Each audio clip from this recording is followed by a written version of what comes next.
Hello, everybody. Good afternoon, good morning, good evening, depending on where you are. So good to see you. I am Pop Culture Curator, and for me, this is a Saturday evening, which means we are back for another stream of Rumblings from the Lab. And Hmm. this is always a fun night and very entertaining because it's open topic, open mic, so you never know what you're going to hear. So expect the topic to be flying around like crazy. It'll change one moment to the next. Feel free if you're on the panel or down in the chat. Feel free to bring in any topic or any suggestions that you'd like.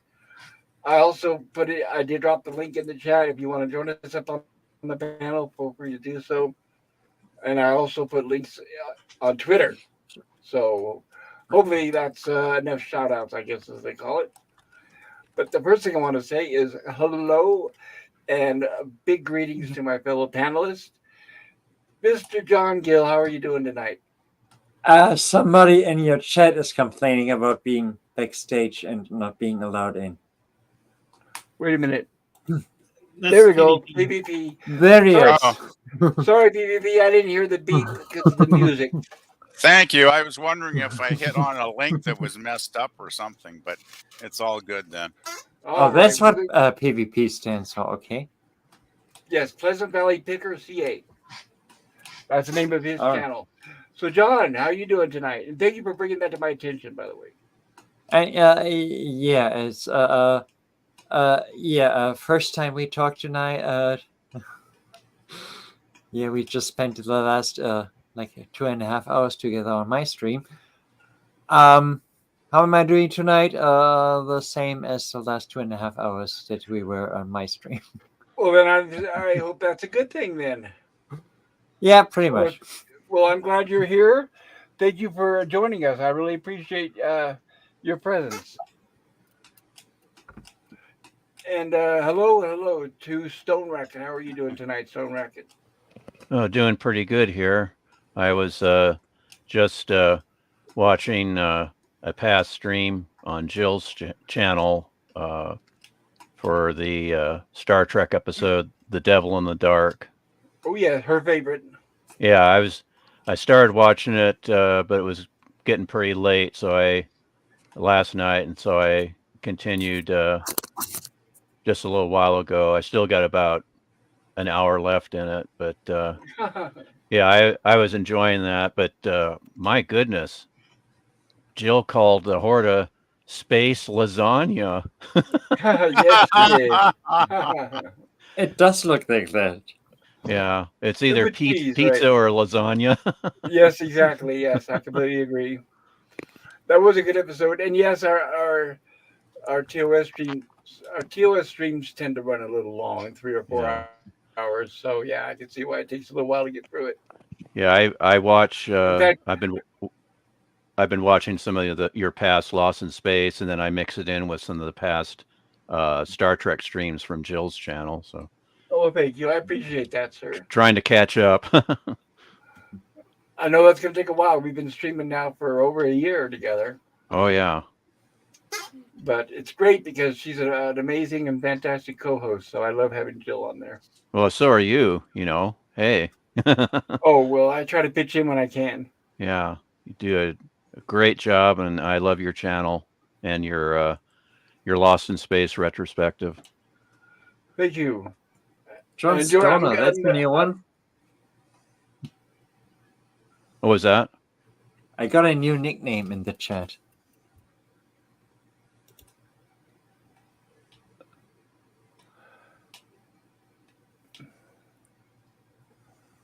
Why do we have to see that? I mean, you don't have to see it if you want. Hold on. Oh, John put that up. Oh, I was yeah. What is this? And I thought John was already on the panel. Okay, so no, John wanted to share this. So here's what. Let me explain what what's going on. John put out a video today where he's putting out his ratings for the was it 9 Star Wars movies 11 and Star Wars movies, and it was me. 11, 11 Star. Oh, sorry, I mean Sci-Fi Sit In. Uh, he's basically telling you which ones are his favorite from 1 to 11. And we'll be talking about that, and we can even ask everybody's opinion here tonight.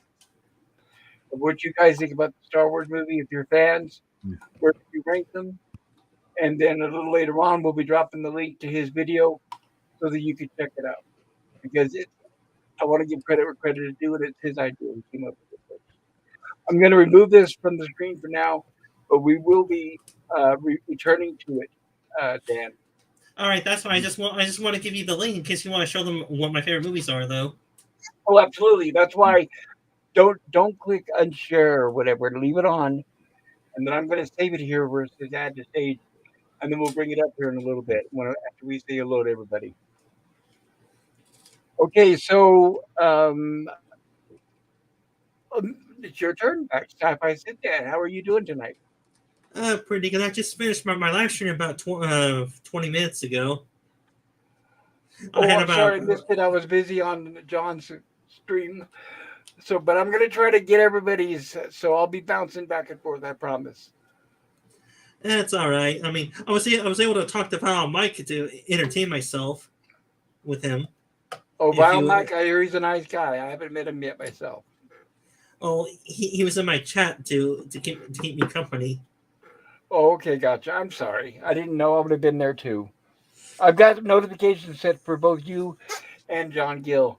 And when people stream at the same time, it's hard to go back and forth. But I'm going to get better at it. I'm going to at least try to visit both of you guys at the same time, maybe go back and forth between your streams. So I do apologize for that, sir.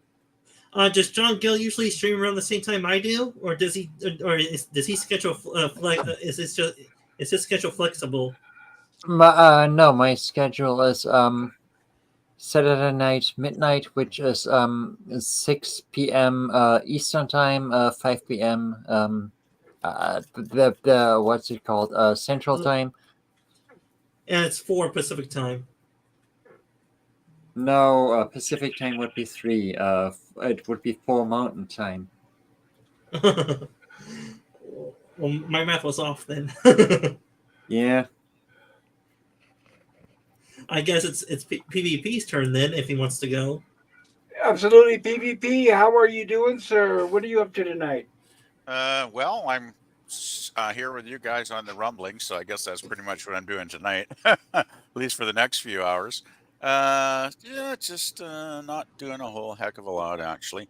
Haven't really done much work on my music channel the last day or two, so I don't know. Sometimes I kind of need to take a bit of a break. It kind of gets to be a little bit much, and I've been just doing some general house cleaning and stuff around here today, so trying to catch up on some actual real life stuff I probably need to do. So yeah. Oh well, yeah, I can understand that. I did manage to have a good sandwich for supper about an hour or two ago, though, so that helps. Oh, sounds yummy. Yeah, well, I bought a sub sandwich from the local supermarket because they have them they're either if you buy one they're like $6, or if you can get packages of 3 of them for like $13. So that works out pretty cheap, right? When you're talking like $4.33 for a big submarine, like a 8 or 9 inch long submarine sandwich, so they're pretty good actually. Was it turkey or roast beef? I had a roast beef one, and I also they usually put 1 roast beef and 2 ham ones in the 3 packs. I actually prefer the ham ones. They're really quite delicious actually. And when I think about the ingredients, what it would cost me to buy all the ingredients and actually put the time in to make 3 sandwiches for myself, it's actually a bargain when I think of the price, because you got to factor in your time and your labor cost, right? And it's actually not bad. And the buns, I don't know where they get the buns at I guess it's like the deli section in the supermarket that puts these together. They probably have their own bread if they have it at a bakery. Well, that's the thing. The bread is awesome, right? And I never seen buns like this nice anywhere around. So I wouldn't even know where to find these kind of high quality sub buns, right? So it's I figure for the amount of money I pay, it's just thinking of the amount of time it saves me, which is money too, right? Your time is worth money. So it's hell, I'll just spend a few bucks and get them pre-made from the deli department, and they're really delicious actually. And I understand too, from the perspective of a bachelor, it's great you don't have to cook dinner. Oh yeah, I am a lazy bachelor.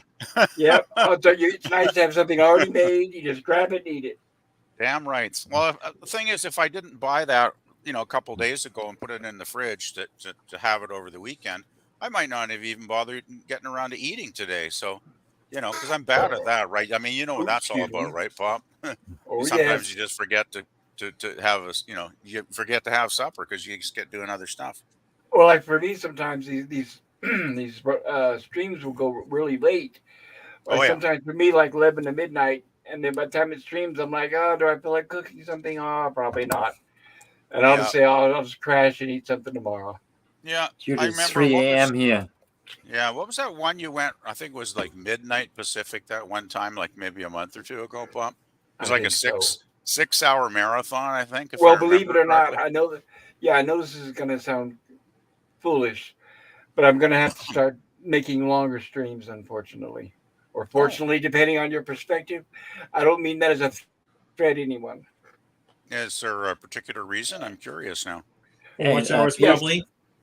yes, I'll and be going over the reason with you guys here shortly.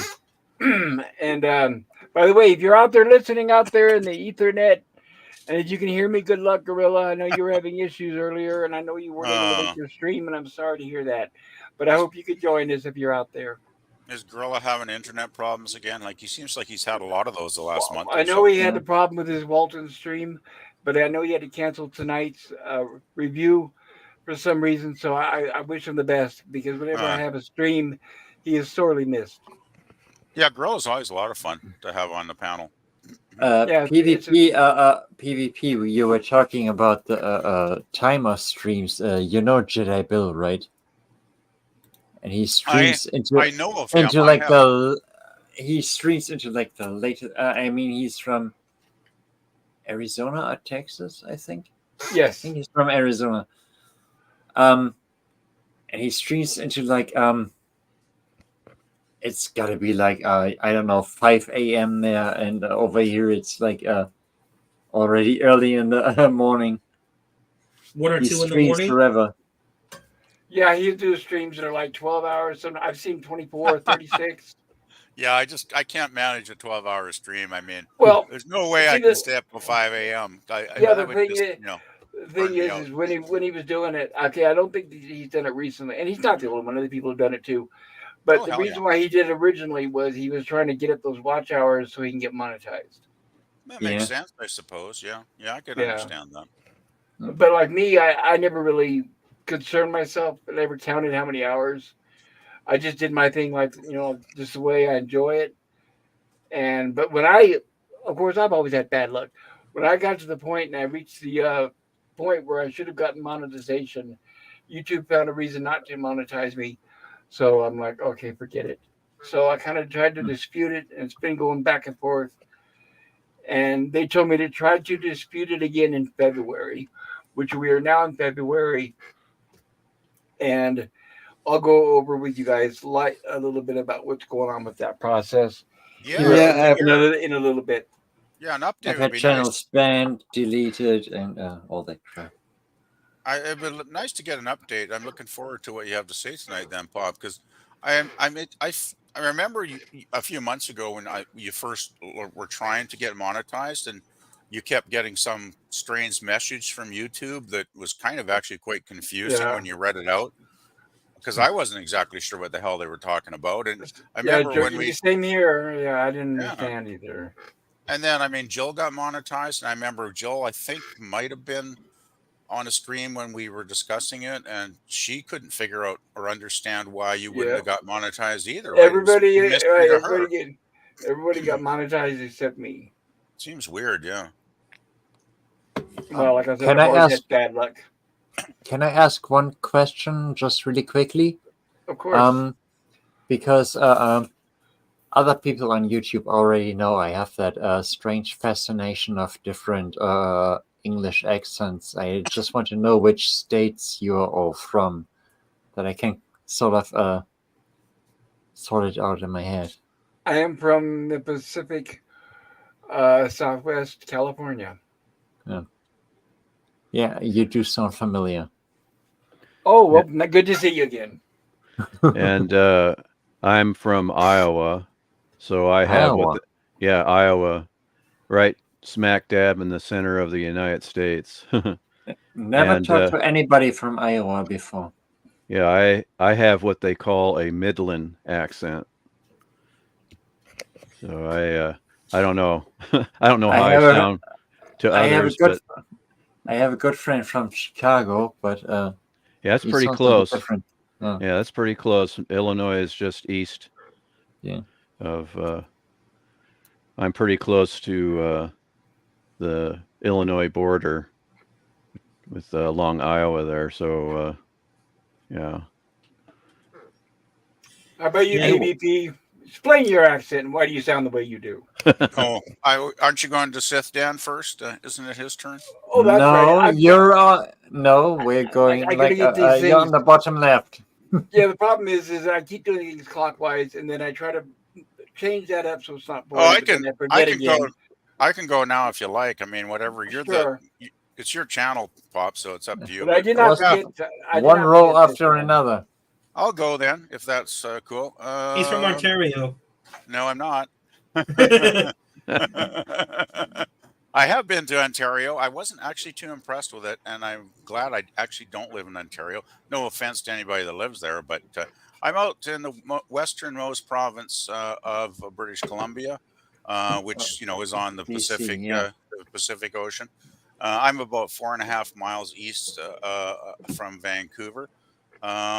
And I have no idea what the hell kind of accent people would describe it as. I mean, I just sound like myself to me, of course, and everybody in my city, to my ears, mostly sounds the same, unless they're from other parts of the world, which there are a lot of people in Canada that do immigrate from other parts of the world. So it's not unusual to hear other accents from around the globe. And it's also not unusual to hear people speaking in foreign languages I can't even understand sometimes.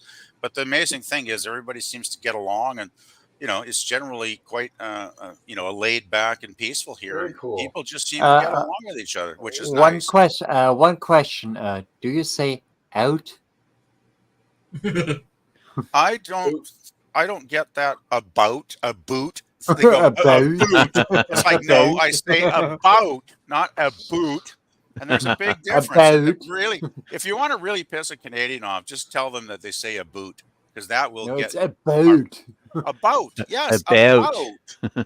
Well, I think either the that, either Go that, or ahead.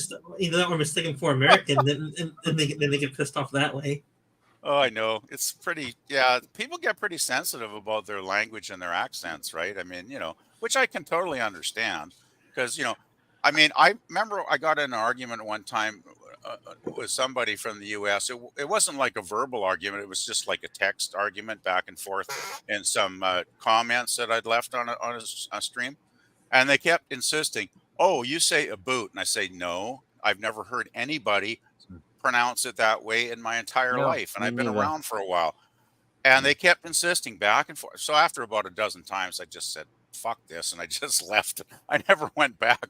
I never made another comment because it's like, why am I wasting my time trying to educate this person that just will not listen? So yeah, it's frustrating when you get somebody like that. But that's a few years ago, and I've learned definitely not to feed trolls anymore on here. Sometimes I'll post the most innocuous comment. That's generally, I always try and post positive comments if there's a video I enjoy. And sometimes, you wait like 30 minutes and somebody will post an opposing opinion to your reply to your comment. And it's like, why do you even do this? Like, why are you bothering? Like, I don't care. And I'll read it, but I'll never respond to it. That's my policy. I just don't respond to anybody that tries to Yep. start any kind of back and forth That's discussion or right. argument, right? It's like, fuck it. Yeah, that's the way to do it. Is just ignore them. Don't feed. Don't give them what they want. Pretty much. Yeah. Exactly. They're looking for attention, right? That's what they're looking for. Yep. So, And sci-fi sit Dan, your turn, sir. listen, Tell us- are you from Wisconsin? Are you from Wisconsin? Me, no, I'm from the same state area as Pops is from originally, but I'm from the Central California region. Well, I'm from Really? Fresno. Sit Dan. Unless I developed my own unique accent from watching a lot of foreign movies. What city No, are you it's from? because What city are you from, Sit Dan? I'm from Fresno. The closest major city to me is Modesto, California. Oh yeah. Oh. Okay, that's only an hour and a half from Fresno. I know where it's at. So is Yeah. that southern half California? I'm guessing, or it could be totally Modesto's wrong. right about in the middle, almost, right? In the middle. Oh, okay. Fresno is Central Valley, and Modesto is kind of south of what's that city below San Francisco called? On No, the no, bottom end of the actually, bay. it's east and west. Modesto is east of San Francisco, not south. And south of Stockton. Yes. Okay, yeah, that makes sense. Right. Like if I'm in a little bit lower California, this is over towards the side, the Nevada side, not towards the coast. But like if I'm in Fresno and then I start driving north, I'm going to hit Madera, Modesto, and then Stockton, and then Sacramento. So it's kind of like in that Okay. order. Yeah. Hey, Pop, my parents got married in Fresno back in 1945. Oh, well, a lot changed since then. Yeah, my father was, of course, it was during World War II, and my father was in the Army Air Corps, and my mom worked out there for the school district in that general area as a secretary to the principal of one of the schools there. Very Did cool. you I used to be a did teacher. your Fresno, you know why? did your father do anything dubious? In the Army Air Corps? Oh no. Uh, anything which we war did he might have serve? history with? Well, first off, which war did he serve in? I said World War II. Yeah, And my father was always he was never sent over. He was always put on alert where he was, and but he was never sent over, so he never saw any combat or any action at all. So Thank he lucked goodness. out. He lucked out big Yeah. time. So It was Yeah, actually thank goodness. my grandfather. He spent the entirety of World War II guarding a warehouse in Norway. Oh, Didn't do anything. Well, that sounds like a That's great. pretty lucky job to have back in those Yeah, days. Yeah. and, yeah. But in hindsight, yeah, you think some people might say, "Well, that sounds boring," but it's always good when you don't see action. It's a good thing he doesn't Yeah, get wounded or exactly. something Yeah. like that. Now Yeah, if my you gave me father the choice, yeah. my father he was in his first year in college, and they drafted him, I'm sorry, what? and they drafted him, or did he volunteer? No, can you let me finish? I'll explain. My father was in his first year of college when Pearl Harbor happened. He was in his first semester, and then the following spring, he volunteered for the Army Air Corps, and all of his friends. He said, volunteer, go into the service that you want to, do it now. Don't wait till you get drafted. And unfortunately, some of his closest friends waited till they were drafted, and they died on the beaches of Normandy. That was a good decision, though. Yeah, at least Yeah. that way, yeah, sign up before you get drafted. It's very smart. Yeah, he did that in June of 42, and he wanted to be a pilot. He wanted to learn to be a pilot, but his eyesight was too bad. Hmm. You know, he wasn't accepted. But he worked in since he had a radio background, he worked in radio and communications and radar, that kind of thing. That's what I wanted. Yeah, and since he had a theater background because he was in acting in high school and college, Oh, cool. he was responsible for entertaining some of the troops, so to speak, in charge of that at many junctures, and then also you've heard of the Hollywood Canteen. Oh yeah, So he was involved in that at different times, and I thought that was fascinating. One of his buddies wanted when they were down there at the Hollywood Canteen. He says, "Oh, Betty Davis is here. I got to get her autograph." ooh, And my dad wasn't too impressed because Betty Davis, he said, well, she obviously wasn't really enjoying herself, and she looked pretty sour. oh, Oh, wow. And he just kind of put up with it. But the person my dad wanted to meet, and he did, was Angela Lansbury. Oh, very Oh, cool. interesting. And Wow. yeah, and she was, of course, at the Hollywood Canteen. You couldn't serve the troops alcohol. Oh no! So they were serving chocolate milk. So my father got some chocolate milk from Angela Lansbury. And she was, I have to say, she was very hot in her day. Oh, this is early in her career. She was smoking. Yeah, back when she was young, she was a damn good looking woman. Yeah. Yeah. On a side note, I read a story years ago that about Star Trek Deep Space Nine, that they met the actress who played the female shapeshifter, and they said she was a gorgeous actress. And obviously, on Deep Space Nine, we only saw her in a giant makeup. So I looked up some old pictures of how she looked when she was young. That was a gorgeous woman, actually. She used to be a dancer, and I don't know how to pronounce that name. But the actress who played the female shapeshifter on Deep Space Nine. I'm not that familiar with DS9, but I'm sure there's people out there that know who you're talking about. They can help us out. How do you spell her name? Salome Jens, I would pronounce it. Salome, and Oh, and Salome Jens. Yeah, she was Yeah. in Seconds with Rock Hudson. like And- when she was young, she was Yeah, really- she was rather statuesque. And in an episode of The Outer Limits, she was in with with Robert Culp in Corpus Earthling. And in that episode, Robert Culp That's creepy. Robert Culp had to carry her quite a distance, and of course she's a rather statuesque, Swedish woman, and so he had quite a effort in carrying her that long distance in that particular episode. Is he handing himself stuff? That's creepy. That's Hail, the hail. Hello, Yeah. welcome, LDG. Good to see you, sir. Hey guys, Hey, little D, you finally decided Hello. to shave? Yeah, glad you stopped by. So I LDG, shave every now and then. we were right in the middle of a conversation where John asked us what region of the United States we are from. So where did I you know where live? LDG is from. Oh well. then- No, actually, I know where he lives. But he moved before.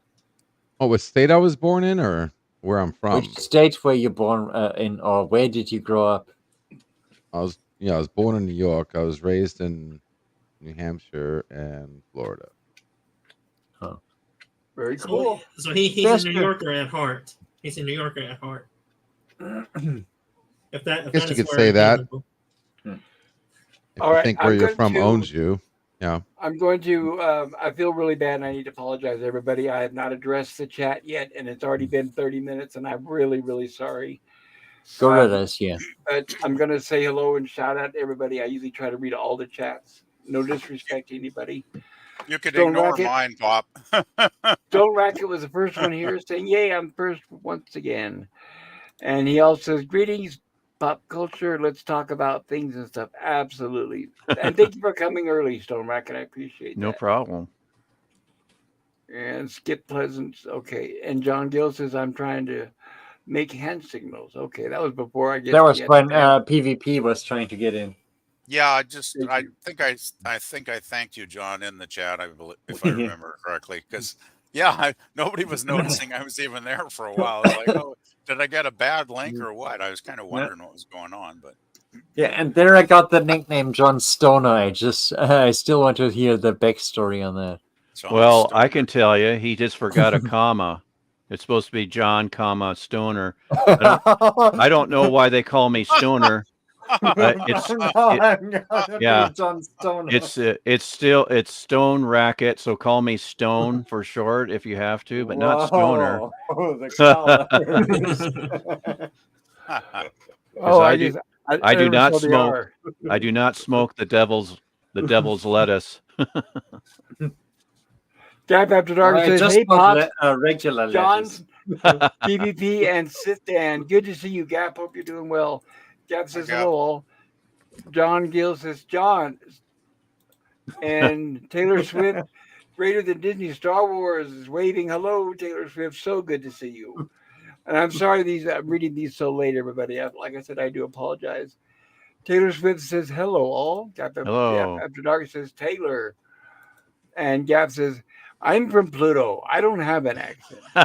And that reminds me, it's going to be interesting. I'm too old. I won't see the day. But it'll be interesting to the day where we finally make it to Mars. We colonize. Somebody has a child. That child is born, becomes the first official Martian. It'll be interesting to see what accent they have, right, at that point. There you go. Gap After Dark. Oops. Last call with Troy Pisali. Hello and welcome, sir. Great stream last night, and thank you for having me in the chat. It was very interesting. You guys had some amazing topics, and I can't wait to see more of what you have. So thank you. I really appreciate it. He says, "Happy Saturday, y'all. Likewise to you. Just stopping by to hit the thumbs up. Gotta get to another stream to co-host. I'll catch the rerun. Thank you. Thank you, Troy.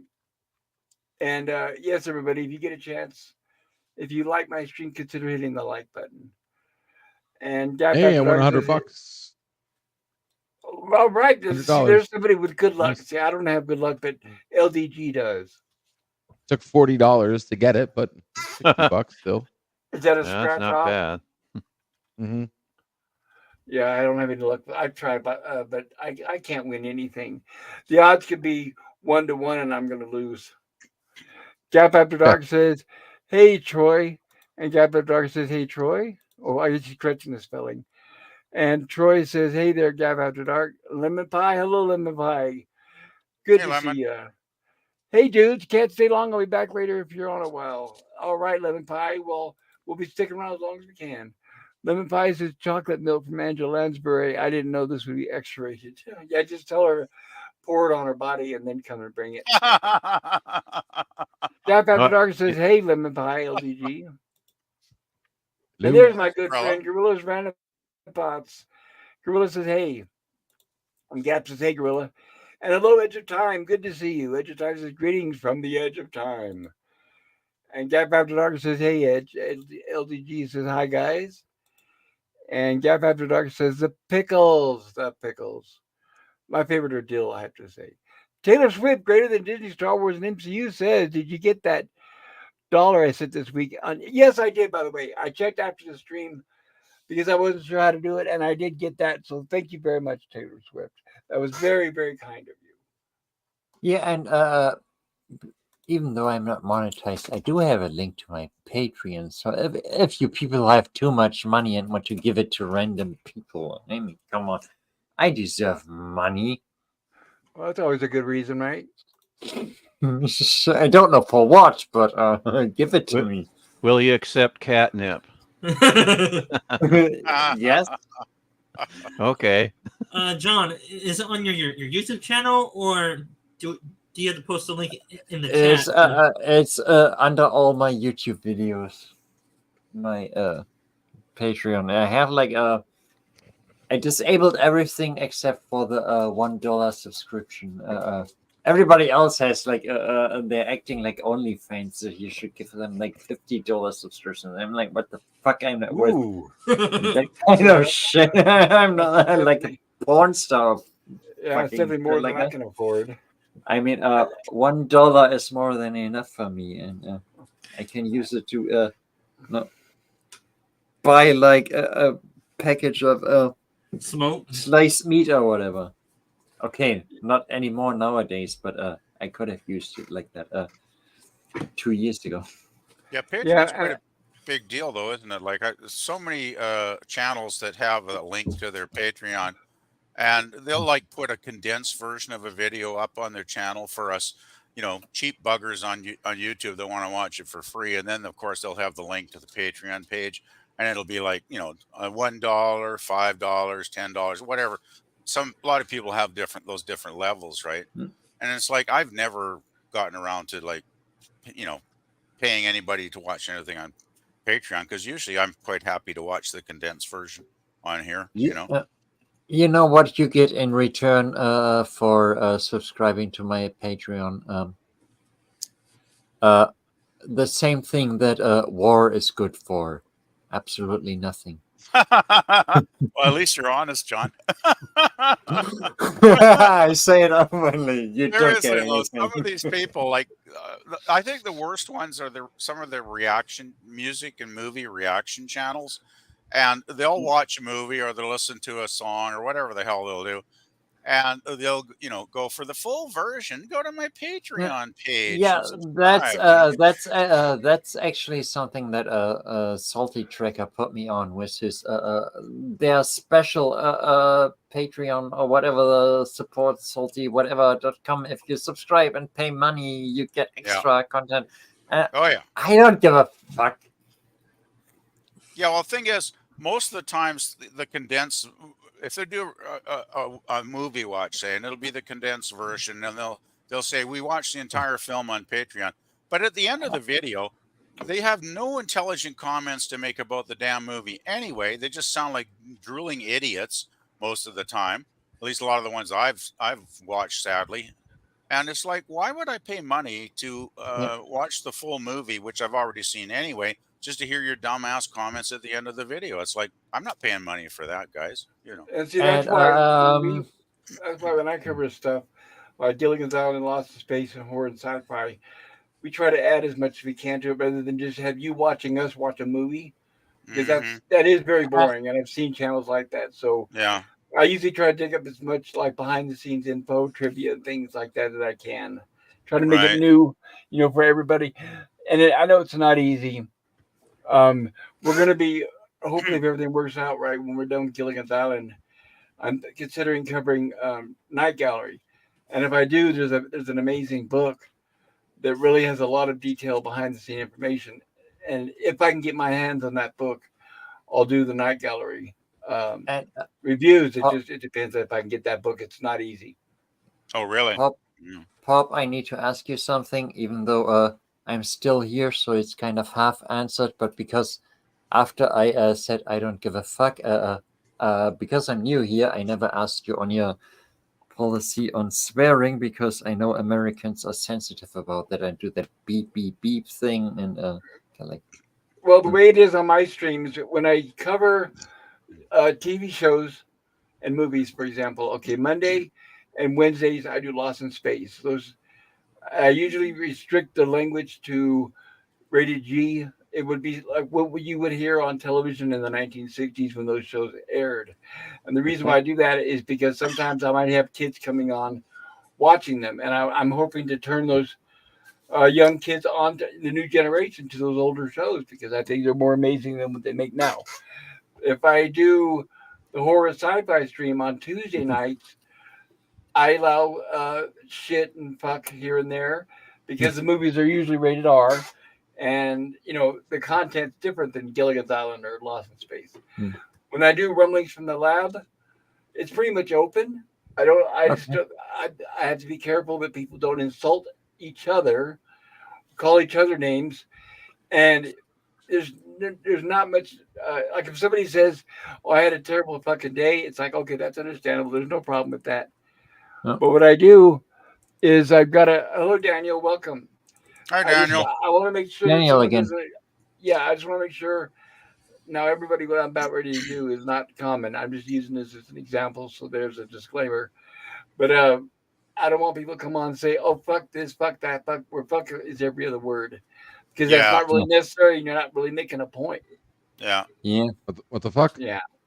Yeah. What the fuck did you just say? What? I can't fucking swear here. So you're telling me if I can't use the word "fuck" in an entertaining way, even if I'm fucking around a lot, I can't fucking say it? No. Well, because then, right, when you think about it, your point is buried somewhere under the cuss words, and we're like, "What? What was he talking about?" Well, I Yeah, think no, I totally hear what you're talking about. Yeah, for the record, I completely agree with you.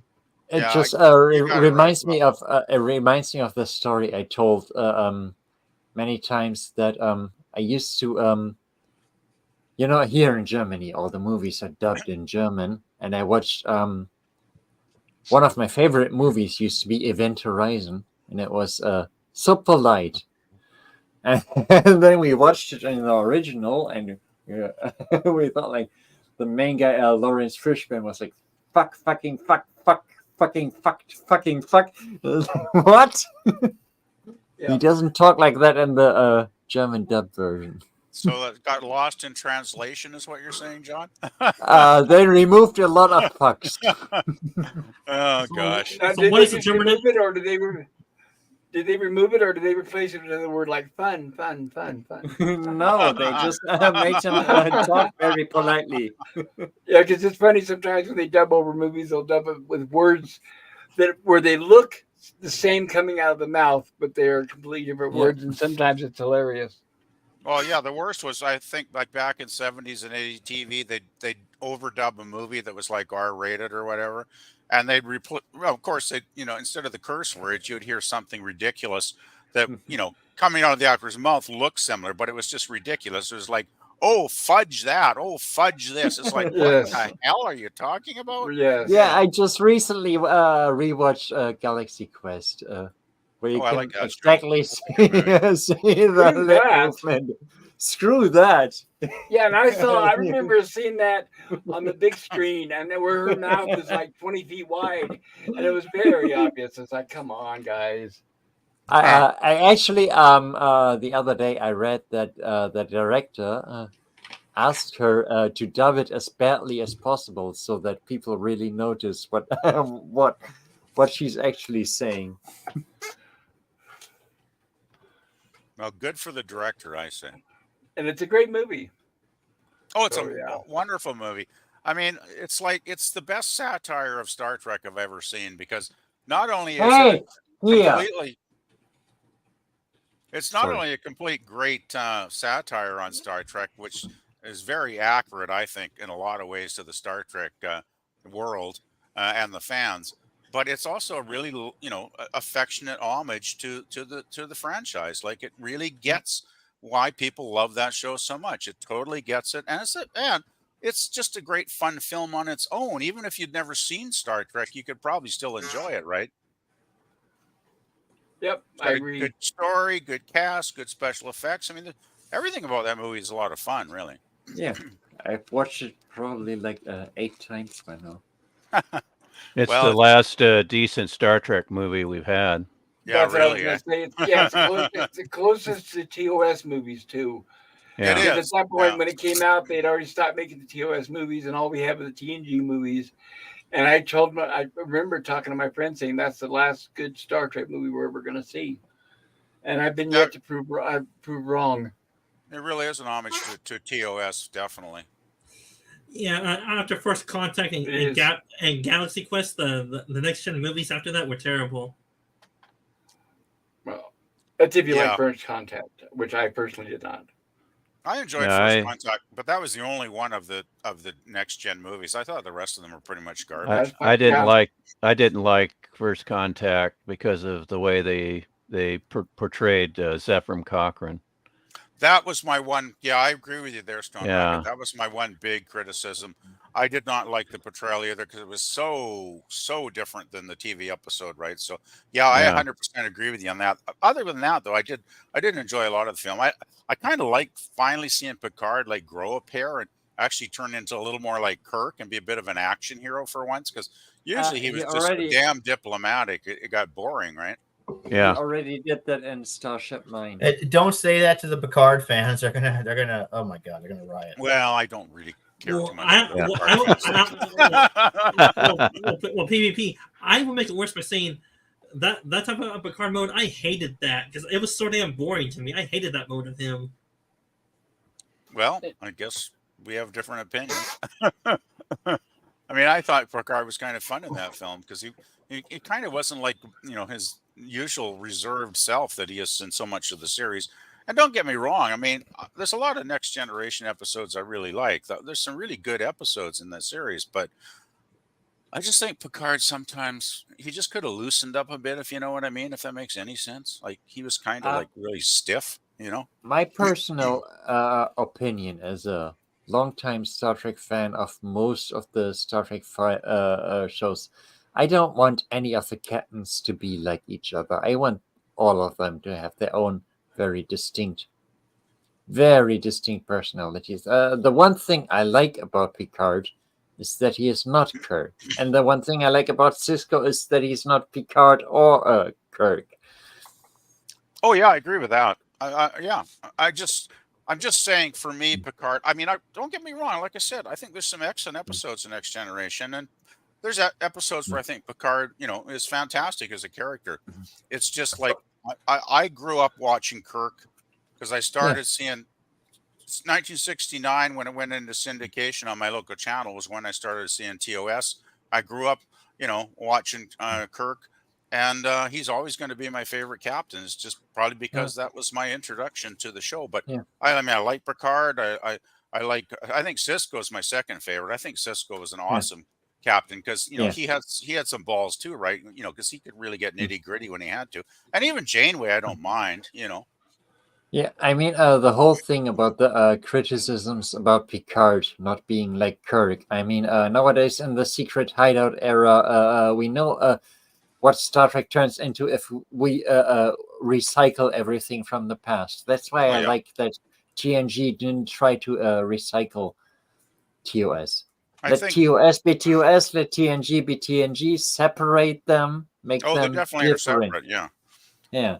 I think Gene Roddenberry had a big part in that, John, though, because I think Roddenberry was hell bent on making Next Gen totally different than the original series. So it was almost like Picard was kind of going to be the opposite of Kirk. Instead of being a man of action and a ladies' man, he was going to be like more of a diplomat and play it straight and not have romances in every 2 or 3 episodes. So I think Roddenberry really wanted Picard to be what Picard ended up being. An administrator. Exactly. Yeah. Well, I didn't mean that as a compliment. No, but he went by the book, I think is what you're trying to say, maybe. No. Yeah, I mean, it's a complicated story because TNG, the first 2 seasons were managed by a completely different set of people than all the seasons after that. After Michael Piller came in, that's when it became a TV show. Yeah, season 3. Before Michael Piller, there's a cut. Before Michael Piller and after Michael Piller. Yeah, those first 2 seasons were rough. Yeah, that's a chore. Yeah, they were very inconsistent. There were the occasional episode that I thought was actually quite good, but there was a lot of pretty mediocre stuff. Yeah. I'm gonna bring up the chat here really quick. Get caught up. Give me a moment, guys. Gorillas Random Thoughts says, "Hey Gap," and I want to show stream elements. Gorilla says, "I'll send you a cranky kid." Sorry to hear that, Gorilla. Edge of Times says, "PvP, do you crush barbecue chips and put them on your dagwood?"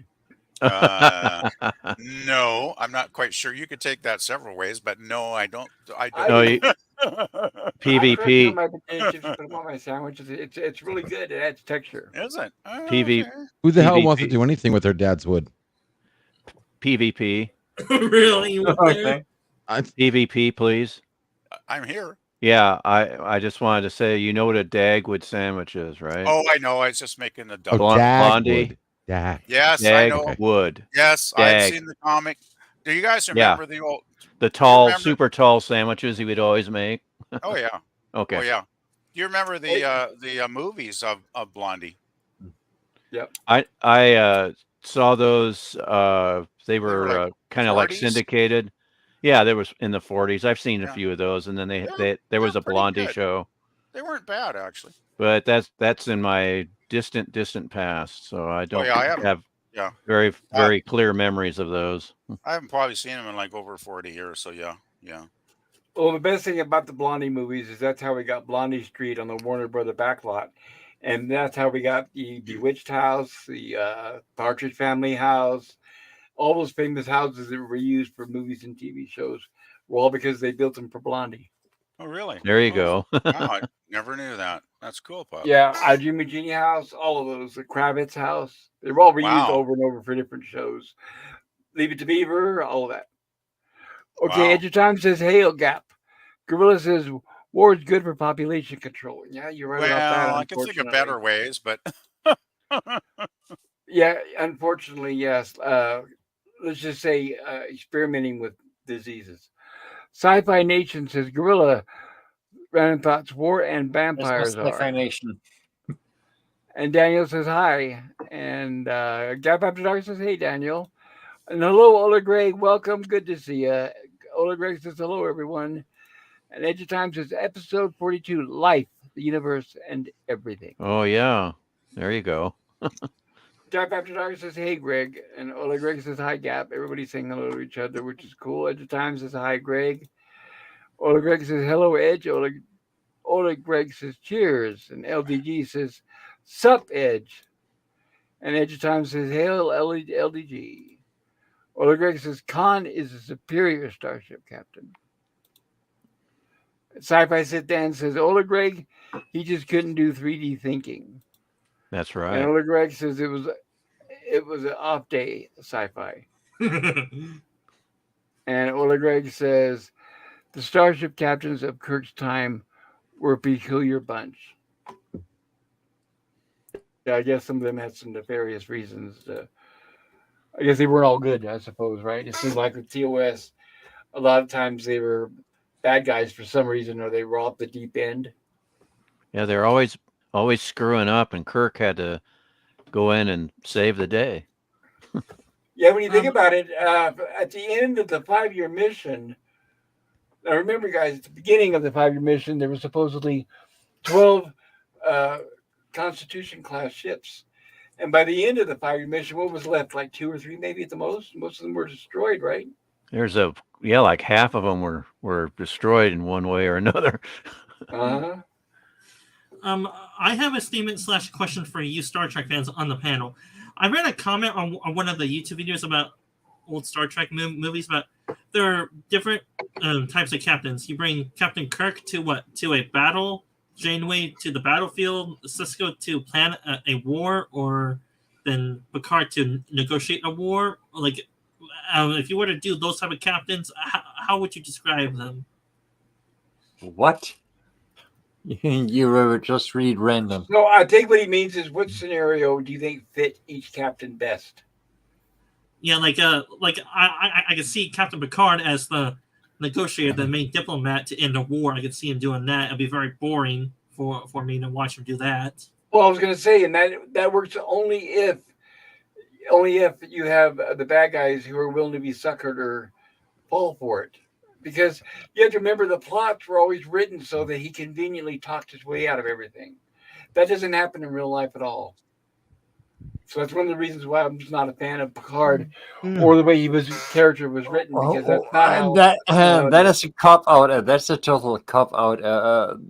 You could say the same thing about the plot being written that Kirk wins battles by firing, or you know.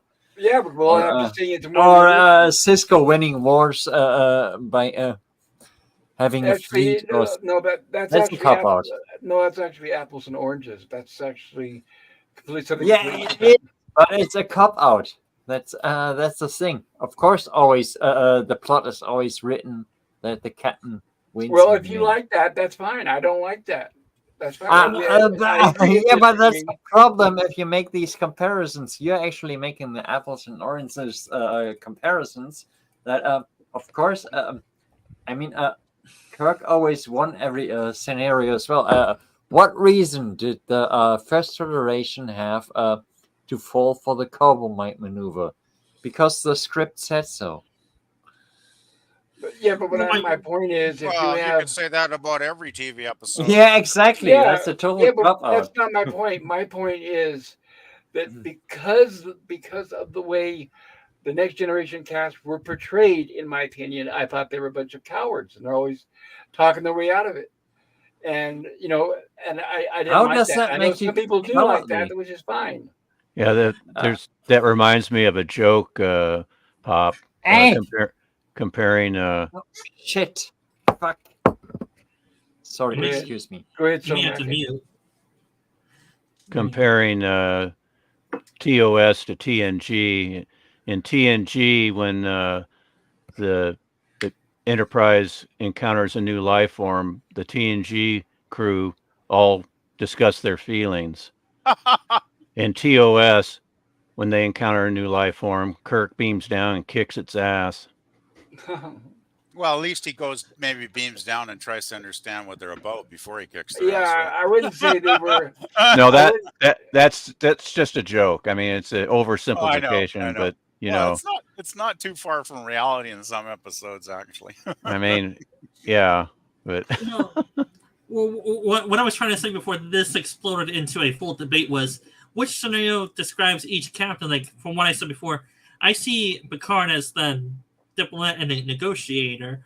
Captain Kirk I see as a soldier. Cisco I see as a war strategist. I mean, he planned the recapture of the DS9 station all by himself with a few, maybe a few other officers helping him with the strategy.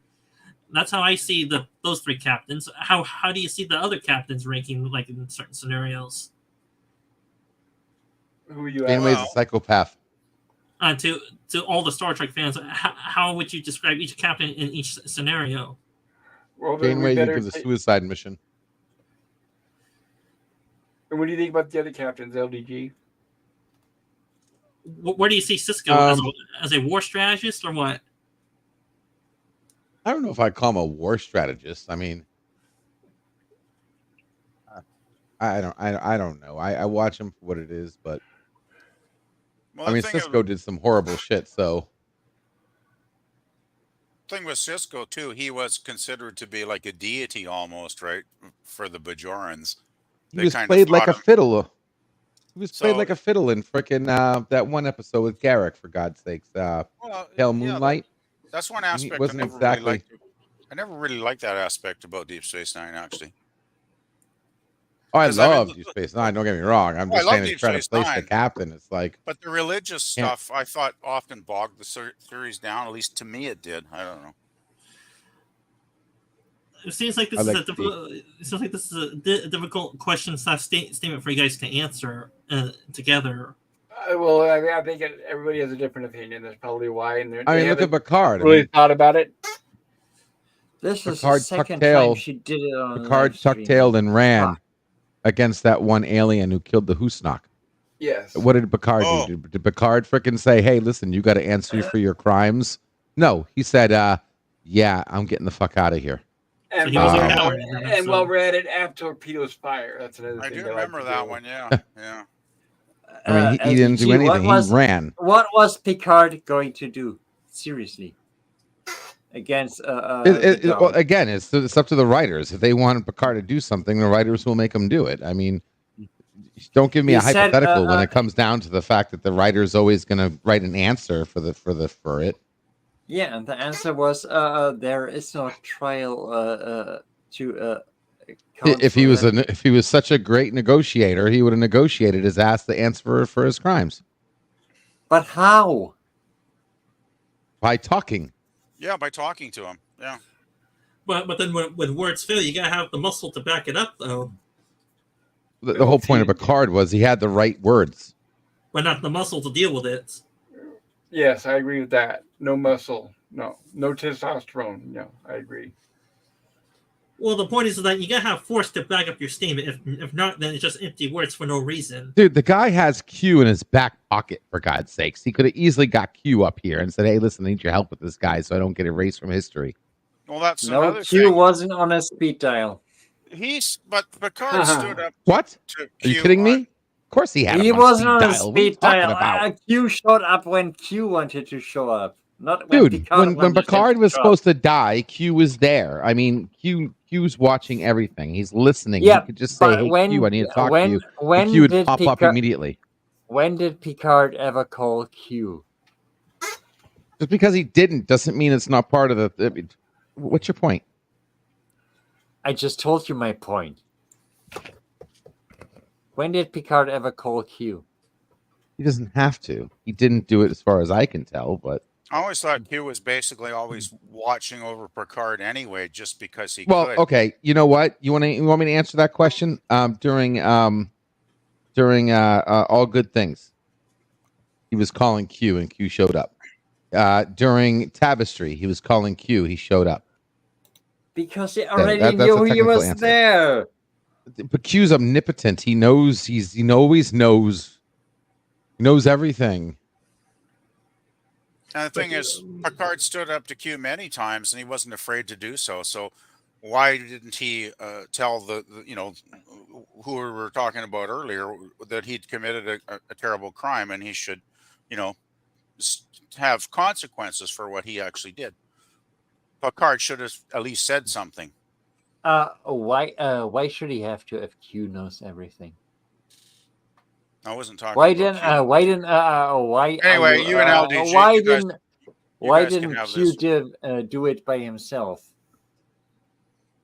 The question to ask is where was Q while the doubt in that episode against Husnok? Where was Q preventing that? Like, why don't you put the responsibility on Q to show up by himself?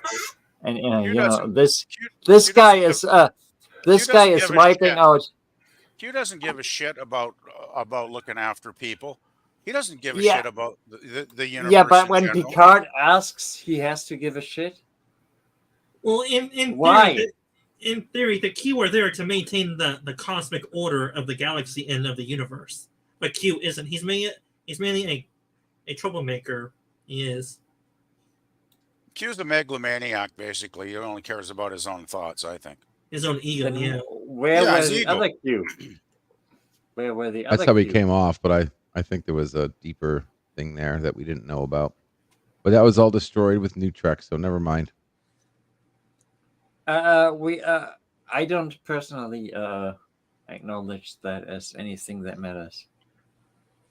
That's fine. I agree. New Trek is not canon and should be ignored. Yeah, that's not something I consider having a meaning on anything.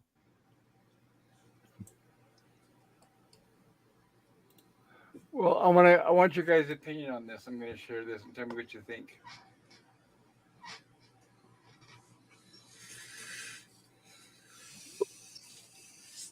So, what do you guys think about that? Do you think they're deserving? I guess is my question. No. Yeah, that's The a big. original. That's the a big original no. cast. Yeah. The I original know TOS exactly. cast I should get agree. that. It's like it's an insult to the Saturn Awards. So that It's does an this mean insult to the original series. Yeah, it's and the both. original series, right? If they did that before before they did the crappy Picard season 3, if they did Well, that look at like the 10 look at years the ago. still. Look at Yes, the still. yes, that's what I'm referring to. If they did that like 10 years ago, I would have said, okay, Lifetime Achievement Award for being on TNG seems fine. But was that still that they're referring to Star Trek Picard? Nah. And what's that dick? What's that dick sculpture? No, that's what the award looks like. The Saturn Award. That's seriously what the Saturn Award looks like. Wow. Yeah, a upside down one. I mean, look at this: best science fiction television series, Andor, and they start the list off with that. I never seen Andor. I mean, I fine. don't watch it either, but everybody knows the ratings are in the dumpster, and everyone who watches it says it stinks.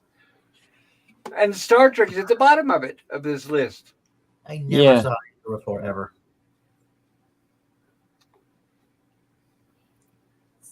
No, I used to have some respect for the Saturn Awards, but not anymore. Look at that! Look at that! Look at those cucks! I never had any respect for What a any awards ever. disgrace! Saturn Awards used to actually mean something. They used to give awards. No, they never Vince meant Vaughn. anything. No Hollywood awards ever Well, meant anything.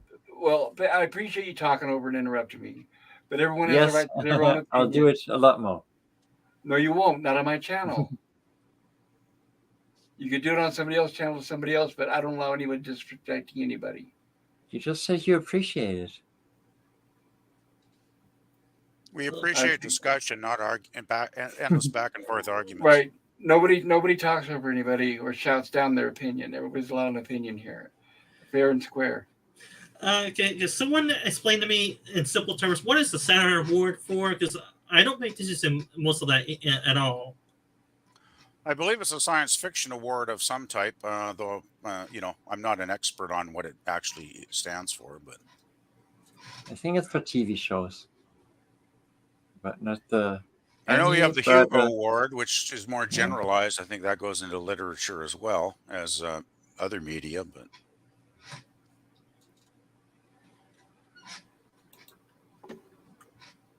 And yeah, Pop, I was just fucking with you because you said you appreciate. I just had to use that. Well, you're. I'm just saying you're walking a fine line. Be careful. That was just in good fun. Come on. I know, but you heard what I said.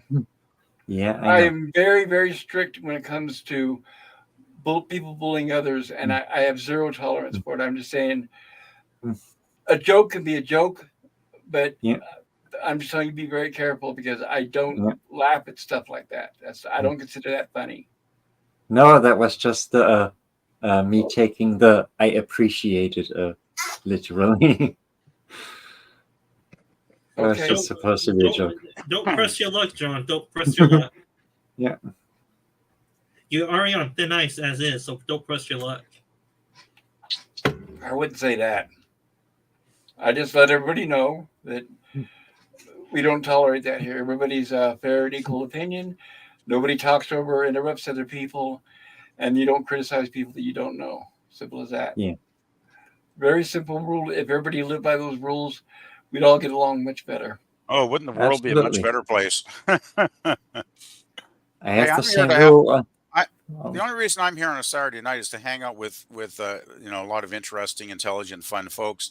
I have some interesting discussions about a lot of the stuff we all share in common that we love a lot, and I have no interest in going into back and forth arguments with anybody. I just won't. I won't take part in that. No, That's my stance anyway. we've got so many other positive things we can talk about. I'm not Well, going to go on the negative. Or There's do enough that, negative. There's enough negative on YouTube already. Why add to that? Right, and a lot of people come to my stream to get away from that stuff. Yes. Yeah, So that's how that's. Sorry, go ahead, Dan. And sadly, I started this whole debate because of the captain question I asked. Oh no, you don't have to apologize. No, you don't have to apologize for bringing up a topic. It's how people deal with it. Yeah. Is how that's not your fault. How people deal with it. You have no way of controlling that.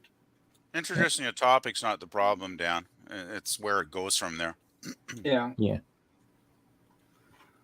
I mean, Alright, so obviously, having 7 people at the same time, sometimes you talk at the same time. Not really. Yeah, I've had it more people happens. than this. I've had more people than this, and we're able to control it. And now I've got a question for specifically Stone Racket. Yeah. I'm going to pull it up, and I want your opinion on this. Okay. There we are, and here we go. Tell me if you've heard of this. Yeah, I Is have. this for real? Yet another Wow. version, and we all know it's going to be woke as heck. Of course. Of course. I guess First heard of this. that's our new 50-foot woman, I'm guessing. Yeah, I I say no, 1,000 times no. Why are they even Yes, I doing completely this? agree. Well, the actress is cute. Not sure about her personality wise. But why remake a film that's I think was already remade once as a TV movie years ago? Yeah. We Yeah, had Stone Racket has it. we have Allison Hayes in the original, and then we have Daryl Hannah in the HBO remake. Right. Yeah. It makes no sense to me. Like, wow, Hollywood must be getting pretty damn desperate if they're dragging out the 50-foot woman for a remake. Hey, Pop, should I bring out those pictures again that I shared on Jill's stream? Sure. Okay, with the just give me a little bit here. Oh yeah, I remember those. and speaking of another thing, it's not just the fact that they're rehashing the old story, but I think Tim Burton is long past his prime. I think it's time for him to retire and step out into the pasture. I wish he would have retired like 20 years ago. I think he's Yeah. well, he's one of those once really interesting directors that eventually turns into a hack. And I've seen it over and over again with some directors I genuinely admired and thought high things about years ago, and then they turn into hacks. Well, it's like Yeah. it's like what's his name, Blade Runner. Ridley Scott. It's like I used to love Ridley Scott's movies, and then I think he hasn't done a damn good movie in so many years I've lost count. Yep. Look, he made Prometheus, which killed his own franchise. Yeah, so I completely Yeah. agree with you. Yeah, and aren't they doing another Aliens movie? Like it's like, come on, Yes. Yeah, guys. Romulus. Oh, Yeah, just Alien Romulans. I Is don't that the get one it. with the little kids? The little kids on the ship. No doubt. God. I have a question about something that Sisden said. How desperate is Hollywood getting? What was the last original franchise that came out? When was the last time something that was- really original, not based Well, on anything, came that out? was. You Matrix. mean that was successful? Is that correct? Yeah. Well, what about The Expanse comes to mind because it seems a lot of people Based on a book, yeah. praise that quite highly, but that's the only thing that pops into my mind in the last 20 And or not 30 based years. on a book, not based on a previous show, not based on Farscape. something. Farscape. Yeah, but I wouldn't consider that a success. Farscape. Yeah. It's got quite an audience. Actually, they've been streaming it for the last Yeah. 4 or 5 days on the Shout channel here, and I watched a few episodes. And man, it was nice to see some of those again because I remembered how damn good that show really is. It's fantastic. Yeah, It was but over 20 years ago. right. About But I'm 20 thinking. years. Yeah, about 20 years. I think when he said franchise, I think he means something that is big that everybody knows. Farscape is an obscure show that hasn't been on the air, like you said, 20 years. I think I could be wrong, but I thought when he asked the question, he meant franchise like big, like Ghostbusters, Star Wars, something like that. Well, then I got nothing. I got nothing then. It doesn't even have to be huge, not like gigantic, but just Farscape The does have a lot original of fans. something that people Teletubbies. know. Teletubbies. There we go. It would take me a while to try to come up with a name, but I'm guessing it's been at least 20 years or more. Yeah. Oh, did we just lose somebody? I think we did. It's Yes. LDT. Daniel. Oh, Daniel. Well, Daniel, you're welcome back if you can make it. The thing is, though, Pop, with Farscape, I mean, I know it's not like a huge franchise or anything. I know it's not. It's kind of more like a underrated, underlooked cult classic kind of status show, I would guess. It's kind of like Firefly in a way, because I don't think Firefly ever found a huge audience until years later.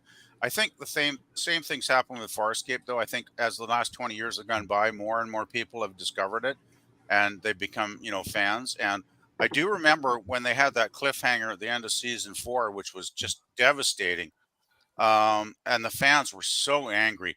They fought for, like, if I remember, 2 years on the internet. There was like, people campaigning, doing, fund me thing. I actually think the fans partially funded because it came back as the miniseries, the Peacekeeper Wars, which was a two-parter. I think it was like about 3 or 4 hours long, which was really actually tied up a lot of the loose threads really well, and it was actually really good. But I mean, there was a lot of passionate fan base out there. So, I mean, maybe it's like a cult show, but if it's probably one of the biggest cult shows ever. I'll put it that way. It's a Well, really good show. PvP. I don't know about the USA, but Firefly completely exploded here. People watched the first episode. I know that about here. I know that about the UK. I know that about other European countries. It just completely exploded. Well, I remember in Canada, everybody wanted to watch it. Yeah, I watch it every Friday at 7 o'clock on the Sci-Fi Channel here, John. And Yeah. I mean, I'm sure it was pretty popular because I mean they showed the whole 4-year run, so they wouldn't have probably done that if it was tanking, right? And No, just I think- was talking about Firefly because you were comparing Firefly. Farscape to Firefly. Well- Firefly was what exploded here. Sad thing And- with Firefly is what, like 16 episodes or whatever. Like, damn Fox 14. for yanking it. 14. Yeah, Yeah. it's tragic. Yeah, One of They the got their greatest movie. shows. They One of the got their greatest shows. closing movie at least. More Well, than I yeah, can say but- for Duck yeah, for Duck that's Matter. true. Yeah, Yeah. yeah. Still, that Dark- show should have gone for like 5 years at least. and Dark Matter Stargate just hit the All right, worst. I'm going to get caught up on the thing chat ever. real quick. Ola Stargate Greg is- says Star Trek continues. Hold on, let me do the chat here real quick. Ola Greg says Star Trek continues.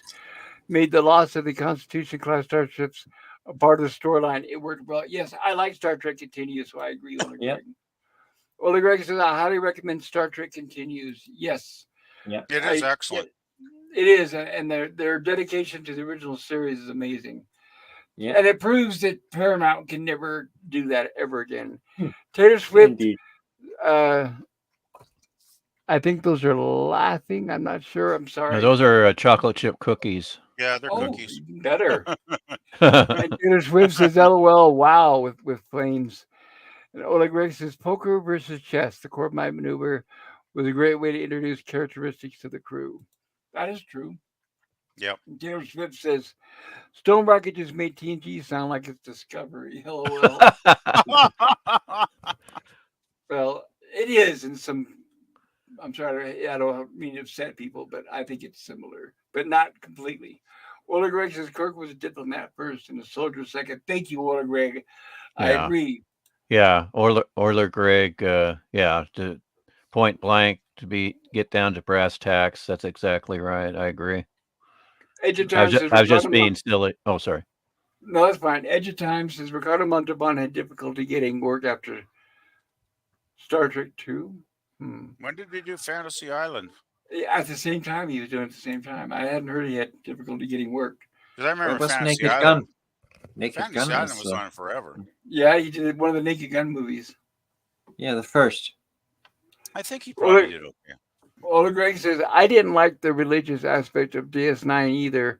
It goes against the way religion was portrayed in every other series and movies. Is that So, true, guys? I don't know. I didn't watch DS9. Yeah, it wasn't a mainstay in every episode, but I always thought that when they did do an episode based around the religious aspect, it kind of dragged the show down. I always found those to be the least interesting, actually. Would you consider them preachy? depended on the episode. Yeah, well, there Really was one. depended on the The episode. thing is, they had the Kais, right? They were like the religious leaders, and they had Kai Wynn, I think her name was, and she Yeah. was a real pompous bitch, basically, and Yeah. very annoying, and she could just kill an episode like easily when they put her at the center point. Oh, I that's just not was good. like, yuck. Was that the character portrayed by Louise Fletcher? I Yes. believe so. Yes. Yeah. Ooh, I like so- Louise Fletcher. That was I Louise like- she Fletcher. was- Yep. Hey, she Yeah. was Yeah. great in the role. She nailed She was that role, great. by the way. But The trouble especially, is- she's great as a bad guy. Especially, I loved her. Oh, yeah. Oh, she was Yeah. great, except the character was so damned annoying the way the writers wrote her, right? At least In for the me. beginning, I mean, yes. That's my opinion. You know, my opinion. In the beginning, yes, until you realize what her goals are. Then it came into place. She redeemed herself in the end, though, and turned feather. Yeah, in the last second. Oh, Thank Deep you. Space Hey, Nine. as long as it happened. I think Deep Yeah. Space Nine has many more positive qualities than negative ones. Like Yeah. every show, it's got its flaws, it's got its weak points and its bad episodes, but it's definitely a show that is worth checking out because there are a lot of really good episodes and a lot of really interesting characters. At least I think, there's some really interesting characters and subplots, and it gets pretty complex as it goes along. It's definitely to me it's good quality Star Trek. So I can rewatch that show definitely. It's a good show. The funny All right, thing cool. about Deep Space Nine is that all the best characters are Cardassians. All the best actors on the show are actors playing Cardassians. Mark have some Alamo, Casey great Biggs, some great- Andrew Robertson. Okay, Some Edge of great Time. adversaries, yes. Edge of Time says no one wants to hire an ex-con. And Ola Greg says, LOL, Edge. He's laughing. Gap After Dark says the panel will be assimilated. Resistance is futile. And Ola Greg says resistance is fun, Gap. And he sends cheers. I wish I could join you guys. Gap After Dark says Greg, and Gap says language. Edge of Time says every Oh, time she shows up, I wish he'd been played by Jello Biafra. I don't Biafra, know. singer that's of the a Dead Kennedys. that's a punk singer, Bob. Yeah. Okay, gotcha. Ola Greg says Hugh betrayed by Barbie Benton. Isn't Huh. she the one that was a playgirl?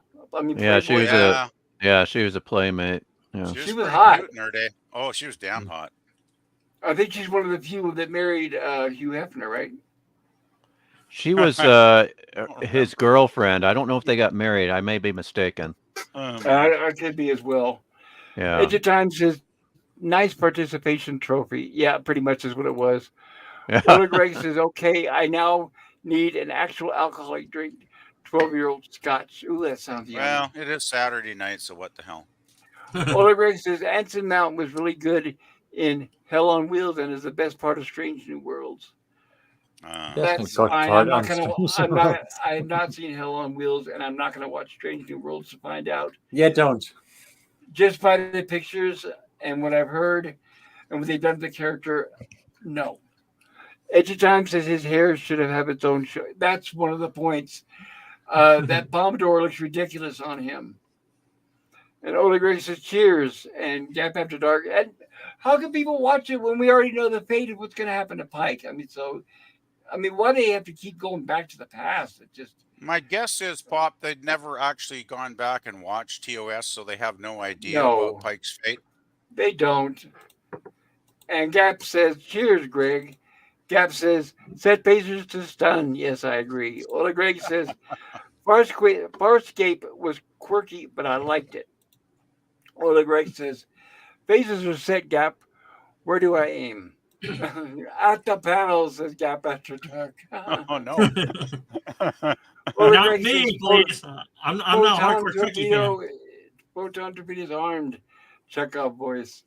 And Ola Greg says torpedo away. Ola Greg says phasers fire. And Gap says Firefly was big in the U.S. And Gap After Dark says pew pew. Ola Greg says no effect, Gap. Well, I'm sorry about that, guys, but we do have our shields up. Gap After Dark says we will have to recalibrate the phasers. There you go. And Ola Greg says more scotch. Oh, Edge of Time says it's life, Gap, but not as we know it. And Gap says right edge. And Ola Greg says wait for them to get the joke. And Ola Greg says it was funny, Edge. Yes, it was. Gap After Dark says right. Ola Greg says check. And Gap After Dark says never seen DS9, never was interested. Yeah, same you here. should check it out, guys. It's actually a really interesting show. There's a lot of really good episodes. I No know, matter it's half not- of it not- is. It's not my thing. Yeah, see, that's another point. I'm not going to watch 5 seasons so the last 2 get good. I'm not. If they can't hit the ground running, Oh, then no, I'm no. not interested. No. Gap There After are Dark good says episodes. never. I know there's maybe a few exceptions, but I'm Oh no, there's going more than a few, Pop. But by what DS9 fans have said. Gap After Dark says, Ola Greg says gangster episode. I don't know. PvP. I don't know if DS9 did a gangster episode. I don't know. Honor Amongst Thieves. Season 6, I think. Gotcha. I think DS9 started better than Next Generation by far. Like Next Generation was pretty weak the first couple of years. Deep Space Nine was inconsistent in its first season, and it took a while to get going. But there were a lot of really interesting characters, which is my favorite thing about the show. Is the characters were much better, I thought, than Next Generation, because there were a lot of really interesting, really different types of characters. It was quite a cast and good actors.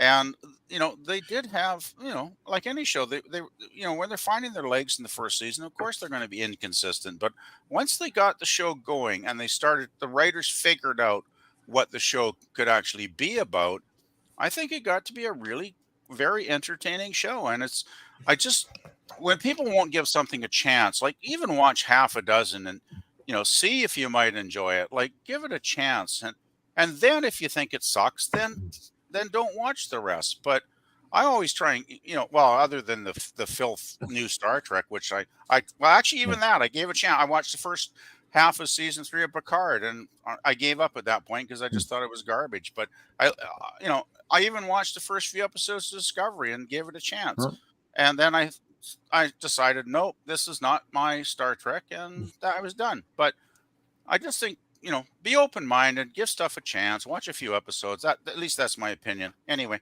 I'll get off my soapbox now, guys. Yeah, I mean, what always annoys me is that when real life stuff gets in the way of our entertainment, like in TNG, it was the switch from, Maurice Hurley, who was the showrunner of the first 2 seasons of TNG, being replaced by Rick Berman and Michael Piller when it finally got good. And Deep Space Nine was when Ira Steven Burr finally took over as showrunner. That's when it got good.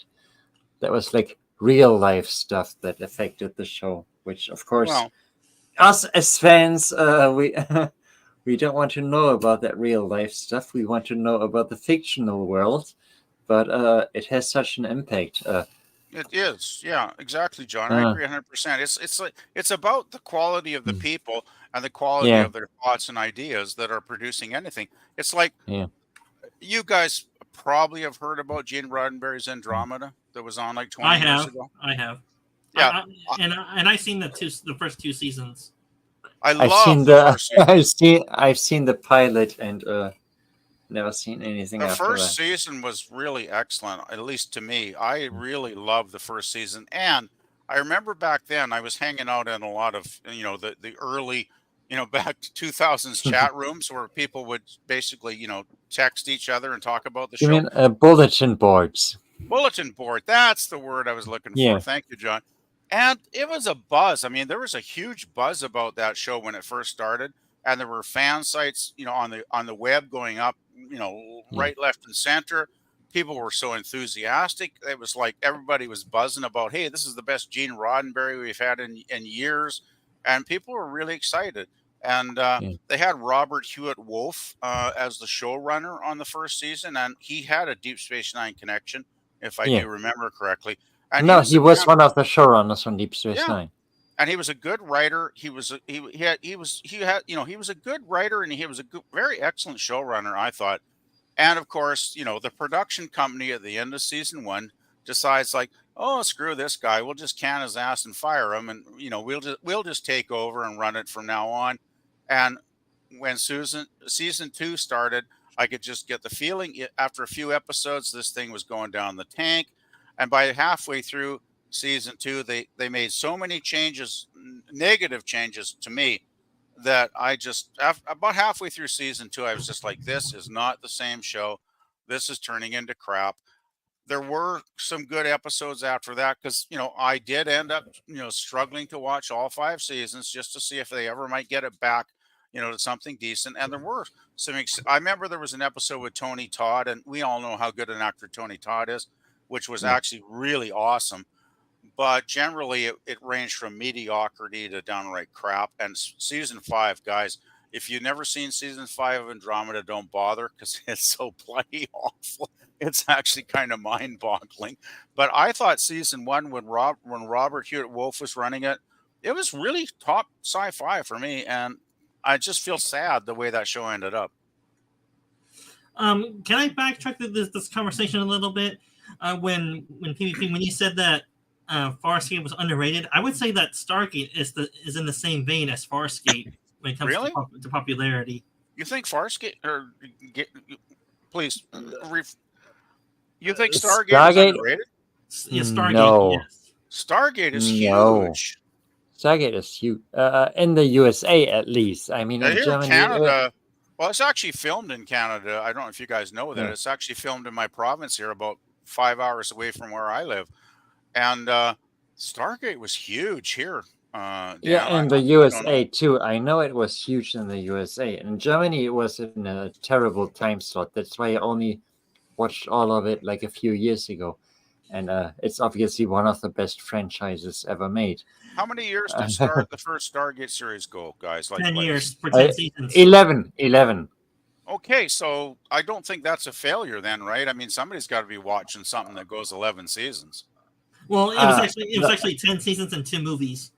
Okay. Wait. The whole thing was 17 seasons. Let me just check for a SG1 was second. 10 seasons and 2 movies. Well, we had Atlantis was 5 seasons. SGE was 2 seasons. yeah, I got into You're watching right. Atlantis. I love Atlantis. I think that's a fantastic show. I It would is. say Atlantis is superior to SG1, at least the first type of SG1. Yeah, I watched a few SG1, early episodes, and I thought, well, it's good, but it just didn't grab me. But when I watched Atlantis, right from the start, the whole scenario of them being like isolated from planet Earth and kind of they're out on their own, and then of course you got the Wraith that come in. Like, damn, the Wraith were such awesome adversaries. Like, I love those guys. They were so cool. I mean, they were almost they were kind of up at the level of Klingons almost, right? They were really, really good adversaries. They were a constant threatening presence. They were. Yeah, and they were like The vampires, right? They just sucked the life out of you. It was like awesome. Well, the it never really is explained, but basically yes on how they do it. And the then you got thing about the Go thing ahead, about the thing about Stargate is from the beginning of SG1, the entire franchise, the TV franchise, lived off the chemistry between the actors. And in like SG1, the actors had such great chemistry, and Atlantis carried that forward. That they had a cast with just amazing chemistry. That they just played off each other, and it always worked perfectly. It was just entertaining as hell to see these characters together. It was extremely character based. The entire franchise was always extremely character based. Like every episode basically was about something happening to one of the characters. Remember the Atlantis episode where Rodney had that thing that made him invulnerable? And Oh then it yeah, also turned out that he couldn't eat or drink anymore either. Oh yeah, it was like the personal yeah, shield is episode. yeah, Yeah, the personal shield episode. it was like Yeah. basically a trap, right? It was awesome. I love that Yeah. episode. Yeah. That was basically the whole Stargate thing, that it was so character based and as such also based on the quality of the actors, who were of course amazing in SG1 and Atlantis. That's why I don't like ranking them above each other. That's why I like ranking them like they had such great actors in both shows and such great characters in both shows. I would never rank one of them above each other. Well, then tell me this: if Stargate is so popular, then how come has it not made a bigger pop culture impact than, say, Star Wars, Star Trek, or any other of the famous franchises? Then Because it came so late. Star Trek started in 66 and Star Wars started in 79. Stargate just came very late. It could be perhaps too that there's so many fans that are into like either Trek or Wars that they just don't have the time or energy to invest in another third show, or like it's like you get enough. It's like Doctor Who fans. I mean, that's another huge franchise. It's like there's only so many shows you can really. Yeah. Well, I guess maybe an exception because I try and watch all this crap right. Yeah. I mean, to me, I think the thing that holds Stargate back is that it came so much later than the others. But Now, what year did Stargate begin in? SG1, I think, 97, started in 97. 97. Late 90s. 97. Yeah. 97 to 2008, I think is when it was officially canceled around there for SG1. Yeah. That Yeah. could be something to do with it then, but well, I don't know. It's so hard to figure out like whether something hits big or it just misses the mark and remains in cult status. Like I mean, I mentioned Farscape, which I think is a fantastic show that I wish more people would discover it. Which maybe is why Show Channel's been streaming every episode for the last 5 days now, which is pretty cool. Yeah. But I mean, like Firefly, I remember when Firefly was on the Fox TV channel here. I watched the whole original run, which wasn't easy because they kept preempting it or putting a sports football game on or some nonsense, right? Which was really annoying. And they showed it out of order, of course. They showed the pilot episode very last Yeah. before they canceled it. And it never got much attention, I don't think, in its initial run up here in Canada. Like, I don't think it was getting very, it was probably getting terrible ratings, actually. And yet, I think it's one of the great shows. And once again, like you mentioned, John, a character driven science fiction series. And those are the best shows, I think. Yeah. You know, if you got But good characters. the point I was trying to make about Stargate coming late is the cultural impact comes also from personal things. Like my mom and my dad know who Mr. Spock is. Because, it came around their time.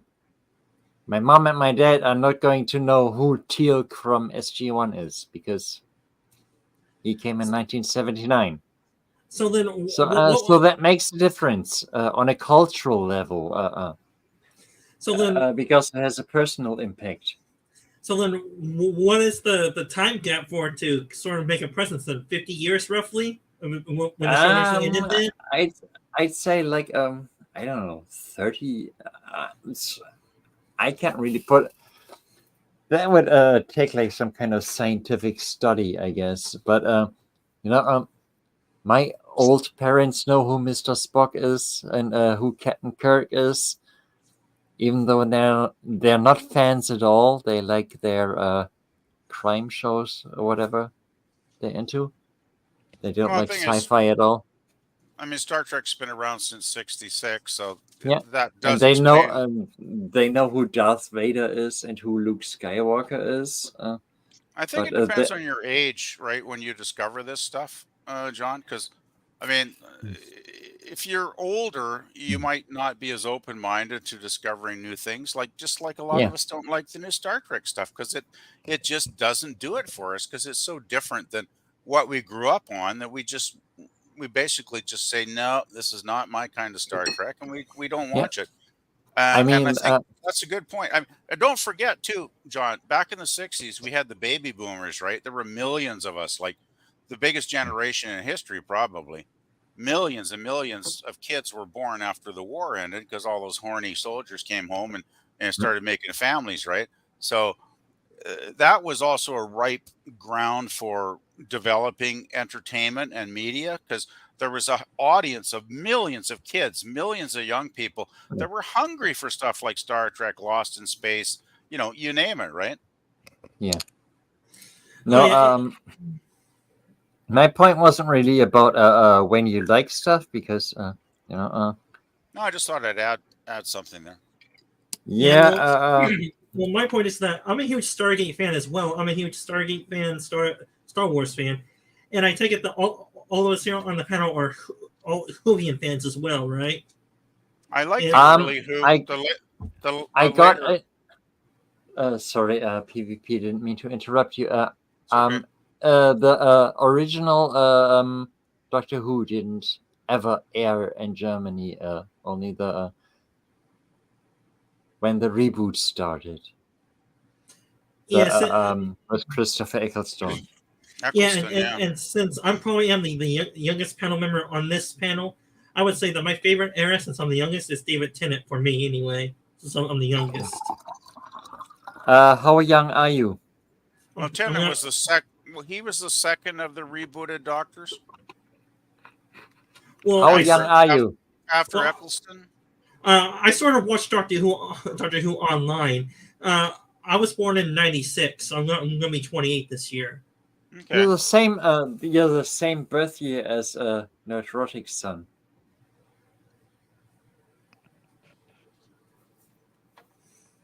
Yeah, so I am the youngest one on the panel, unless you're about the same age as me, John. All right, I'm going to get caught up on the chat really quick, guys. Cam, excuse me. Hello, Cam. So good to see you. Cam, your strategy course says hello, everyone. Gap After Dark says, hey, Cam. Well, Greg says, Right, Chuck is an inside joke for true TOS fans. Kirk Spock made it so in the gangster episode. Piece of the action, yes. Gap Great After Dark episode. says they have time to get the stories written before they go to shoot, so they should have their act together. Yeah, you would hope. Cam Yes. Cam says Pop Culture Curator High Pop panel and chat. Hello to you, likewise, Cam Cam. Good to see you. Hey, Hope Cam you're Cam. doing well. Ola Greg says, Hail Cam Cam. And Cam Cam says, Gap After Dark. Hi Gap. Good to see you.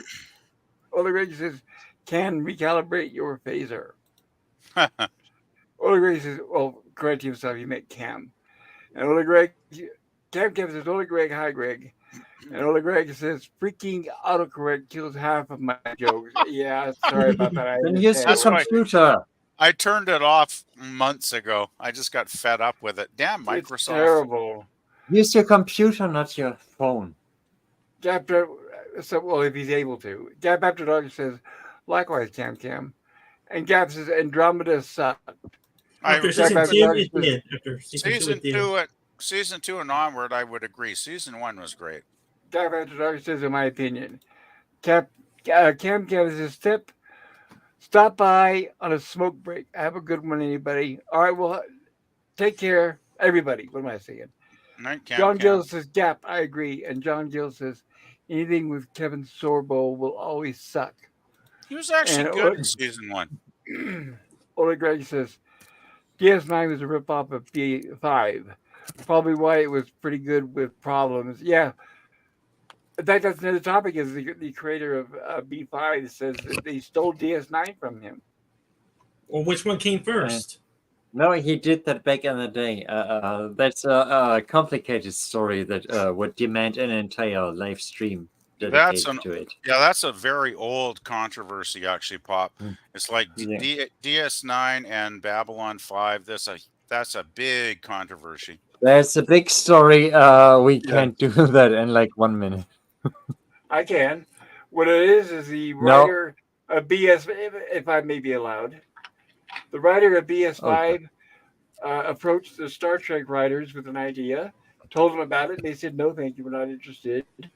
He said, okay. And he went separately trying to fund it, get the money together, and make it. In the meantime, Star Trek was already rolling. So they took the idea and stole it and made DS9. Now, this is according to the guy who wrote BS5. There was even a lawsuit there. See, I did it in a minute. Yeah, but he took it back because it wasn't really that way. There was debate with, I'm not saying whether it was or not because I didn't watch either show. I'm just saying that there was argument back and forth about the whole matter, Yeah. and I'm not choosing sides. I just think Got it's that- good if we got two Like I interesting said, shows. it's complicated.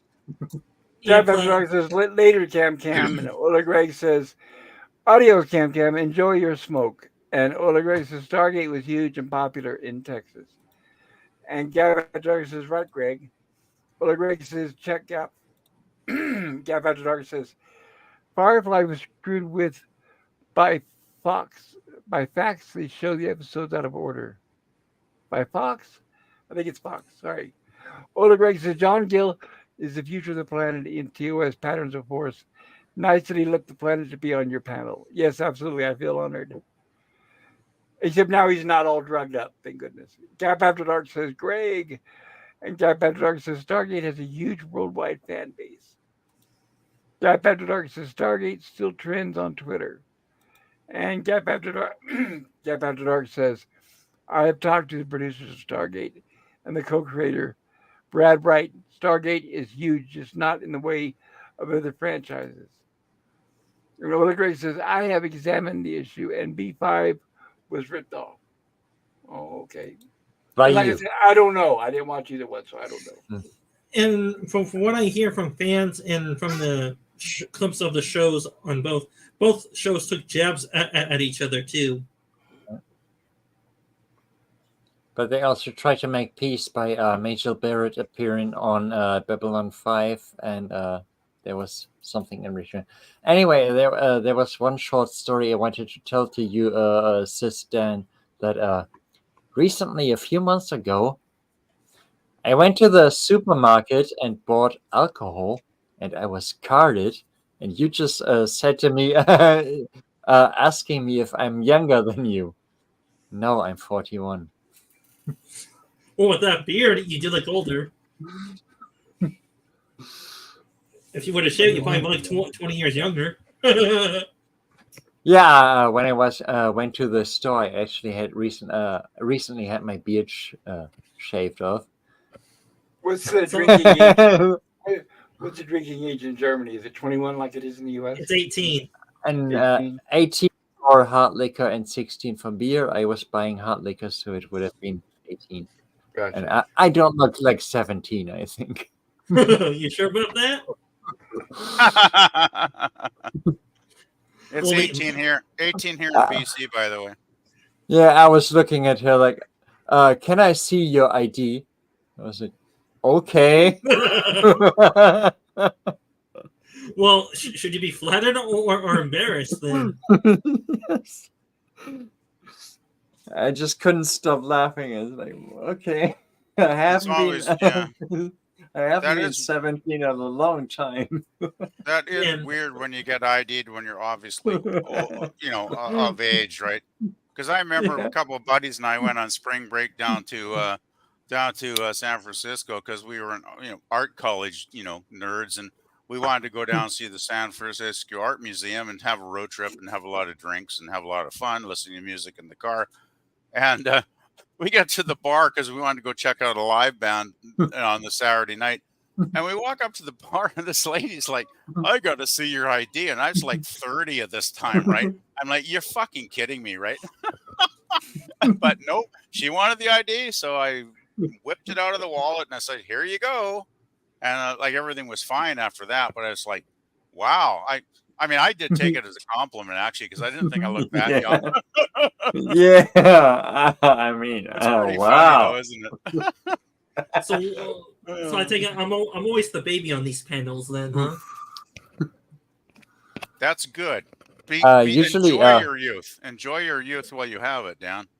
Usually LDG is the baby on this channel. Not for his age, but for being LDG.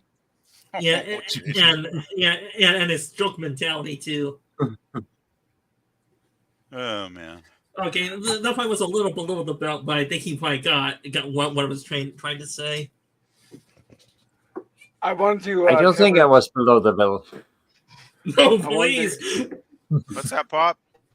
I'm going to cover a topic here before it gets too late, Okay. and that is my failure at attempting to get monetized. Oh yeah, I've been waiting to hear About Oh, where about that this. Awesome. stands. All right, YouTube told me. Now this was, I'm guessing November or December, I think maybe, but I tried to appeal it and they said no. They said try again in February. I can't remember exactly when in February, but some point in February. So I figure I might as well wait towards the end of it. So at that time, back then, they said, we want you to make a video, and it's got to be a video that is not on your channel publicly, but make it just for us, explaining how you do your channel and what it's about and that kind of stuff. Make it 5 minutes or less. So I've been in the meantime thinking about, well, how exactly am I going to structure this? So what I'm going to do is I'm going to go to pull clips from some of my streams, because the point is when I cover shows like Lost in Space at Gilligan's Island, we don't just push play and then watch the episode verbatim and then just say how much we enjoyed it.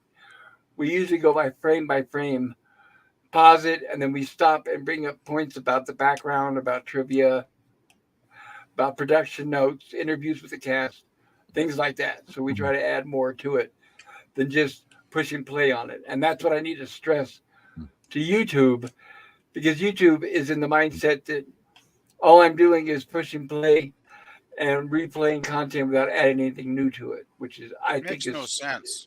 Yeah, it makes Right, no sense, Pop. 'Cause yeah, because Don't in my opinion, I add more to some of the streams than a lot of YouTubers. A lot of them do just push play, and they're monetized with no problem. a lot of them, yeah. Pop, So- do you know the story about how I got demonetized? Right. But if I could keep that in mind, hold on just a moment. Okay. But I want to share with you guys. So with that being said, okay, so YouTube said they want me to make a video. Got it. All right. And they said wait till February to basically plead your case again, and then we'll decide at that point. Now, remember, the whole reason why we're doing this is because last year, now we're talking about last summer or sometime last year, I reached all the requirements to be monetized. I had the required amount of subs, the required amount of viewing hours, whatever it is, the things they require. I passed it before some other people did who were already long been monetized. So anyway, I did that. So that being said, so I earned everything I needed as far as the minimum. It was just a matter of debating with YouTube on what their meaning is, that what they require for monetization. And they wanted me to make a video that presented why I think my channel is different, I guess. I don't know. But I want to show you guys the exact page of what YouTube is telling me now compared to then. So let me do share this. it. Okay, please do. I'm very curious to see what they're saying. Okay, can you guys see this versus on YouTube?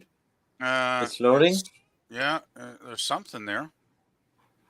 I Let me know see when you it. see it. Are you talking about the arrow with the oddly shaped rectangle square with a yellow? Yeah, Scroll down. Scroll It says down. earn Yeah, on I YouTube. see the top bit, but not much Right. else. Well, I want to make sure we're all on the same page before I proceed. It So looks like it. everybody can see it, right? Oh, there's a red triangle and All a right. little Yes. blue Yes. yellow Yeah. rectangle. Right. Yes, will suffice if we can move on. All right. Your channel isn't earning right now. You guys see that? After reviewing your channel using a combination of automated systems and human reviewers, we found that it does not follow YouTube channel monetization policies. Our review found that your channel contains the following: reused content. Channel uses someone else's content without making changes that add significant value. And this is why I said I'm going to try to make a video pointing out that I don't just reuse content, but we go in and we analyze it pretty much. We break it up, we show it frame by frame, and I also add behind the scenes info, production notes, trivia, and things like that. Can you show what happens when you click on the arrow? A list of do's and don'ts, which does not really simplify it anymore. It makes it more confusing. I see. Yeah. Okay. Okay, now take a look at this. Watch this. Appeal 1, appeal by sending a video. Now, that's what I was talking about. That's why I told you guys I need to make a video. Yeah. Edit your channel and reapply. You got that? Now, yeah.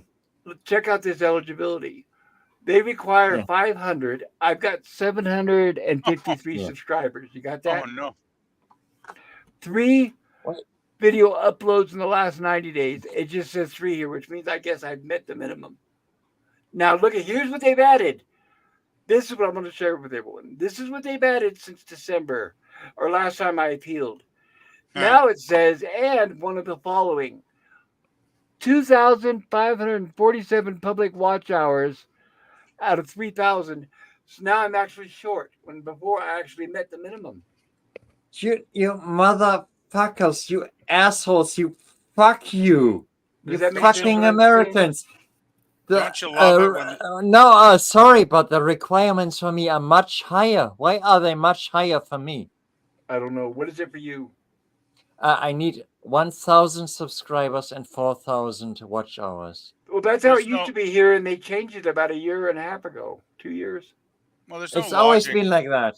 No It's logic always to it, been though. 1,000 subscribers and 4,000 watch hours. I don't know why it's different in the 2 different countries. That I don't know. That sucks. Fuck YouTube. Fuck you, YouTube. Fuck you, YouTube. Oh, you goddamn asshole. I hate them even more now. Fuck them. Guys, I think they did this to try and cut down on the competition. That's why. Jesus Christ, I never knew that Americans have lower requirements. What the fuck? It's going to be country by country, John. I think it's a lot of things are that way, unfortunately. Oh, how nice. Yeah, that's comforting. So basically, God, it says, nice. Anyway, it says yes, you met the requirements over above here under eligibility, But now they changed the goal. Let me put it, they moved the goalpost because now it's before when Yeah, I had plenty of everything. Now I don't. Now suddenly I'm short by almost 2,500 hours. about 650 hours is short. Out of 3,000. Well, Yeah, yeah, you as fucking of the dummy. last 365 days, or now it says any and one of the following. So it means either or of these two, or Huh. 6 public short videos with 3 million views, which there's no way I'm going to be Three able to get million. that. Wow, that's a lot. Right? There's no way I'll be able to get that. So this is as it stands right now. That's what I was going to tell everybody is yes, I'm going to make this stupid appeal video, which they want, but not only that though, I've got to add a lot more viewing hours before I could even do that. And So that's like do Darth the Vader would hour say, pray they don't alter it any Hmm. further, right? do the hours count tonight then, Pop? Probably so. But if Oh, I it's hope so. 200, right, 250, what is it? 2,540, 400 and something hours I need. Yeah, you're like 550 hours or something. Yeah, that's going to take several months. So that's what I was going to Mhm. say is it looks like I won't be getting monetized this month. Fuckers. So I feel like That's giving up. weird. Don't you love it when they change the rules of the game halfway through the game? It's like, what? Well, all I can do, and believe me, I don't like doing this at all. It's totally against what I usually do. But I have to promote myself and say, everybody, if you have not watched, if I have any streams you have not seen, please consider watching the reruns so I could try to get my watch hours up. I don't know what else to do, but it looks like that's my only option now that's going to be holding me back from getting You monetized. know, I think if you ask us that, Pop, I can just put a video on and let it play without even looking at it, and it's going to count as watch hours, right? Because YouTube ain't going to Yeah. know if I'm at my computer. I'd be happy to do that. Like, I could just put on like hours and hours every Yeah, if you week. can. Yeah, start a playlist like Gilligan's Hell Island, yeah. and then before you go to bed, and just let it play. I hate saying Well, that. My God. I could actually even play something for a couple hours while I'm doing my work on the other computer, right? Oh, and I hate saying that, but I just don't know if I'm going to make the 450 hours or whatever by the end of February. In fact, there's no way I'll make I that. I bet you'll be surprised. I think if you ask me and Gorilla and Jill and a lot of us that are regulars here, I bet we could get you up those 500 watch hours in maybe even a month. Well, that's why when I was first bringing this up at the beginning of the stream, and we were talking about Jedi Bill doing those long streams, that's what I was saying. Just maybe I might have to do some of those. Well, if you do it on the weekend, I will be there. And you don't even have to be the whole time. What they did when they had theirs, like Bill, for example, had like a 24-hour stream. Hey guys, sorry. Listen, can you guys shut the hell up? Oh boy. What? You don't want to be. You don't want to be saying that shit on YouTube. Like seriously, you're underestimating the algorithm, guys. Don't say that you're going to watch something and not actually like. Don't reveal what you're doing on Okay. YouTube. Like YouTube's listening. Sorry about that. That's against terms and conditions. And I hate to see you get struck or, get canceled for ABC when they know for a fact that did you're you hear discussing what I this. said? Did you hear what I said? I'm close to thermonuclear explosion, that I need twice as much as Americans to qualify for monetization. I'm going to fucking explode. Yeah, you don't want to be saying how you're going to beat the system. They only want you guys to watch them if you're going to actually pay attention to them and watch them. I want you to enjoy them. I know there's probably some people who have subbed to my channel after I made some of those videos. So if you get a chance, go back and watch them. Well, of course, everything I said was just a big joke, and I didn't mean any of it. So take note. Yeah, There we go. See, now you're I've picking been up. watching. I've been watching your older Lost in Space videos, and so I'm just going to keep doing that because I enjoy them. I think they're gold. They're really good Thank you. I content, appreciate it. and you should have been monetized a long time ago because you're Yeah, you doing should have. review streams and you're not reusing other people's content. That's ridiculous. You're using slides and going through with your guests, reviewing the episode and doing background behind the scenes type coverage, and so that's a more detailed review stream than a lot of other YouTubers are doing. And I think you should be monetized. Well, and I think that's the reason. Now that and I'm hoping that that is what will make them rethink what they're doing, because that's why when I make the appeal video, I'm going to specifically focus on that we add content when I show these things, that we stop it, we do frames, that we examine it, and we cover behind the scenes information and trivia, things like that. That's what I want to focus on. Like I said, is to point out that we don't just push play and just watch the stream together and all say, at the end say, "Oh, we loved it" or hated it. Well, Because I plus mean, all there are some channels that do that. All they do is watch it and then say, "Oh, we liked it or hated it," and they're monetized. So I don't get it. Yeah, that's Yeah, it's that. so easy. You have half the requirements. What the it's fuck? it's so It's so inconsistent. easy. I just wanted to add quickly, Pop, if I may. Um, especially like when we do say a Lost in Space stream. I mean, there's myself, Gorilla, Jill, Stone Rocket lately. We all are on there adding our comments, our thoughts, our personal experience, watching the episode, over the years. I think we add tons of content to the video. So how how YouTube thinks that it's just like push and play, I find that completely mysterious. I don't get it, because we probably, like, we'll do what? We'll spend like 2.5 hours doing a Lost in Space episode, and we add so much of our own personal thinking about the episode, discussing it back and forth with each other, which is awesome fun. And so, I mean, I just don't get where YouTube's coming from. Well, yeah, that's a perfect example. We'll cover, like, let's say Lost in Space. Well, it takes us 3 hours to cover a 1 hour show because we add so much to it, Exactly. and that's trying to stay on point as much as possible. Usually when we're doing that. Yeah, and we go longer because we go off on silly tangents, right? But they literally just made a request. Make a video. So make a video about something. Anyway, Pop, if you Like, want They let's see if talking it about- works. I'm gonna- That's literally what they asked. Make a video about something. Oh yeah, no. And, What I'm going to it's do? what they asked. No, what I was saying is, I'm going to make a video, but what it's going to be is it's going to be highlighting how we add trivia and other things like that to our streams. And it's not just on the replay. We're not just playing something. That's what that video is going to focus on. That's what I'm hoping they want to see. I don't know, No, but just I'm do a video about something, like something you like. Not something specific to the YouTube request or what Yeah, you think no, YouTube they is say saying that you're doing wrong. in the requirements for the video, they say we want you to explain to us how your channel is not reused content. I've got to focus on that. I can't just say, "Hi, here's me at the park with my dogs. Now, will you please monetize me?" See, I can't do that. Why No, not? they want I me- mean, because I walking got to your follow dog. the instructions. You're not listening. Yes, I am. I'm I've got to literally follow listening. I've got to follow their instructions. I can't just do whatever I want. Unfortunately, I wish I could. The instructions are making a video of not using the content of anything else.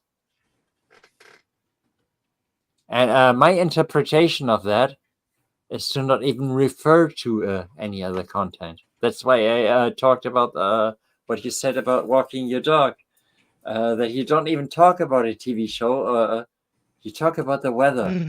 It's like It's not going to matter because he's going to do videos on that stuff anyway after. So if they're asking for a video explaining what you do, then you give them a video explaining what you do. Period. End of story.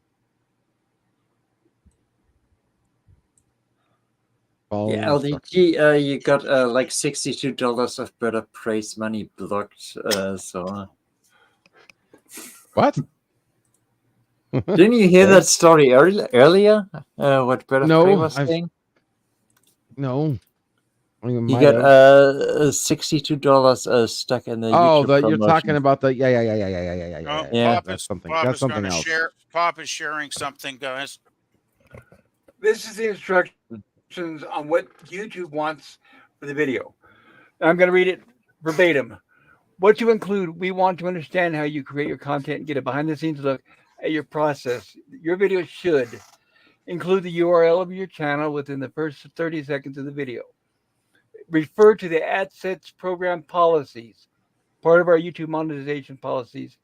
Make sure you address specific parts of the policies and give examples of how your channel follows our guidelines. Focus on the channel as a whole, not just individual videos that meet our guidelines. Excuse me, sorry. Provide visual examples of how your content was created. Show how you've edited or filmed the content. Try to connect with what you show in your video appeals to other content on your channel. You can show yourself in the video or provide a voiceover. You can show how your content was filmed, show how your content was edited. If you're a music artist, show how to create your music. Once your video appeal is ready, follow these steps to upload, and submit, and so on and so forth.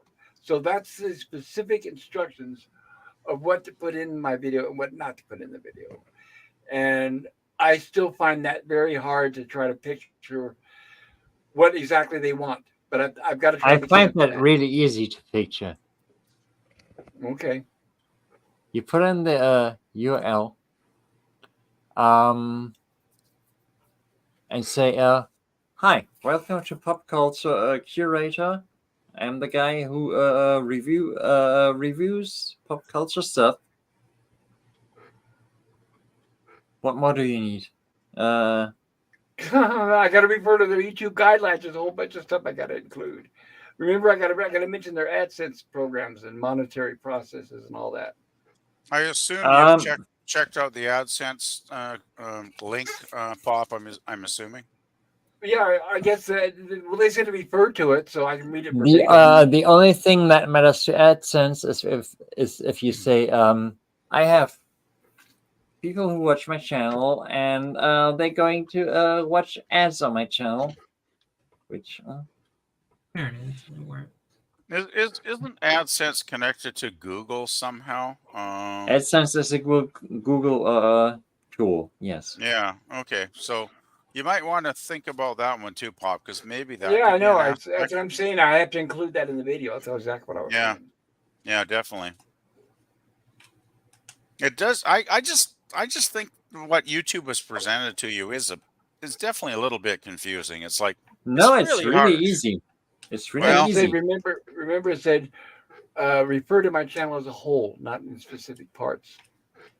LDG, back me up, please. It's so simple. Well, if it was simple, I guess Pop would be monetized. It's so Yeah. simple. As far as Just say, answering how you edit your videos, you just tell them that you do it live and that you use broadcasting software like OBS and StreamYard. Oh yeah, Yes. that's what I was going to do. StreamYard. Yeah, I was going to explain that.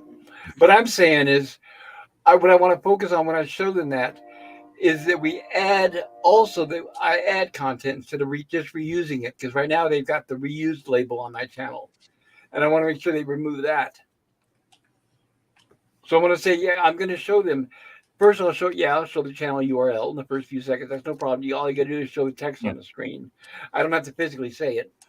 And then I'll refer to the AdSense program, like I said, and how I think my channel fits within the AdSense guidelines. And then I want to focus on showing them that, look, I've got a variety of stuff. We've got live streams, plus I have reviews. And when I do the live streams, self-evident. I don't have to say that's original content. They know that is.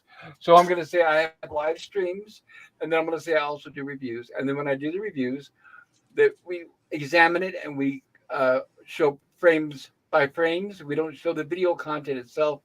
And then we add a lot of trivia and behind-the-scenes information and knowledge that is not included in the video. That's my verbal way of trying to explain to you guys what the videos has to look like, in my opinion.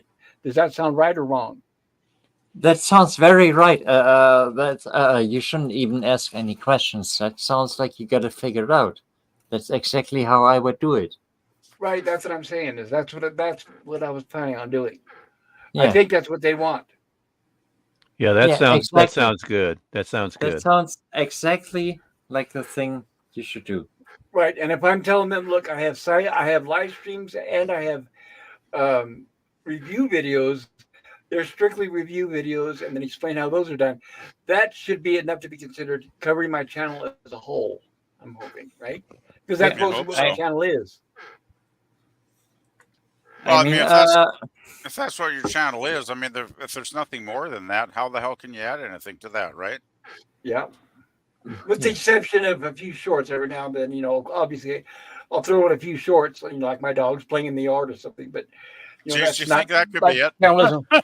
yeah, but that's not That'd what be my sad. channel is It's focused like, on. well, we had a doggy short, and that's why you didn't get monetized. That would be Yeah. really sad. And then your visit to Vasquez Rocks and that Oh, Yes. that kind of thing, you know. In fact, I've got a lot of that I haven't even posted yet. I haven't edited it well, yet. I've got Oh hours of it. wow. Oh wouldn't it? yeah. Wouldn't the dogs be considered original content though? Like Well, yeah, I'm sure it is. you'd I hope. don't know. I don't Unless you know got the what. world's first dog. No, Right. the one thing is that LDG will tell you that too.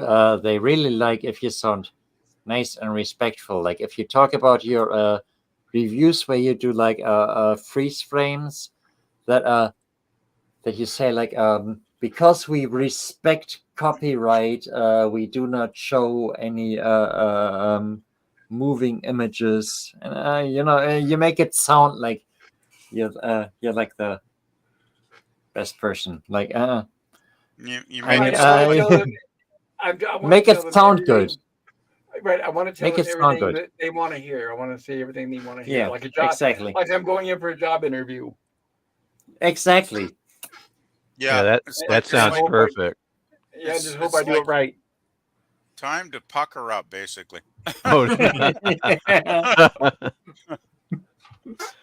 But hey, if it works, it But works, right? Power well, to you, I've only Bob. got one. I've only got one more shot at it. I'm guessing by the sounds of it. If I fail this time, I Oh, don't think there's another appeal process. that's man, that's ominous. Oh man. Oh, I'm bummed out. I'm bummed out. Oh. Oh, you could Damn, always just start a this new is channel. BS. You need to get monetized. I mean, if other channels that we know get monetized, there's no reason because they do the same thing you do. It's like Yeah, crazy, man. and LTG's right. I could start another channel, but honestly, after being treated this way with this channel, I don't think I wanted to go through it again.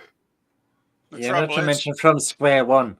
you could Yeah, start a new channel and work on it for a year and then get screwed over again, right? So, Yeah, yeah, that's my luck. That's how it would happen. I mean, I had a oh, channel banned.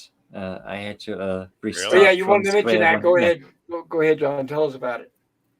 Yeah, but it was I had my music channel and my Star Trek channel separate, and now it's like I have them together because my music channel was banned for hate speech, even though I never do any hate speech because I'm not a hateful person.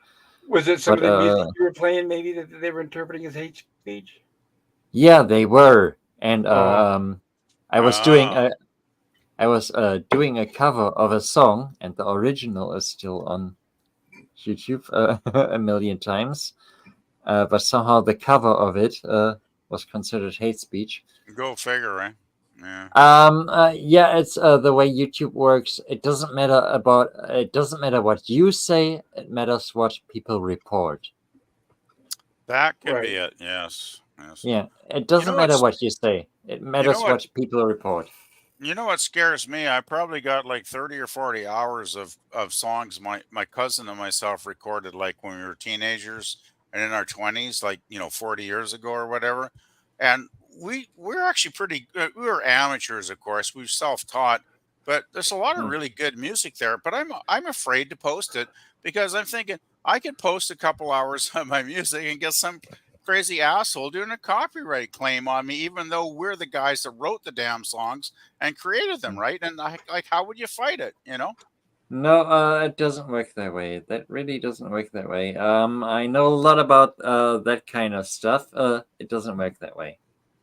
You gotta So have the receipts. do you have any That's helpful not going to suggestions? happen. I'm just going to give you the short version. That's not going to That happen. that would be helpful.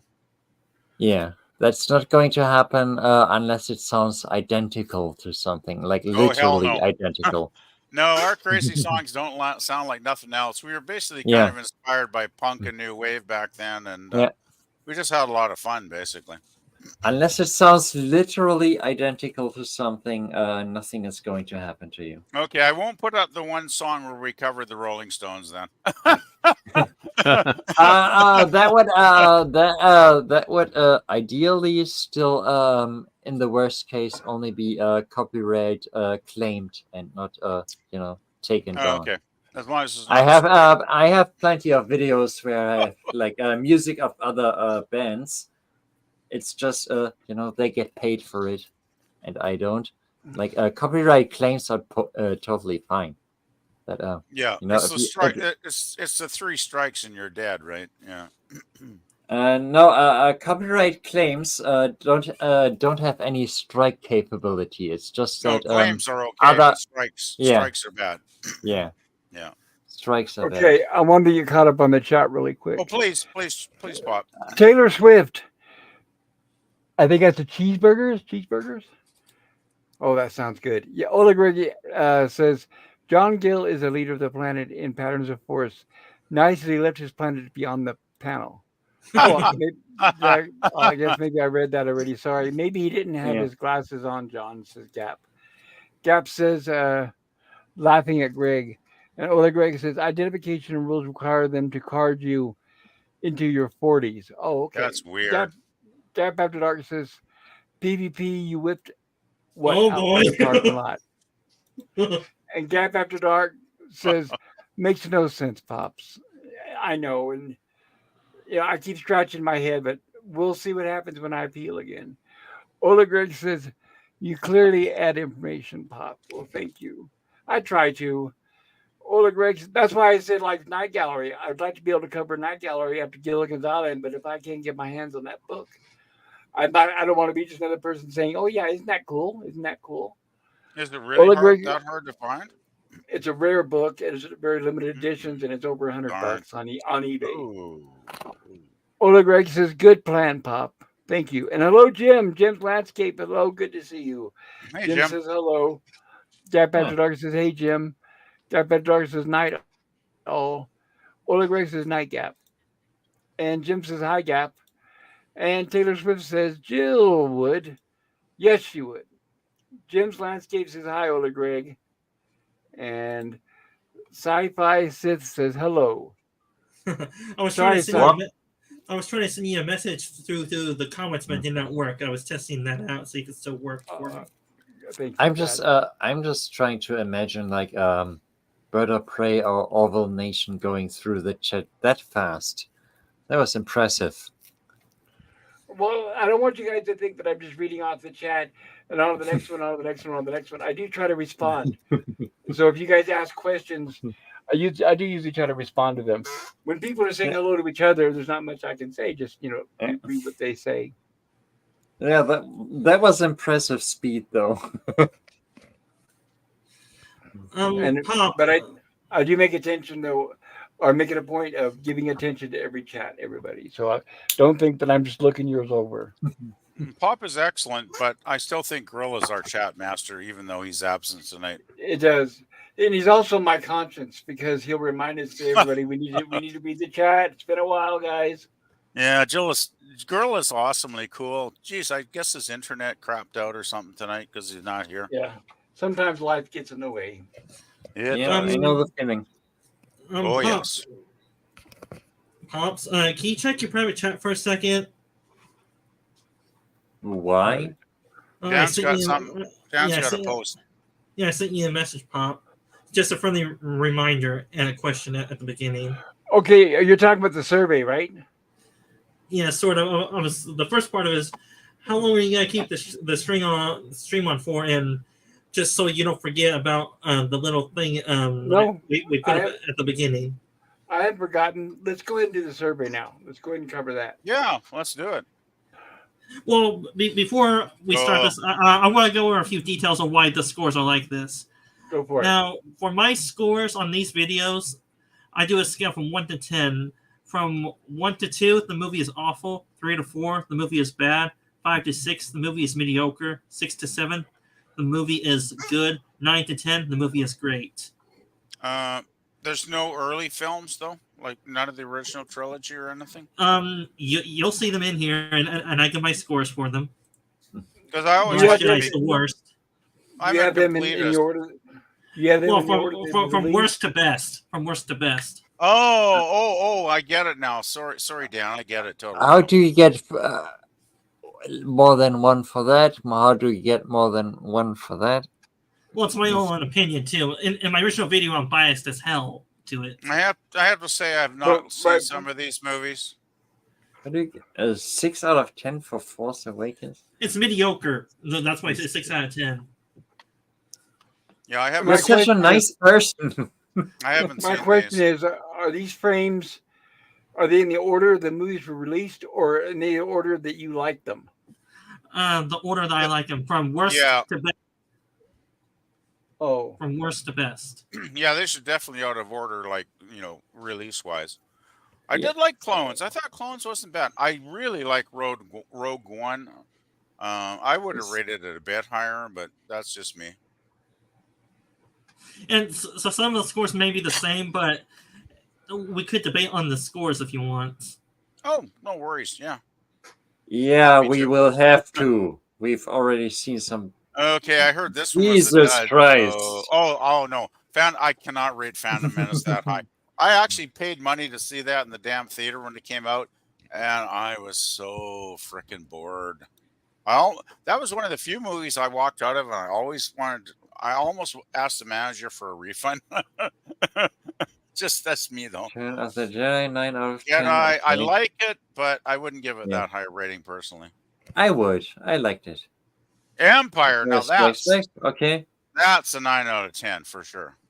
And Yeah. I show my bias at the my end of favorite it, movie. this one. My bias right here, because this is my favorite movie right here.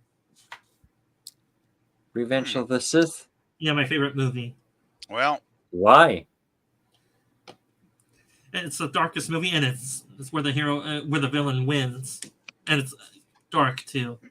I like dark storytelling, but not too damn dark like Last Jedi is. Yeah, but you gave Last Jedi not 1 out of 10, but 4 out of 10. I don't. The No, plot was whether- the plot was disjointed. The rebellion was all but destroyed, and they ruined the aspects of the Force, and they ruined Luke Skywalker's character among other things. Yeah, but why 4 and not 1 out of 10? Because it was really just. I don't see anything redeeming about it. Well, a 4 out of 10 on this chart is a bad movie. Yeah, that's- but that's pretty 4 low, is still higher than 1. I would have given it a 1 out of 10. Well, there are 5 categories. I do awful, bad, mediocre, good, and great. I do 5 categories, and each number has 2 numbers for each of them. Yeah, and it's awful.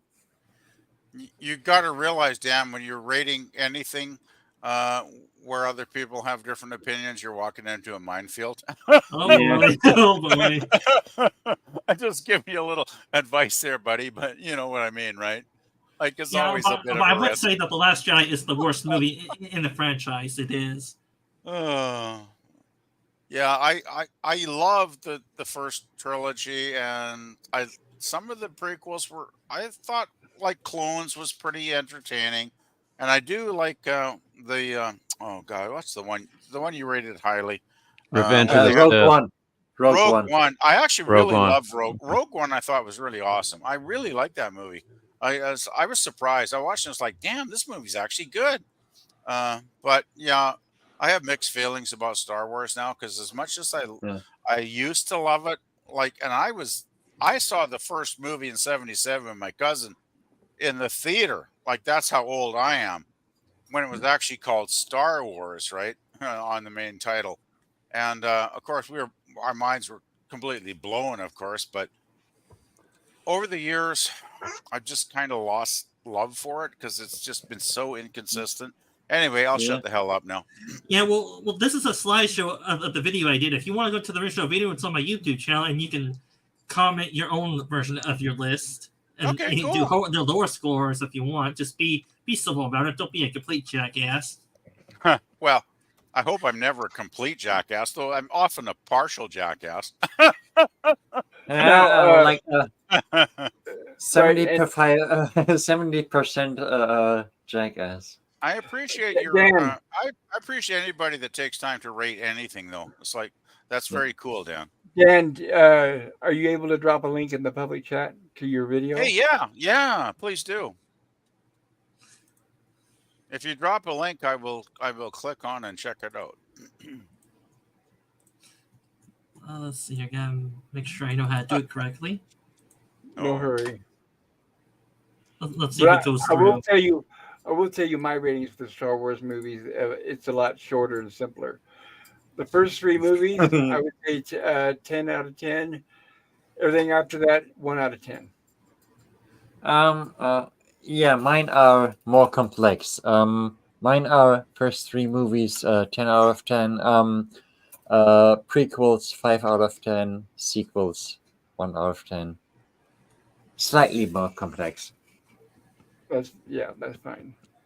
You know, that's You what I guys, love you guys about- hold the originals in such high praise, even though you don't see the flaws in them. Well, no, they're Oh, not I see perfect. the It's flaw. just that the other ones are so bad in comparison. You Dan, got to remember that Dan. the sequels and the prequels are really, really bad. Yeah. No, it's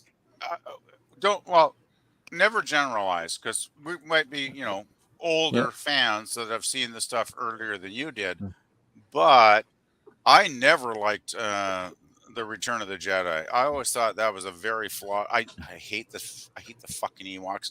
I hate those fuckers with a passion. Yeah, Sorry, so do I. So do I.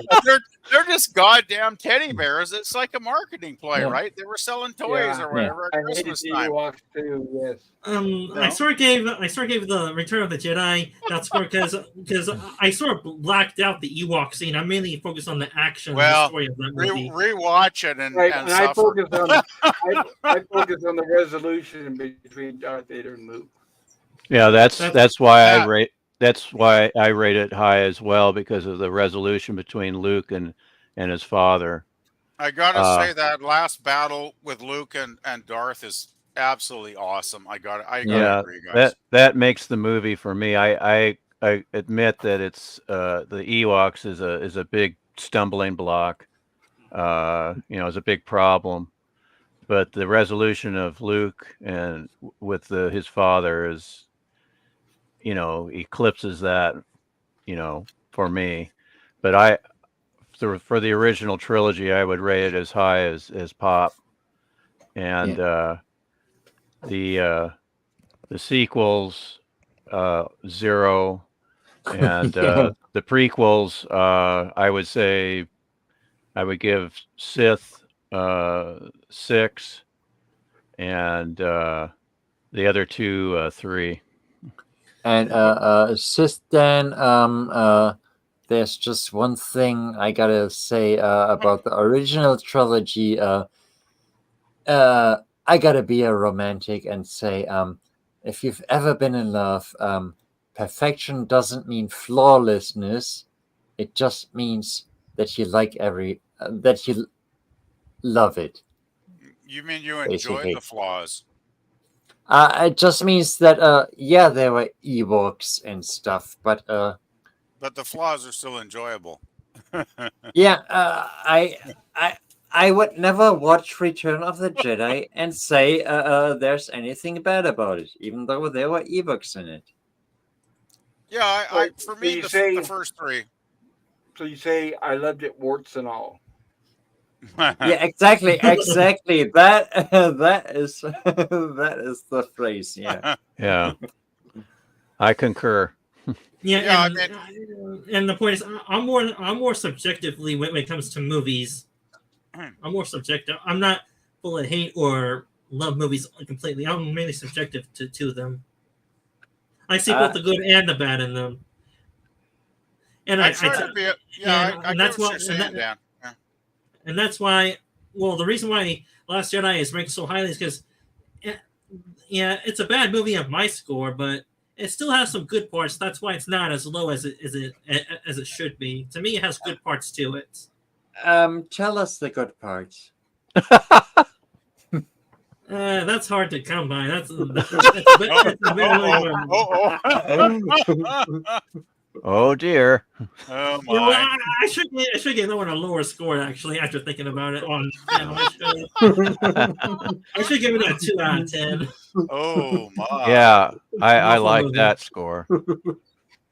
As Mr. Sulu would say, "Oh my!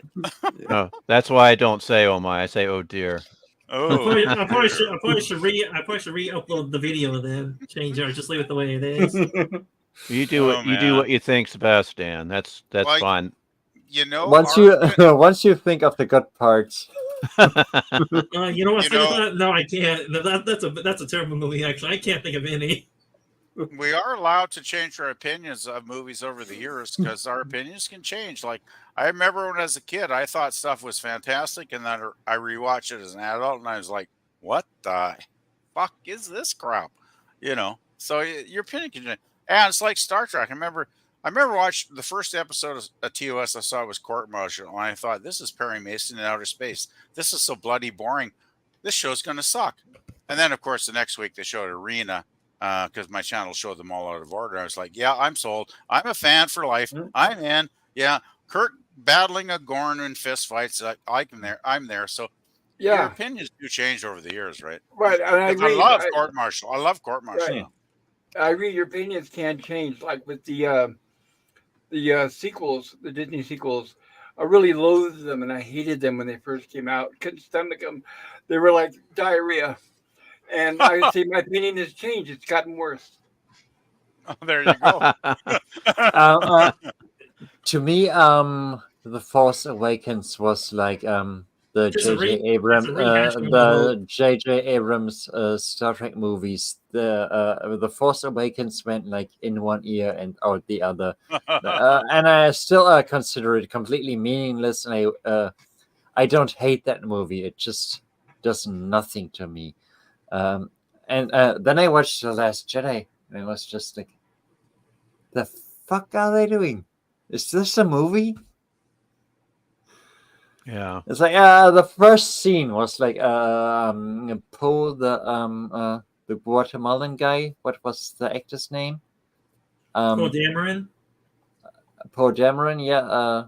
What was the actor's name? Who also played Apocalypse on X-Men. Oscar Isaac. Oscar Isaac. Yeah, and he was flying there and suddenly starting to make jokes about that guy's mother. Yeah, he's making And mama it's like- jokes. And I was like, "What am I watching?" Yeah. You You're know, not the movie. You're not is- alone. You're The not movie alone, was John. already lost at that point. Yeah. Right. The best way to describe and to look at the Last Jedi, and if anybody was to ask you, what's the movie about, just simply say it's about a director wanting to tear down a franchise. Simple as that. That's what the whole movie's about. Yeah, And I he was should very have gave. successful. He was very successful. Yeah, I should That have gave the whole last. thing was a disaster. Yeah, I should have gave the Last Jedi a lower rating. I mean, my rating is already a bad movie, but it's an awful movie instead. It was, and it's admitted. I mean, Ryan Johnson said that he wanted to destroy the franchise, and he was very successful Yeah. at doing that. Yeah, you But did. of course, Kathleen Kennedy said he writes strong female Yes. characters, and it's like, well, it's a cesspool of a movie. Right. so much, He so much deserves for it. any characters. Right. She deserves this as much negative criticism as he does. She was. Yeah. That's She why was in on Ryan it. Johnson You hired him. directed. Right. She was in on. She was in on every step of the movie. So yeah. We That's all why- do. We all that's do why- remember that horrible infamous photo of Kathleen and the women lined up going, the force is female, right? Yep. Yeah, Or but that board. that's The why. writers' room. That's They had the why. board up and it said dinosaurs, and where it said no wars, and it had all the do's and don'ts of the new Star Wars. We all remember that too, and that sucked. Yeah. That's why Ryan Johnson directed a Star Wars trilogy, like Kathleen Kennedy announced after The Last Jedi. Oh, by the because way, he did it so well. can we go back to the main screen pop with all of us so I can see everybody? Because everybody's tiny on the left side. Yeah. Hope you don't mind me asking. Thank you. That's better. Now I can That's see better. myself. Now I can see my buddies on a Saturday night. Yeah. Okay.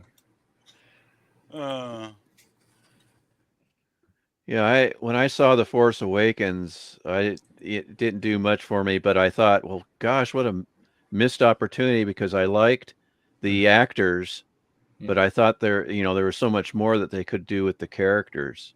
And I said, well, they'll get it right in the next film. Yeah. Guess again. Yeah, Yeah. I I don't. mean, Are you guys as confused as I am about how they want to destroy Star Wars franchise, Star Trek franchise, Doctor Who franchise? You go on and on down the list of. I mean, I don't know every franchise that exists that they want to destroy, but are you guys as baffled and confused as I am as to why they want to take multi-million dollar, m- franchises that made huge $1 million profits and just run them into the ground and just lose billions of dollars, like the Marvel, like the superhero Marvel. I mean, that's dead now, right? It's like, what the heck is going uh, on? Destroyed patriarchy. That's what they all have in common. that's Like, yeah. PvP. I'm as confused as you. I mean, some of the other guys are not as confused because they think it's for political reason. But in reality, it's just sheer fucking stupidity. And I'm confused how these people got where they are. that's scary. Well, Yeah. they were hired These because they were people seem to be activists. They were morons and they're activists. making millions and I'm getting by month to month. They're hired Sorry, because they're Bob. activists. Talented writers, producers, and directors are being turned away, and in their place, they're hiring activists. That's It's exactly what happened. sad. Yeah, Yeah. it's all diversity hires, and Yeah. it's for them. The message is priority, not story and character, and with that comes an agenda. So it is intentional. That's what I said. The other guys are into the conspiracy theories, and no, conspiracies have the goal to be successful.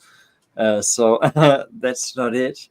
They're just completely stupid. Hollywood is so Well, they're Hollywood has become like European royal families. Before the wars. Not inbred literally, but so Insulated. so insulated. Yes, so insulated well, that they only have their. They only have They their don't know. little They bubble. don't know anything about the outside world. They don't know anything. It was like before the French Revolution. The famous saying before the French Revolution that the French Queen said, "The people don't have bread, so let them eat cake." Yes. Marie Antoinette, I That's believe. yeah, Marie Antoinette. That's basically Hollywood nowadays. Well, they're in It's the bubble. it's a society that's completely capsuled off from reality. They're in a bubble and they're like little doggies sniffing each other's butts, right? Yeah, and it's To put it in politely. they don't. Sorry. I don't even know if they know anything about basic life of regular people. And I mean, I don't know if you 10 years ago, some of you probably watched Robert Meyer Burnett, who worked on the DVD, not Blu-ray extras for TNG, and they I interviewed. did watch. I used to watch them actually, John. Yes. And Same here. I watched Same here. I watched all the Blu-ray extras on the TNG reissues, and how the writers started out having a job on the side while they were writing for Star Trek, and living in real life, living in real actual life. And that's actually how Star Trek started. I mean, those were all people working jobs, and even Gene Roddenberry. I mean, he was a cop and he was a pilot, and he knew how real life worked, and he had to pay his bills and all that stuff. And I think nowadays, that's these the difference. writers, Yeah, yeah, that's the difference, John. Like you go back to 50s, 60s, 70s, even 80s yeah, shows, and you can tell the writers have lived complex, interesting, difficult, challenging lives where yeah, they might have actual lives, themselves. Yeah, Like, I mean, Roddenberry in the war, like he could have died, right? As a cop, he could have got shot. Yeah. I mean, these people lived real lives and they had real challenges, that they suffered through, and Yeah. that's what comes through in their writing, right? Exactly. I mean, Gene Roddenberry had a plane crash in Syria. He crashed on a plane in Syria. A few people survived, and they were held by the Syrian government, waiting to be released. He had some real life stories. That's pretty harsh, yeah. Yeah. Yeah, I just love the old school writers because they had the life Exactly. experience. It's like John Michael Straczynski, who wrote Babylon 5. He had that whole family history. He released that book recently, not recently, like 3 years ago, about his family history and how they fled from, had to Europe? flee from the Nazis and, Yeah. go to the USA. Well, one thing, John, is I have a bachelor's degree in fine arts. I studied for 4 years, and I know a lot of artists that fled from the Nazis to come over to Yeah. survive in North America during that era.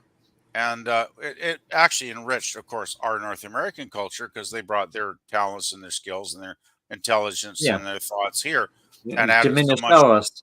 Yeah, and it was, well, big loss for the Nazis, but like the Nazis were only interested in looting the art anyway, not understanding it. Yeah. It seems right. I But mean, everybody knows how much influence Jewish people had on pre-war German culture, like Einstein and Sigmund Freud and yeah, all the physics and everything. Like everything, all the culture and all the science that was done in Germany before the mustache assholes. it's very sad what happened in World War II. I Yeah, gotta say, John. exactly. Yeah, and it's weird that people got suckered into that garbage. Well, you look at the history, though. I mean, World War One, Hitler was like he was just like a basic soldier, was he not, in the trenches? Yeah, And He was a corporal. but he was a he he did was a develop courier. a deep hatred at that point, though, early in Yeah. his life, did he not? Yeah, Even before World War One, he did.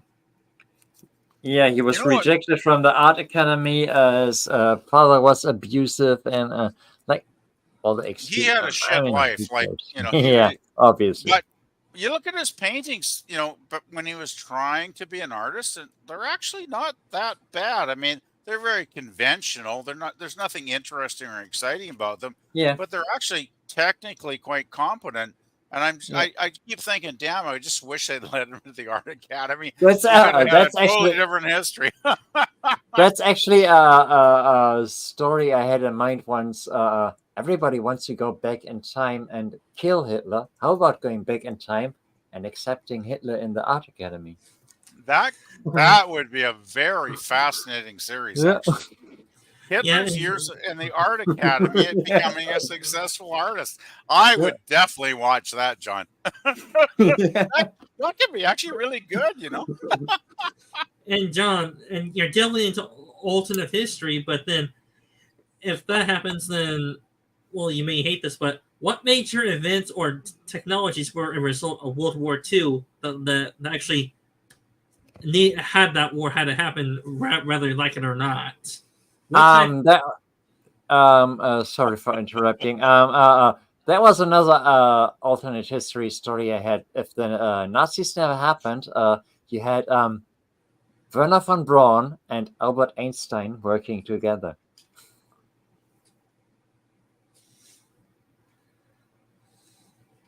So they could develop like insane technology. Albert Einstein and Werner von Braun walk into a bar. You guys can finish the rest. If the Nazis never happened, that's like one of my alternate histories. That's an interesting idea, though. Like, Yeah. wow, it always is fun to play with history. Like, I actually watched one of the few reaction channels I actually respect. I watched it earlier today. She ended up doing The City on the Edge of Forever, and she was actually in tears by the end of it because she's a really great reactor, really honest. She gives her honest, really intelligent opinions too. She spends about 10 minutes after an episode talking about her thoughts on it, and it's like that does make you think about alternate histories. That show, right? Yeah. That episode. Which I mean, channel is that? PvP. Oh, Bunny Tails. I can post a link if Pop will allow it. I always like to ask. Go for it. I don't Uh, care. Okay, I will. I will just find her here. Give me a minute or two. Can you imagine what I life would have been like too if they hadn't treated Tesla the way they did? If he would have been accepted and promoted and allowed to continue with his experiments? Oh, that'd be a totally different world. yeah, I that's know it. another thing. Yeah, but then you There's a insert the link ripple. to. Sorry, go ahead. Yeah, but then you insert the ripple effect of time travel on how it. Yeah. There's always a cause and effect. Without something, another thing happens. Whether you like it or not. Well, I would have been willing to see what life would have been like if it wouldn't have happened the way it did. Sci-fi sit down. There's a link to your video, and Taylor Swift, greater than Disney Star Wars, says, "Oh my goodness, what's that poster doing on here?" Oh, we're talking about the Star Wars. Yeah, the Star Wars thing. There's the link that PvP was just talking about, Bunny Tails website. She's Hope a this lovely works. lady. Thank you for posting that, PvP. She's really good too. She's very honest and intelligent. So, I mean, there's a lot of crappy reaction channels, but she's one of the few I actually sub to because she's really good. And is she hot? No. Oh, No. you. Well, watch a video or two, and You won't have to ask that question again. No, Um, I'm being sarcastic, but it was her She's first. hot. Yeah, It was she's hot. first.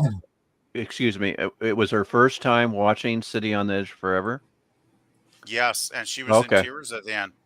So that should tell you something about Bunny. Yeah. I keep reading that as Pleasant Valley Pecker.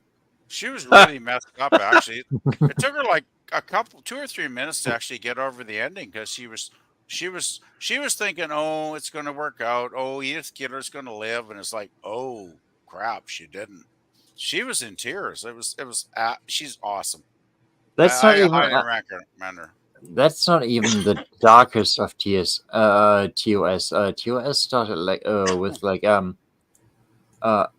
one of the first episodes, Charlie X. I thought the ending was really dark because they sentenced him to be with his parents forever. Prison, right? Yeah. I think, but Yeah. Yeah, what that's affected- that's really dark if you think about it. well, yeah, but I think what affected Bunny Tails was the romance, the dark turn of the romance. Yeah. Women like to romanticize, so that was Well, probably the what thing really is- broke it up for her. For a young lady, probably I'm guessing in her late 20s, Bunny's really quite open-minded because she doesn't judge Kirk. Like a lot of younger viewers will go, "Oh, Kirk's a dog, or he's a horn dog, or that kind of shit," right?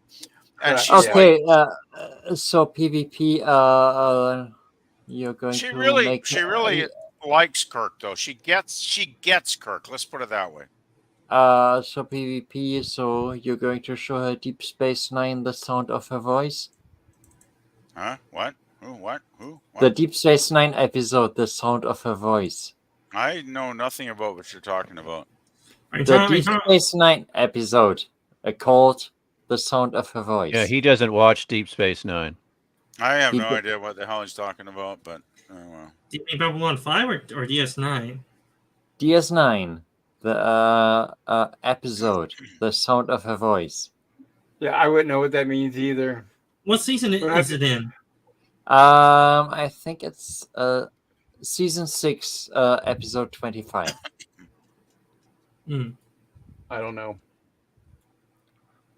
Okay. Now, did I get that right? PvP, you have never watched Deep Space Nine?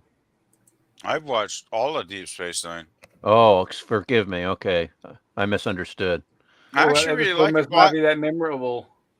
I actually finished watching it like some months ago with Jill because Jill and I have this thing. We go every Saturday morning at 10 a.m. Pacific, and we watch 4 episodes of Star Trek, and we watch the entire Deep Space Nine over the last. Now we're like into season 5, starting season 5 of Voyager next week. So Jill and I always hang out because we have a lot of fun. Jill's a cool friend, and we always hang out on weekends together. And we watched the entire Deep Space Nine. Yeah, I've seen it all. So the Yeah. sound of her voice episode, John, I take it is a tragic one. Very. I Okay. don't remember that episode because I mean, there's That's 7 where the seasons, right? I forget. that's where they talk to that woman and they have some interference and they all form a relationship with that woman and they can't figure out where that interference comes from. I just don't remember it. I've seen. I mean, there's hundreds of episodes of Deep Space Nine, so I just don't remember it. Okay, John Gill, don't call me Pleasant Valley Packer. That's rude. Just Though I've had past girlfriends that probably did call me a Pleasant Packer, but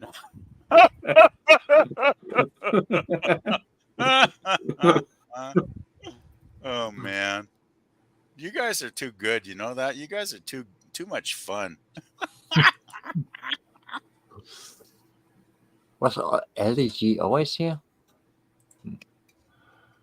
Check out Bunny though. Bunny is really cool. She's really sweet. She's nice, but do not leave spoilers in her comments because she's been getting really upset about that the last Good, I'm month. glad she gets upset. That's good when people Yes. stand their ground because I hate when people give spoilers.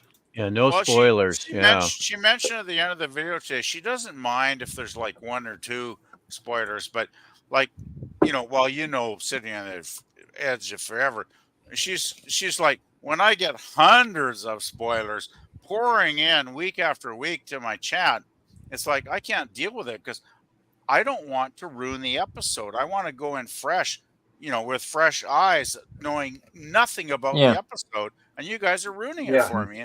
Yeah, I'm not as extreme as some people. My policy on spoiler is don't tell me the ending. If there's some details in the middle, I don't actually give a shit. But it's how it all turns out. How it all turns out in the end. I mean, it depends on the person. Yeah, that's why I tend to not really go to very many watch parties on Gorilla's Random Thoughts channel because it's if you're trying to watch the movie and avoid spoilers, forget it. People are shouting them out all through the movie. I don't find that a pleasant experience, and that's why I don't go to those watch parties usually. Yeah, but on the movies that Gorilla shows, I don't think it really matters.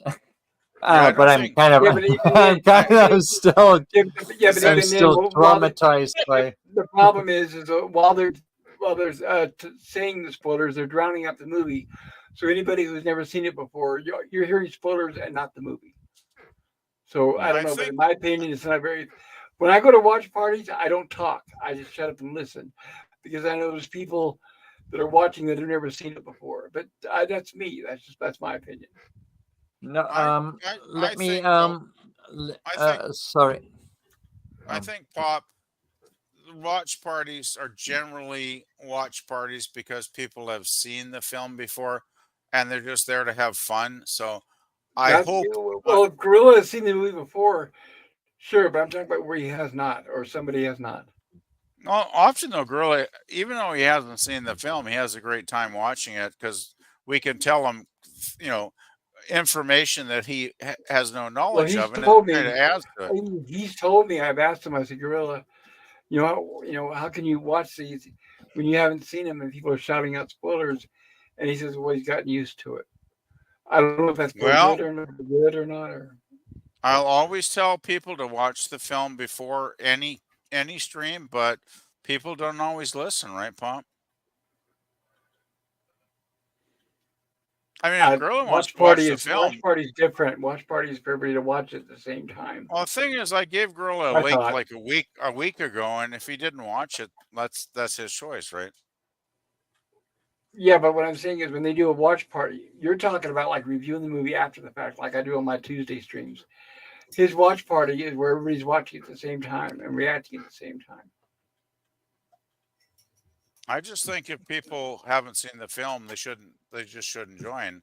and that's their choice. I mean, I don't know, any watch party Gorilla and Yeah, I but have now you're ever talking a had. different subject. That's a different subject. Now you're talking about if people should join the panel if they haven't seen the movie. That's a different subject altogether. Well, I don't know. We've always had a good time, but really, Pop, I don't want to argue with you, man. I really don't. No, I'm not. I'm My just saying that's a different subject. Now we were originally talking about people spoiling a movie. I'm not talking about if people go on a panel and if they've seen the movie or not. I'm I just saying never that's want to spoil a movie for anybody.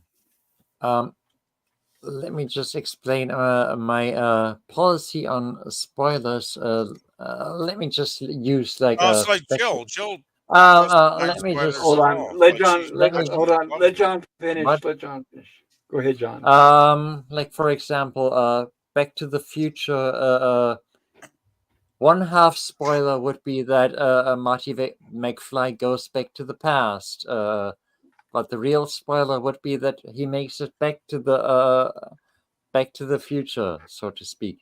And I don't mind the former. Like if people tell me stuff that happens in the movie. That's fine. What about, let me ask you a question. What about if you're watching the movie? Let's say you've never seen it before, and other Yeah, people have seen it, yeah. and every scene they're saying, "Oh, wait, watch. This is going to be cool. Wait, what's coming up here?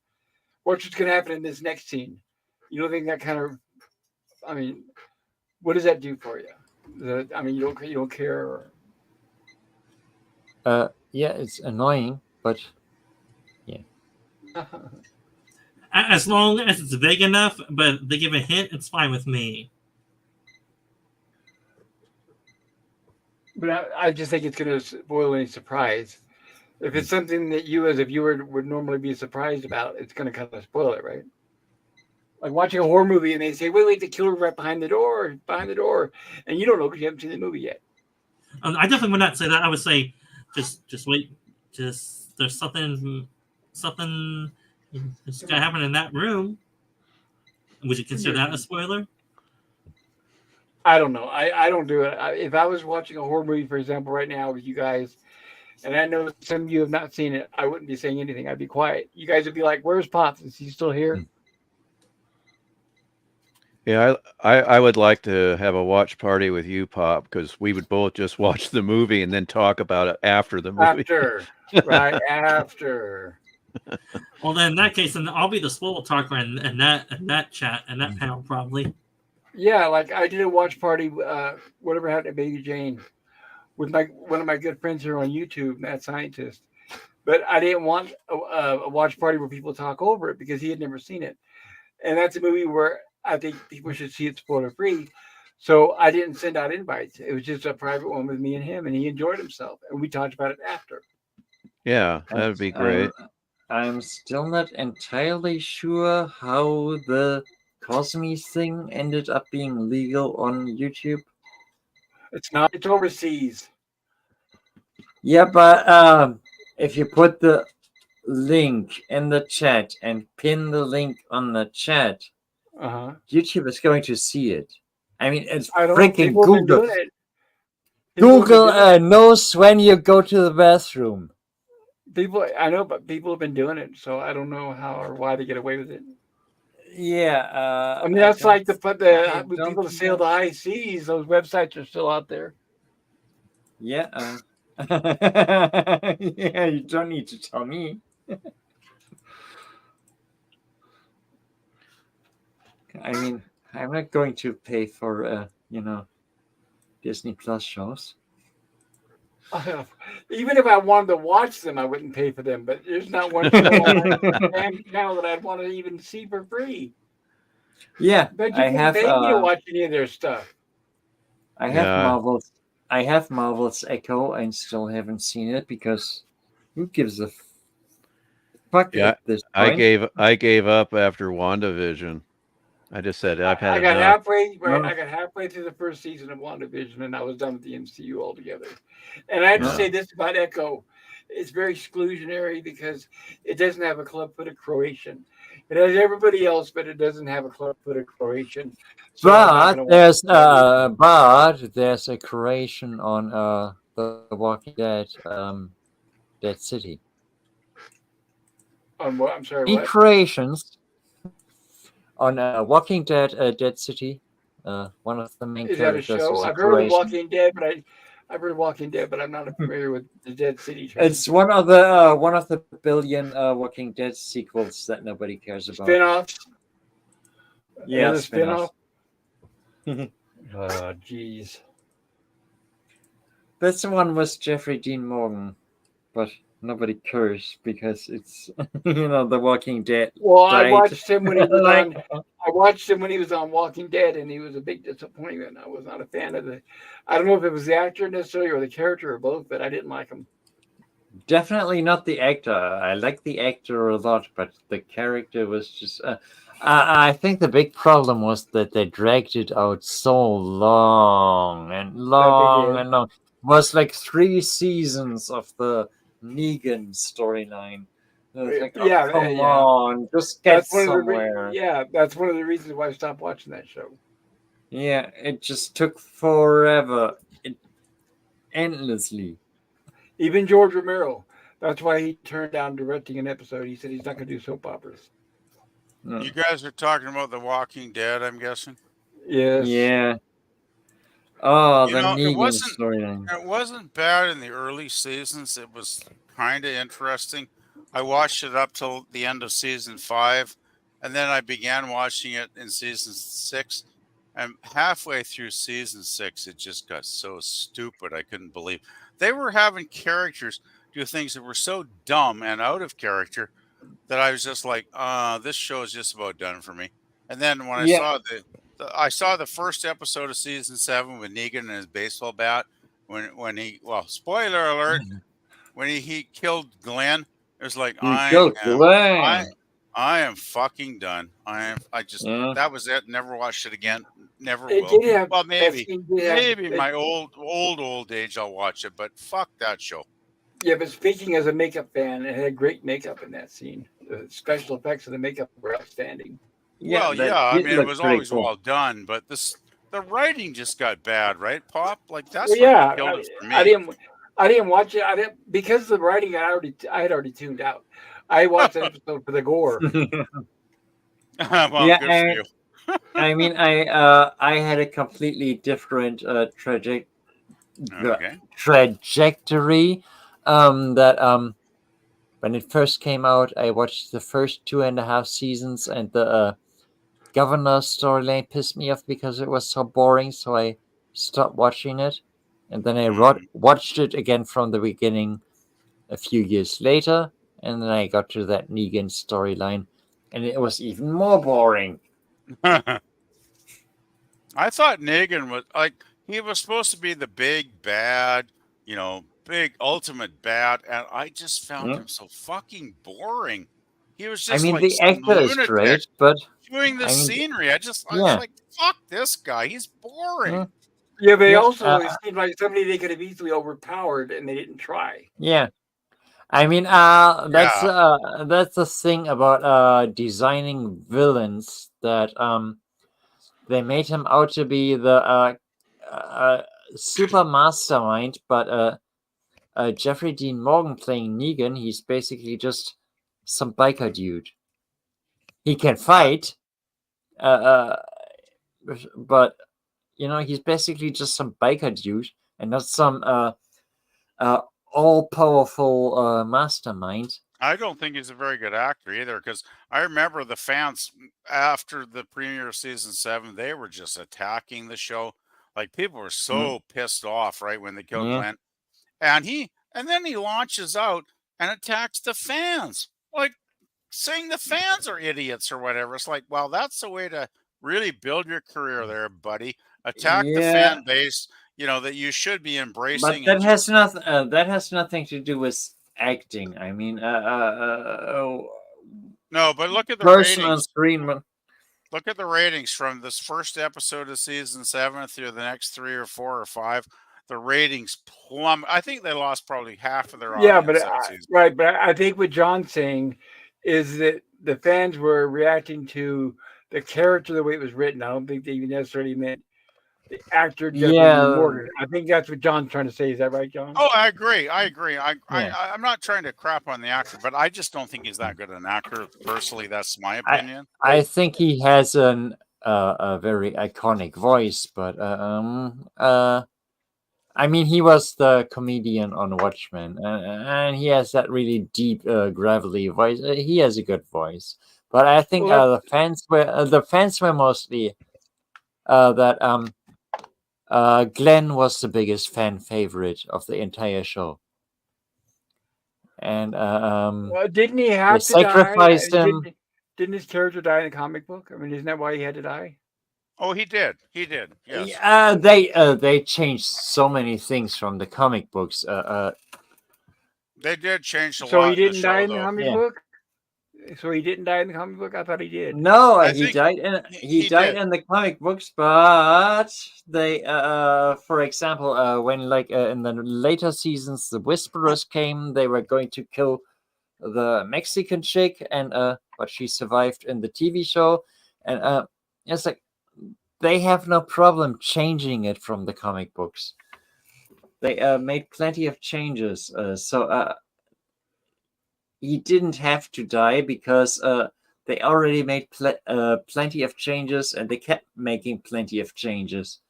So One as thing a they didn't get rid of that Carl early enough. I hated that character. I wanted him to die in the first season. Which character? Carl, the son of the sheriff. Carl, the kid. Yes. Oh, the son. Oh, well, Carl actually did get killed eventually anyway, Yeah. but Yeah, He I'd already did stopped get watching killed. the show at that point. yeah, I think it was like Yeah. was it season 9 or something? The zombies ate him. Like, yeah. Yeah, no, Too he little, got too bitten. late. Too little, too late. He got bitten, and then whatever. Yeah, once you're bitten, you're screwed, right? So yeah. Yeah. I gave So, up the first episode of season 1. I was just like, this is fucked. I'm done. This is boring. This guy's a jerk off character. I just can't Yeah. watch this garbage, and I just never watched it again. It's like I No. am hanging it up. And I think about 5 million other people that week made the same decision. And you look at the Well, I have- ratings; it's amazing how the ratings dropped in 2 or 3 weeks. I have to Yeah. ask though, okay, because to be honest, Jeffrey Dean Morgan, I had never seen him in anything outside of Walking Dead. So, John, what was he in that he impressed you that you liked? What was the what that impressed me? What did you see Jeffrey Dean Morgan in that you liked? That made you like him as an actor? Watchmen, first of all, Zack Snyder's Watchmen, 2009. Okay, I haven't. Okay, go ahead. What anything else? Other than that, I don't actually.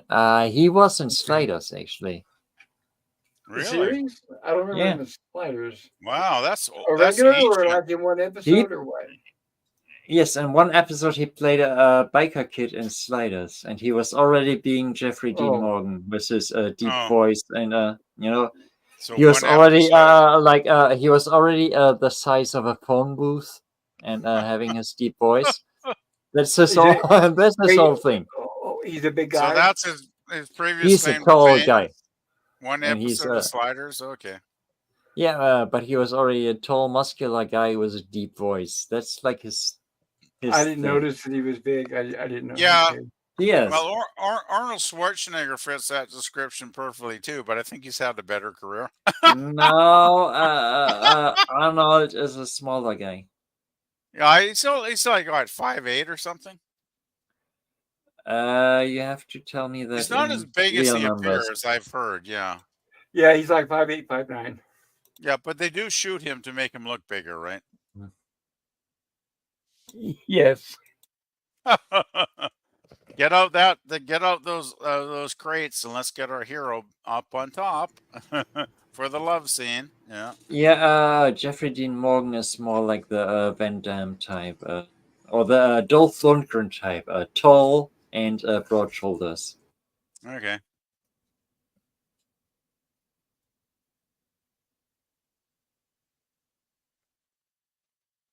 All right. John Guild says, no, well, I'm going to skip that one, but Cody Guy Oh, says, Cody is hello. here. Hey, Hello, Cody. Cody Guy. Good to see him. Taylor Swift Hi again, Taylor. is waving. Yeah, good to see you all. Taylor's always waving. But How you know, long have we actually been? And is Jedi Bill actually doing his? Just out of curiosity. No, Jedi Bill is not doing his karaoke stream tonight. Huh. I don't know. I'm always going to be on Pop Stream on Saturdays. I've got that penciled in every Saturday, 6 p.m. Pacific. It's time for Pop Time. Yeah, sometimes I like embarrassing myself on Jedi Bill's karaoke streams. Nobody wants to hear me. Well, actually, I I get do a have a headache good voice. I get a Nobody wants to hear me either, but sometimes it's just fun.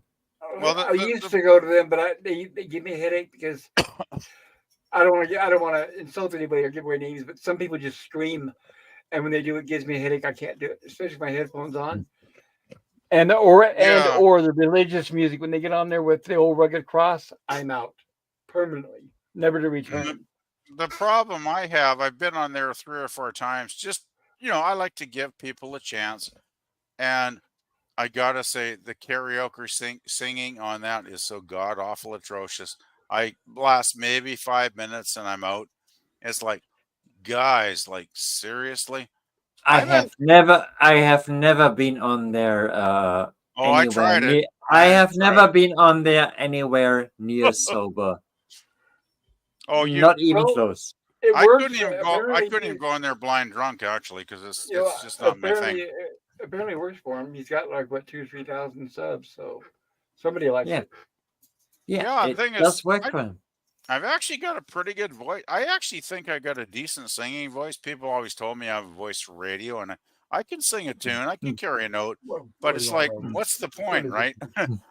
I'm not going to go on a stream where everybody else, is basically sucking it and waste my time. It's like, sorry, there's a difference apologies, too. Jedi, but there's a difference too. People can go on there and try to sing a tune, but then you have some that just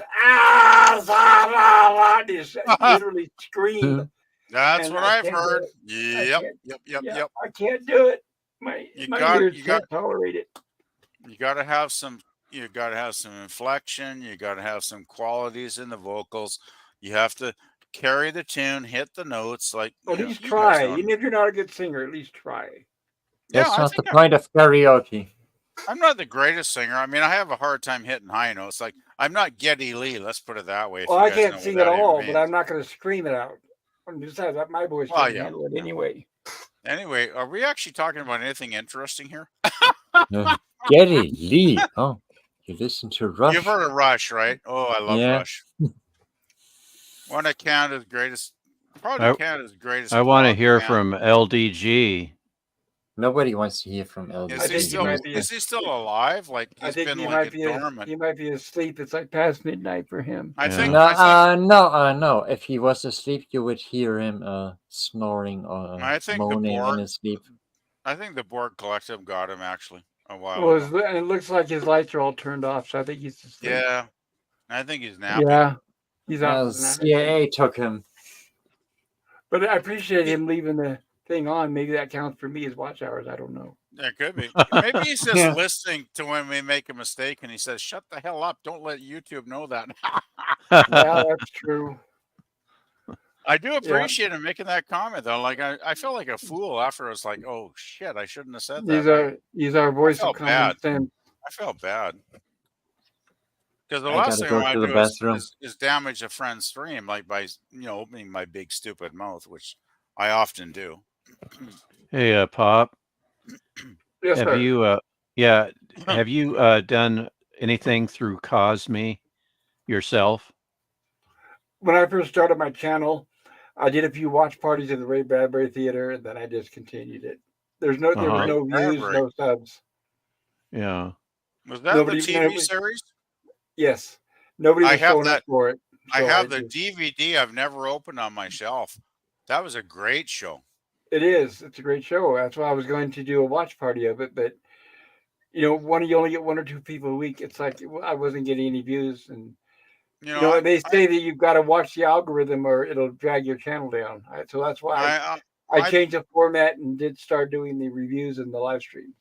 I'd bet Well, if I you was posted in the community for myself, Stone Racket, Jill, Gorilla, all of us fans of your channel, I think you'd probably get at least 5 or 6 people.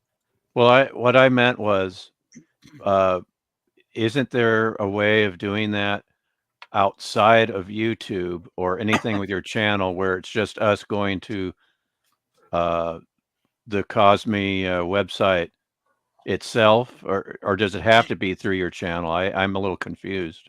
No, If I could post if it separately on Cosme and say, everybody, I'm going to show a movie tomorrow at noon on Cosme, and we can go straight to Cosme and not be on YouTube. The difference is I don't get any watch hours for YouTube by doing that. Yeah. So that's the only reason Yeah. people use both.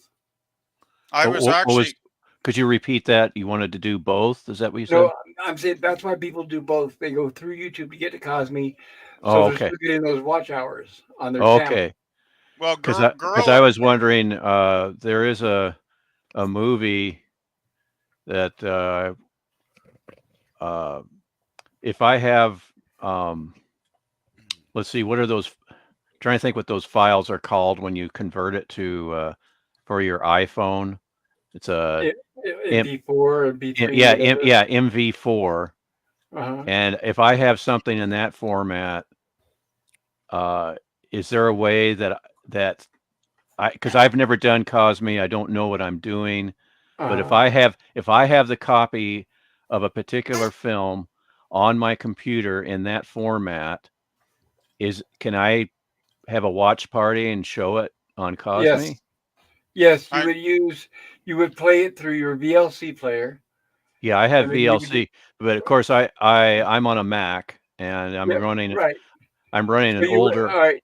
So you would have to use. You can't use the Safari browser because it doesn't work well with StreamYard. Yeah, uh, I use Firefox. Okay, that works, and then you just have Mhm. to play it through your VLC player, and your Cosme player will work.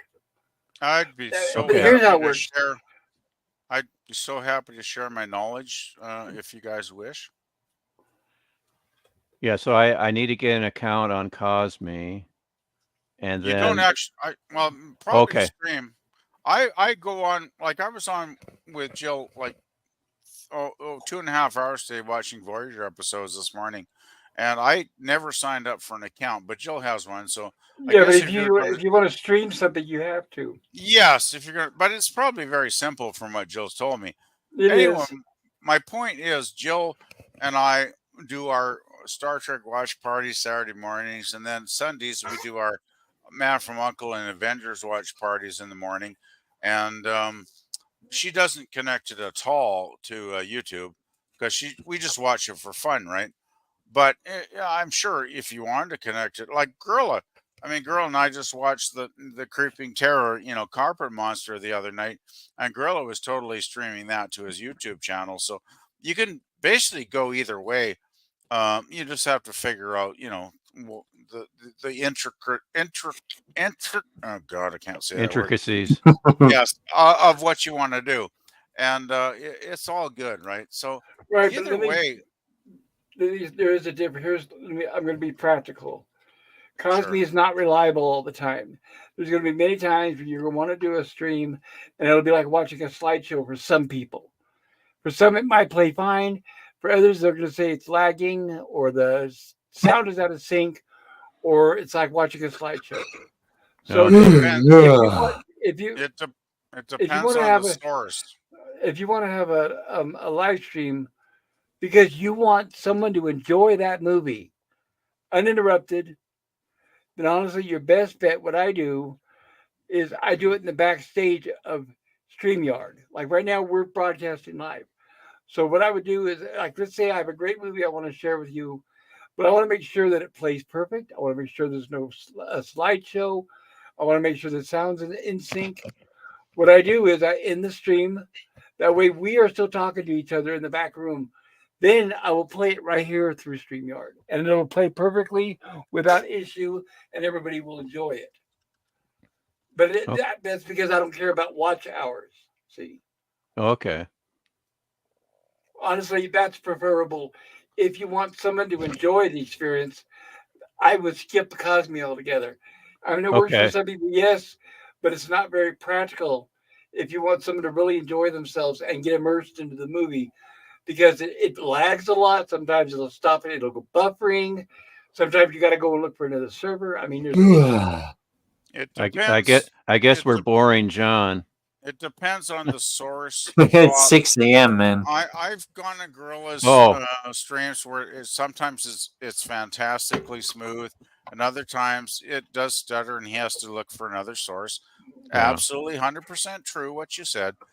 But I just have to put in my 2 cents that I think most of us that go on a watch party on the weekend to watch a film, most probably I'd guess 90%, at least 90% of the people that are there have probably seen this movie at some point in their previous life anyway. So I think if you're going to watch a movie for the first time and enjoy it, the watch party is not the place to do it because there's lots of channels online where you can find a decent quality episode and watch the whole damn thing on your own and then go and join a watch party later on.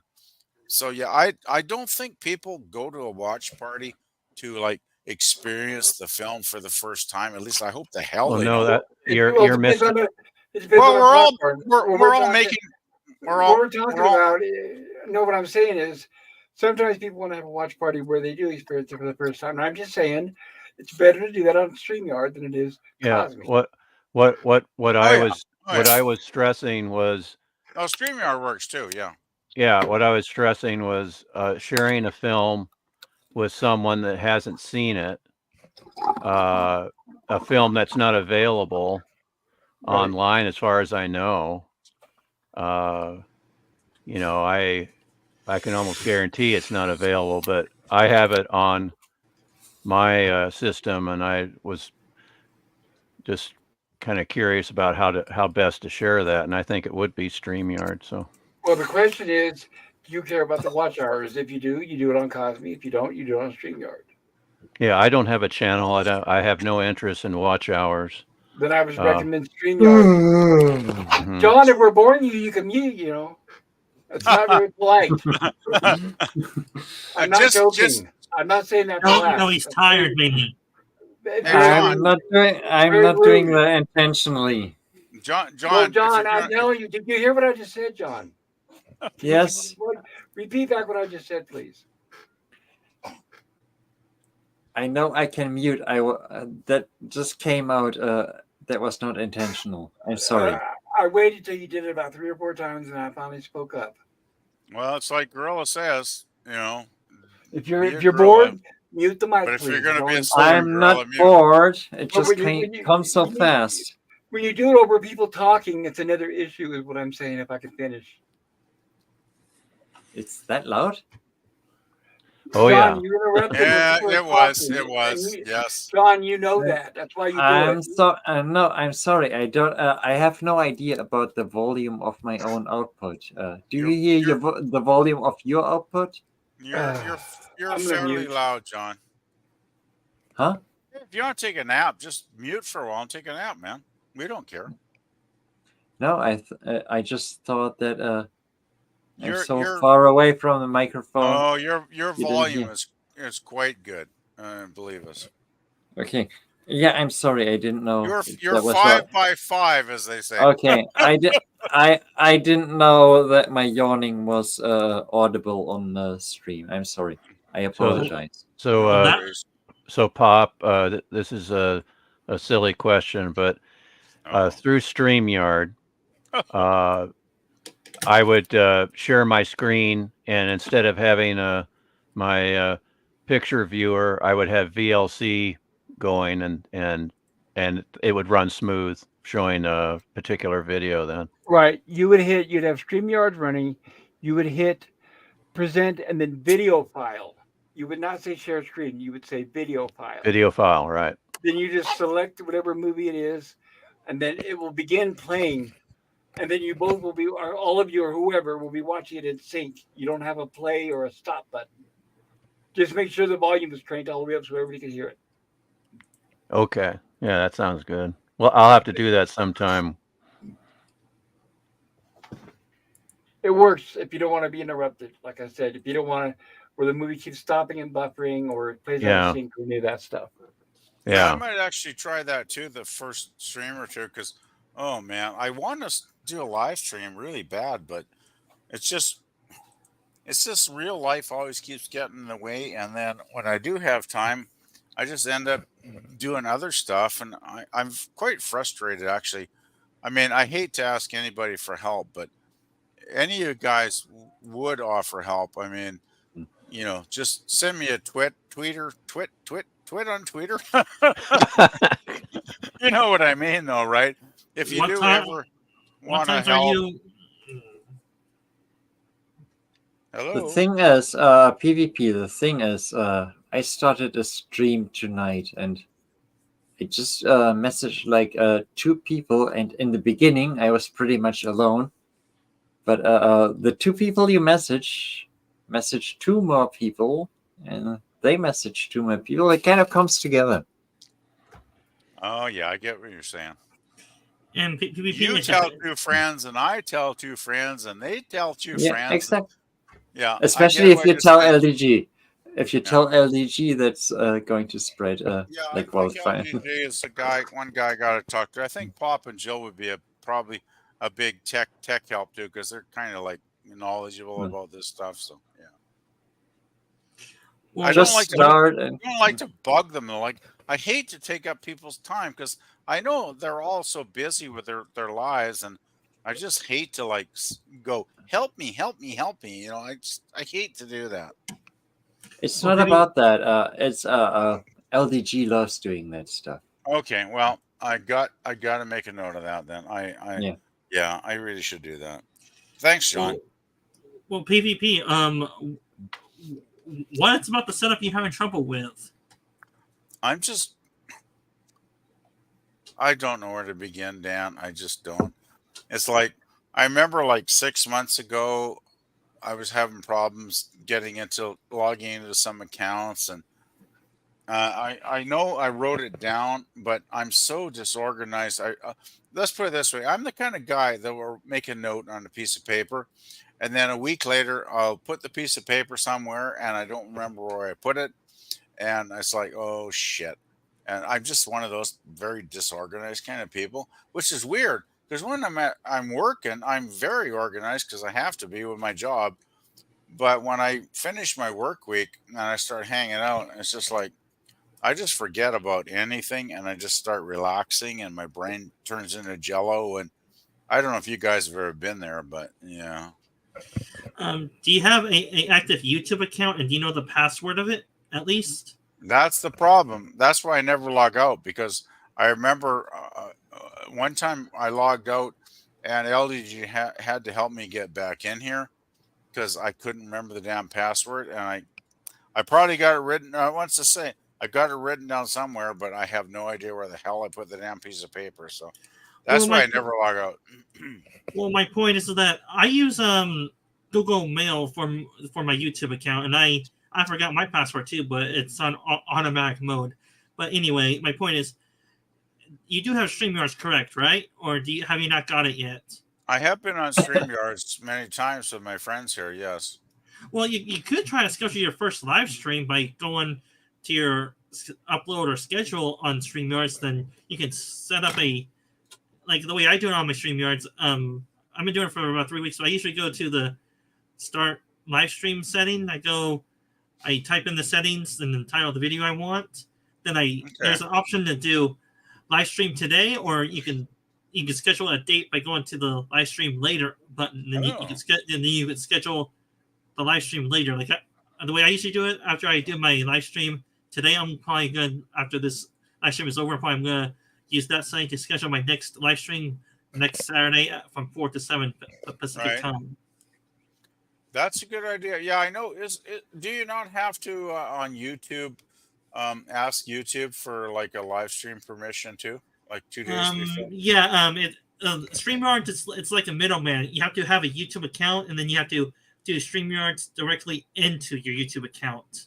Okay, I'll have to try and figure it out. I mean, I'm not sure if it's going to work if it's set up, but I'm not very good at I mean, I'm probably the oldest. Well, other than Stone Rocket, I'm probably one of the older people on here.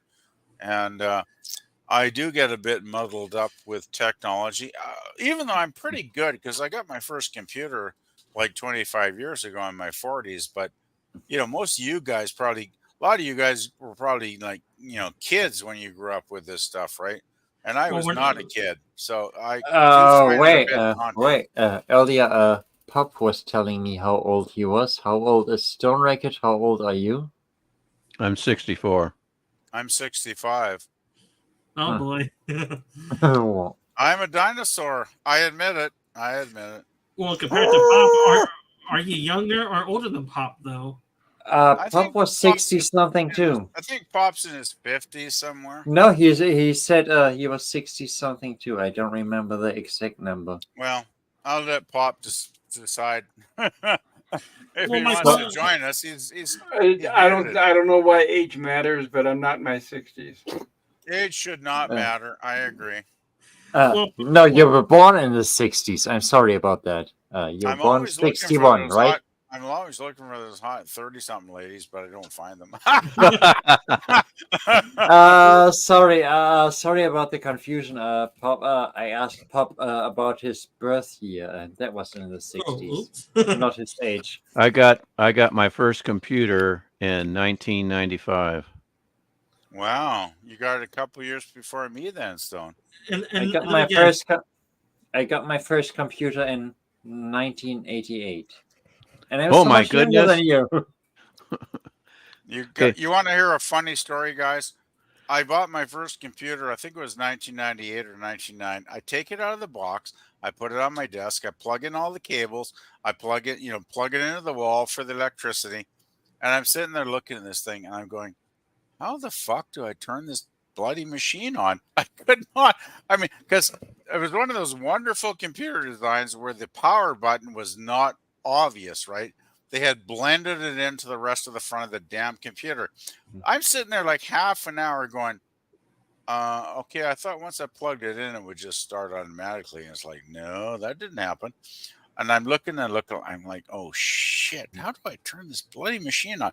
Eventually I figured out, oh, that looks like it might be a button. And I actually pushed the damn thing with my finger and it booted up and the rest is history, right?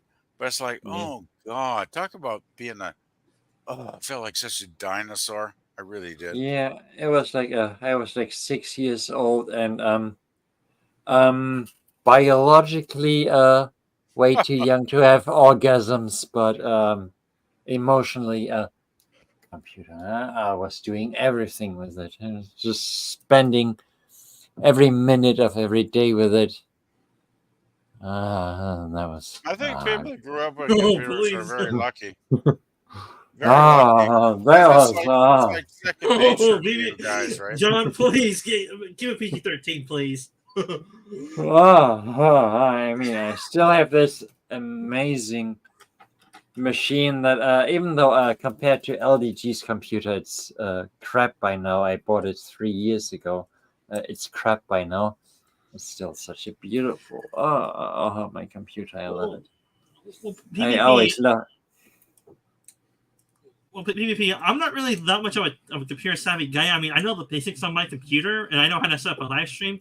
It's pretty simple once you get the hang of it, and you get into the routine of doing it. So you probably will figure it out eventually, real fast, and you'll probably get the hang of it. But the question is, you got to put in the effort. Yeah, that's my problem, Dan. It's like I work during the. Actually, I'm only working 3 days a week now, so I got 4 days off. But the trouble is, I am so damn good at wasting time, and I still have lots of stuff to do this weekend before I start working again on Monday. And I probably shouldn't be hanging out in a lot of these streams, but I enjoy talking with everybody so much that I just end up doing this. But yeah, that's my problem. I'm just disorganized in my personal life, if that makes any sense. Yeah, you have your own personal problems and issues. Oh yes, I do. Taylor But then Swift a lot says, of us do. "Whoops." Oops. Oops. What? Oh, What was that Spectre other says chick what? that said? What was that other chick that had that song? Whoops! I did it again. Brittany. Okay, Brittany. Yeah, she kind of went nuts, didn't she? I don't think she was ever not nuts. She shaved her. Didn't she shave all her hair off at one point, and like that was Yeah. weird. Anyway, sorry, Pop. Didn't mean to derail anything. Pop is just doing. No, I was just catching something. up on the chat. Oh, let's do the chat. Yay! Well, we are caught up. I was just catching up. Oh, okay. Darn, I guess Gorilla must be having some major. Either he's doing major babysitting or he's having major computer problems. Is He's my got the guess. kids. He's got the kids tonight, so I think that's what it Okay. is.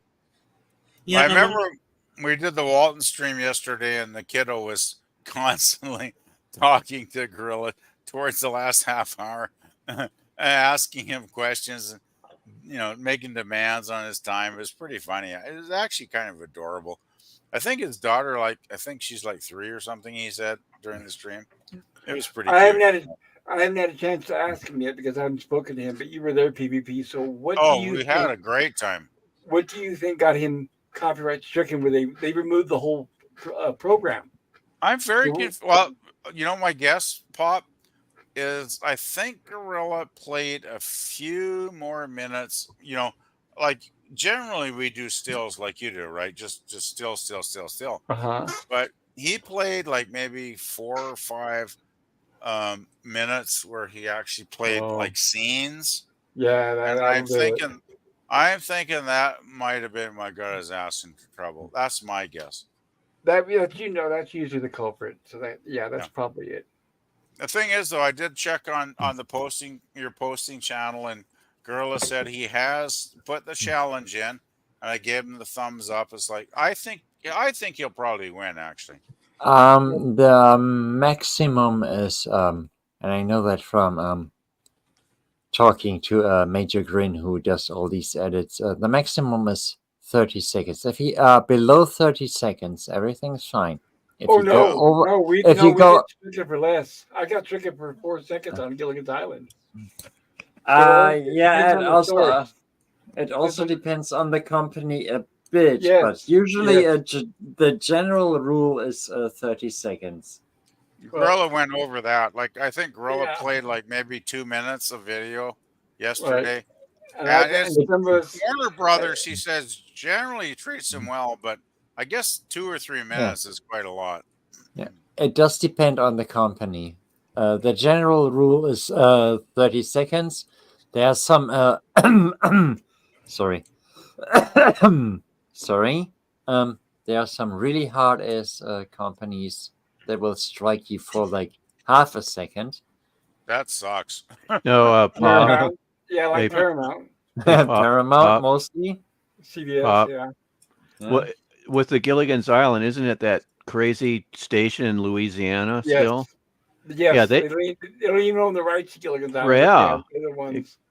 Yeah. Now, as far as the rights, is that with CBS Paramount? Yes.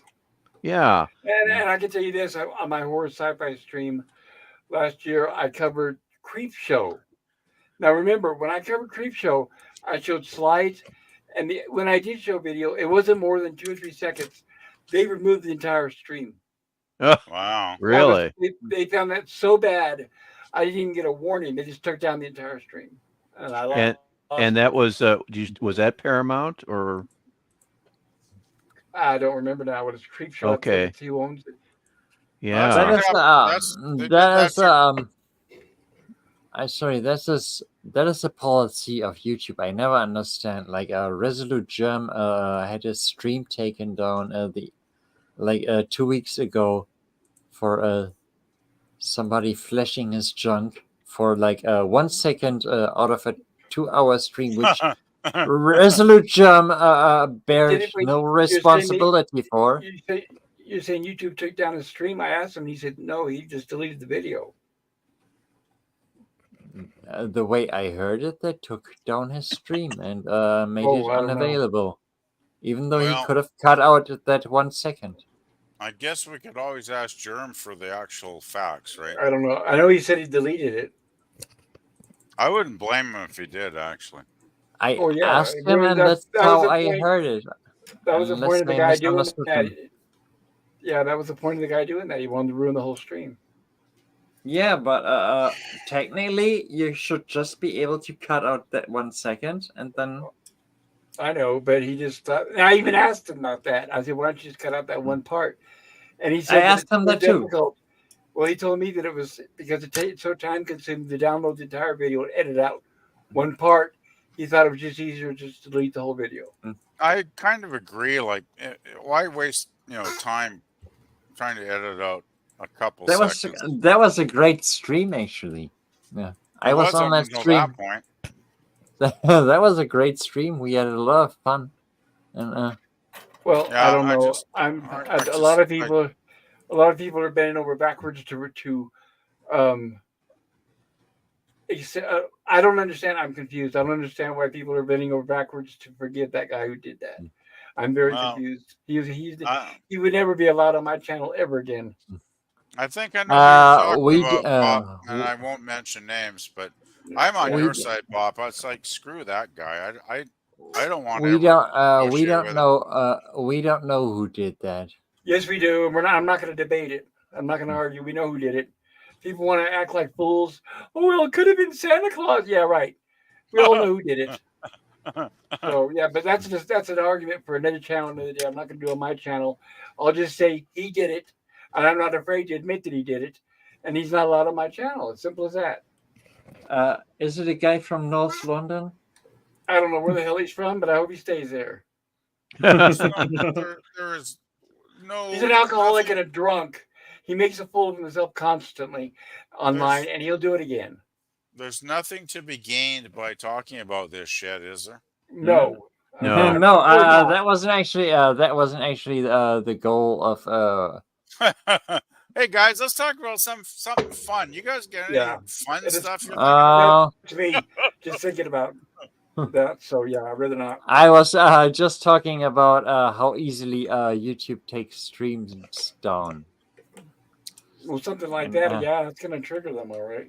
Yeah, I don't. And I remember that was many years ago, and the stream actually survived. That I was on long before I was a regular streamer. I randomly decided to do my first experiment on streaming on a Salty Tracker open stream. It was really an open stream, and random strangers came in. And suddenly some guy came in and he said, Rocky Maivia is an N-word, except that he didn't say an N-word. And of course, Salty removed him immediately.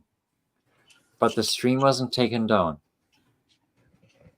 No, he did that on my channel, and I removed him, and the stream wasn't taken down. Yeah. Like I think it depends if you got good mods, because I'm actually moderate. I'm a moderator in several streams of friends, and you get some asshole that'll put like the N word or start making gross comments sexually. I'm not about talking about the chat. I was talking about an open panel. That Oh, somebody okay. came Oh, on camera and said Yes. Rocky Maivia I've- is an Yeah, I thought N-word. you were talking about the chat, because I've Yes. No. timed out people many times. And you've got to be Okay. more careful on the panel than in the chat. Yeah. Oh And yeah. somebody said that on the stream, and Salty, of course, said, no, "Be gone." Sorry. Yeah, there's no excuse for using that language. Yeah, Exactly. that's It's not a just word I it's just tolerate ignorant. either. It's ignorant. It's like they're it's I don't know, it's either a cry for attention or cry for help or both. Yeah. Or they're just plain stupid, right? So we're not gonna- Yeah. That Yeah. too. I think for me, it's like then you might as well come on and say, "Can you ban me, please? Here, let me help Yeah. you." I just don't get some people. It's like, if you're Yeah. an idiot, if you're brain dead, if you're stupid, if you're a Yeah. moron, what the hell are you on here for? So I I mean, take it. the way I see it is like in the USA, you have the First Amendment right to say that word. But Free please speech. just don't. Please just don't. So I take it you guys don't like Blazing Saddles the movie then, since it has that word in it. Blazing I love it. Saddles Blazing is Saddles. awesome. That's Love here's that. no. Here's what we're talking about. Here's what we're talking about. First of all, they have taken that word and made it much more offensive than it used to be. That's why you can hear it back in Blazing Saddles days and Yeah. people could laugh. Now they turned it a certain ethnic group has turned it into a weapon where only they can use it and nobody else can. And you've even got people that are so ignorant they go as far as saying, the word's okay as long as you end it with an A and not an R. People actually Huh. say that. Yeah. What? Oh, wow. With Mel Yeah, Brooks, yeah. Jeez. with Mel Brooks, the Cleveland Little character was smartest man in the room, Yes. and Definitely. Yes. so it was used for a different effect. But since he was the smartest guy in the whole movie, it wasn't as heinous, I guess. But Right. I They actually knew saw how to address. They knew how to address the issue yeah, I, without a whole bunch of people saying, "Oh, I'm offended." I actually saw Blazing Saddles back in the early 70s in the theater when it actually first came out. It was a packed house. Everybody was laughing their asses off. We had a great time. I was actually there with my mother and my sister because we were on a holiday, and everybody was just laughing their asses off through the entire film. Nobody was offended. Like it's like, come on, guys. Yeah, PvP. The thing is, Pop kind of hinted at it. It's not about the word; it's about the intention It's behind about it. the context because Yeah. back Yeah, then, it's about the intention behind it. If you like, back then, if you're like a white guy calling a black guy an N word, if I that's can actually finish, please. yeah, Seeing it in the theater back in the day, the way the word mm, was used in the film was for mm, comedy yeah, purposes, and obviously, what Pop said, the most intelligent character in the damn film mm, was the black dude, right? And he basically he's like kicking everybody's ass. He had control mm. over everybody because he's way more intelligent than all the other, crackers in the film, right? oh my goodness, I heard the C word. Let's see where. But it was a fantastically brilliant film. And bless Mel Brooks for having the guts and the courage Yeah. to write something that far out. Even in the early 70s, I know he was probably pushing the envelope, but I don't think. Well, let's put it this way: I probably walked out of a packed theater with 1,000 other people that were totally laughing and enjoying themselves after watching that. I can't think of anybody being offended by an N word. I guess maybe it was a different time, but I don't know. I don't get Well, it. because the word wasn't weaponized then like it is now. Right. And I guess, PvP, yeah. PvP. Are you finished? I It's guess that's good enough if anybody wants to give a shit and listen to what I say. um PvP. It's a subject I've had with people a lot of times that Okay. Americans do these strange breaks in between talking that I always think you're done. In German, you don't speak Well, that I'm way. Canadian, but You I'm speak more Canadian, but continuously. I'll give you a leeway. Yeah, you're American to me. Canadians are American Well, to we're me. very similar. it's We are we it's how are it is. we are brothers from the same mother, so to speak. Yeah, and you always do these weird breaks that I think you're done talking, that I can respond to you, and then everybody gets mad at me for interrupting. It's like I thought you finished because you stopped talking. No, you just do these weird 2-second breaks in between talking. Well, Well, I'm just mad at you all the time. you No, can I'm reply you can reply now because I'm shutting the fuck up. So it's those hey John, it's those okay, dramatic John, go for it. John, Sorry, Stone. yeah, it's those dramatic William Shatner pauses that curse me because I do the same thing. Oh my God! Did you say I was pausing too much? Sorry. Well, that's my problem sometimes. And also I'm grappling for words sometimes and It's I think Yes, like Shatner's a bad. much better actor than his reputation. You know. yes, like here in Germany, if you if you're done talking, I'm that means totally you're done. done talking. I might even go and get another drink right now for the fuck of it. So go for it, John. You know, a lot of the Americans I meet online, it's like they pause for 2 seconds. I think they're done. Oops, Maybe they're we need, just in maybe the we middle need, of their sentence. maybe we need to start.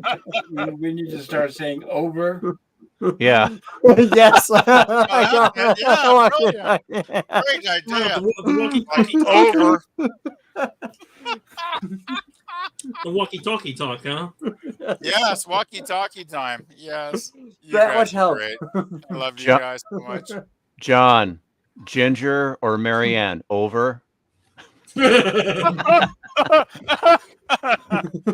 Both at the same time. Yeah, I'll take them all. In their prime, Yeah. of course. They're like 100 by now. Yeah. They're Uh, probably deceased by now, but you know. Well, Ginger's still around. Yeah, Is she Ginger's still really? around. Yeah, Tina She's Louise. like Yeah. 90 or something. Late 80s, early 90s. But yeah, Wow, as long as she's still with us, that's great. that's Yeah. cool. Who'd ever think out of all the cast, who'd ever think should be the last one? But that's Yeah. how ships fall. She probably will be, won't she? Yeah. So, Stone Racket, I'm a lot younger than you. So my thing is Kelly Bundy. Oh. Okay. You know what? I saw a recent picture of the Christina cast. Applegate. Yeah, I saw, in her prime. What's interesting is I saw a recent picture of the cast of Married Children where they reunited. And it's a recent picture. And I have to say, Katie Seagal aged a lot better than Christina Applegate. Yeah. Christina Really? Applegate looks absolutely terrible. Wow. Yeah, And I've she, seen has, pictures. she has MS. Katie Seagal Right. looks like she could step right back into the role tomorrow and play it again. Oh, did you hear what John said? What's that? Christina Applegate has MS. That's Oh, terrible. okay. I And didn't know she had- that. I know she had You did? breast cancer at one point. Oh dear. No, she has MS. That's why No, I'm she. not saying she doesn't. I'm just saying I know she's had medical difficulties. Yeah. Yeah, that's that's terrible. I had no idea about that. Yeah, What's she that? is. Mental disorder? No, MS Muscular is sclerosis. some kind of Muscular sclerosis. nerve thing. Salty Muscular Tracker also has it. sclerosis. Yeah, Never it's a mind. muscle thing. I don't. What exactly does it do? I never looked it up. You What lose control exactly of your does it do? muscles. It's like your muscles turn useless and you lose Ah. control over them. It's similar to muscular dystrophy. So it's Huh. a short version of osteoporosis, right? It's a short version of No, that. osteoporosis is That's lack the of bones. calcium. Yes, lack of calcium in the bones, making them weak and making them bend. So when you Yeah. see those old people that look like they're a hunchback, that's due to lack of calcium. That's osteoporosis. Well, Pop, I was trying to guess on what you were trying to say over John. That's why. Muscular sclerosis. Mm. And Salty has it too. That's why he's in a wheelchair. Unless he thinks we do, unless he's faking it. He's not faking it. I mean, I've been subscribed to his channel for a few years. He's definitely deteriorated. I hope he's not faking it. That's shameful if somebody's going to try to fake something like that. He's definitely deteriorated, and I don't say that as something I like to say because I always liked him. People can condemn me for it because he's not the most likable guy on YouTube, but I don't care who your I friends like are. him. I don't judge people by their friends. It's he's definitely been not improving exactly. And when I first subscribed to his channel, he was not in a wheelchair. Now he's in a wheelchair, and he's definitely getting worse. And I do wish him the best, even though his overly Christian thing gets pretty fucking annoying. That A Christian. I- that I Go don't ahead. care if people are Christian, but Who if the hell are we talking about? Salty a Trekker. salty tracker, Okay. I half my family is Christian, but if people go so overboard with it and go overly preachy with it and go on about it all the time, yeah, it tends to get annoying. Well, John, welcome to America. We're more religious than you guys are over here. Yeah, we it are. tends The thing is that people who are supposed to be religious are supposed to be the most loving and accepting of all, but they Yeah. seem to be the most bigoted and separatist I've ever met. And that's one of Salty's issues. I used to be a yeah, sub on his that's channel. definitely. I used to be a sub on his channel, but he's very hateful, and he talks down to the people like he's the king of the mountain, and that's not acceptable. Yeah. That's not a Christian. Definitely, yeah. That's bad.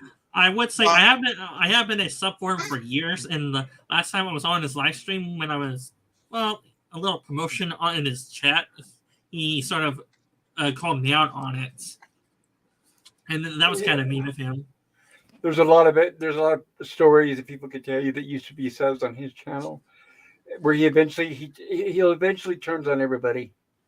Yeah, obviously you know what he does with me. He's obsessed with me being German.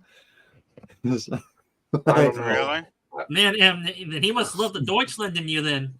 He's got Yeah, an issue. He's got an issue against Germans. Yeah, everything I say to him, it's like oh, you're German, so it doesn't matter. That's just What like a- what a the loving- salty thing. What a loving Christian weird, soul man. he is. Right? Yeah. I just want to say though, in defense of Christians, my dear cousin, which is like we're not cousins, we're brothers because we were only born 6 months apart, and we grew up together. And he's always been the brother that he's been the brother from another mother. Let's put it that way. Yeah. Him and his wife, they are Christians, and they do believe, but they never stick it down your throat. They never mention it. The only time it comes up, like I went over for Christmas dinner with them, and we ate some awesome turkey and all that great shit, right? Stuffing and the gravy and the whole 9 yards. And the only thing, it's like we said grace and we held hands, and that's all cool. I don't mind doing that at all. And that's the only time they'll ever bring up their religion with me.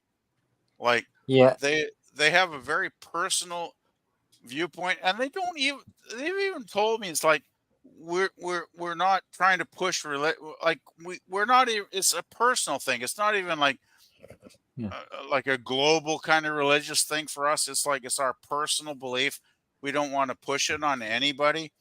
So they're very sweet people. So I had just put a little bit of defense for Christians, if you don't mind. No, PvP, the point that Pop and I were making, there's a difference between Christians and salty tracker. Well, some Christians are cool and some aren't, right?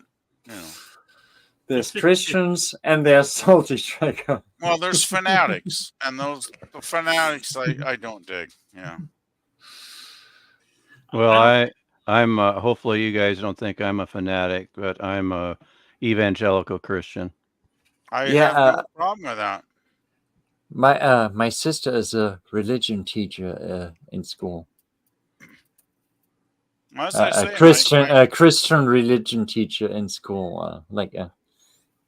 I have no problem with anybody's religion or beliefs, as long as they're not trying to shove it down my throat. Like live and let live. I guess maybe am I out of date saying that? Like I don't know. Well, you know what? No, it's the same for everybody. I think it's interesting. It's how they treat each other, one another, or somebody who's not in their religion. I'll give you an example. When I had double pneumonia and I was in the hospital 2016, Right. Okay, it was St. Agnes, so it was obviously a Catholic hospital. And it had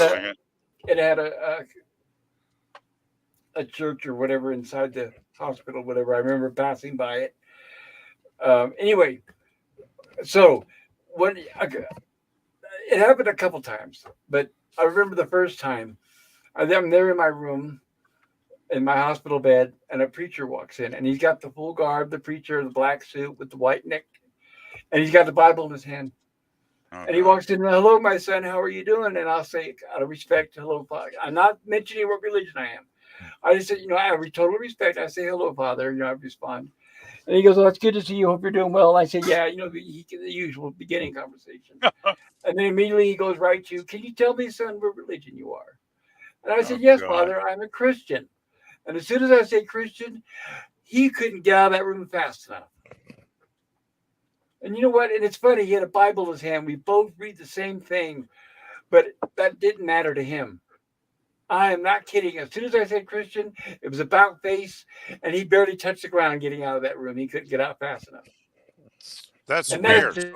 is Yeah, that despicable. That is despicable.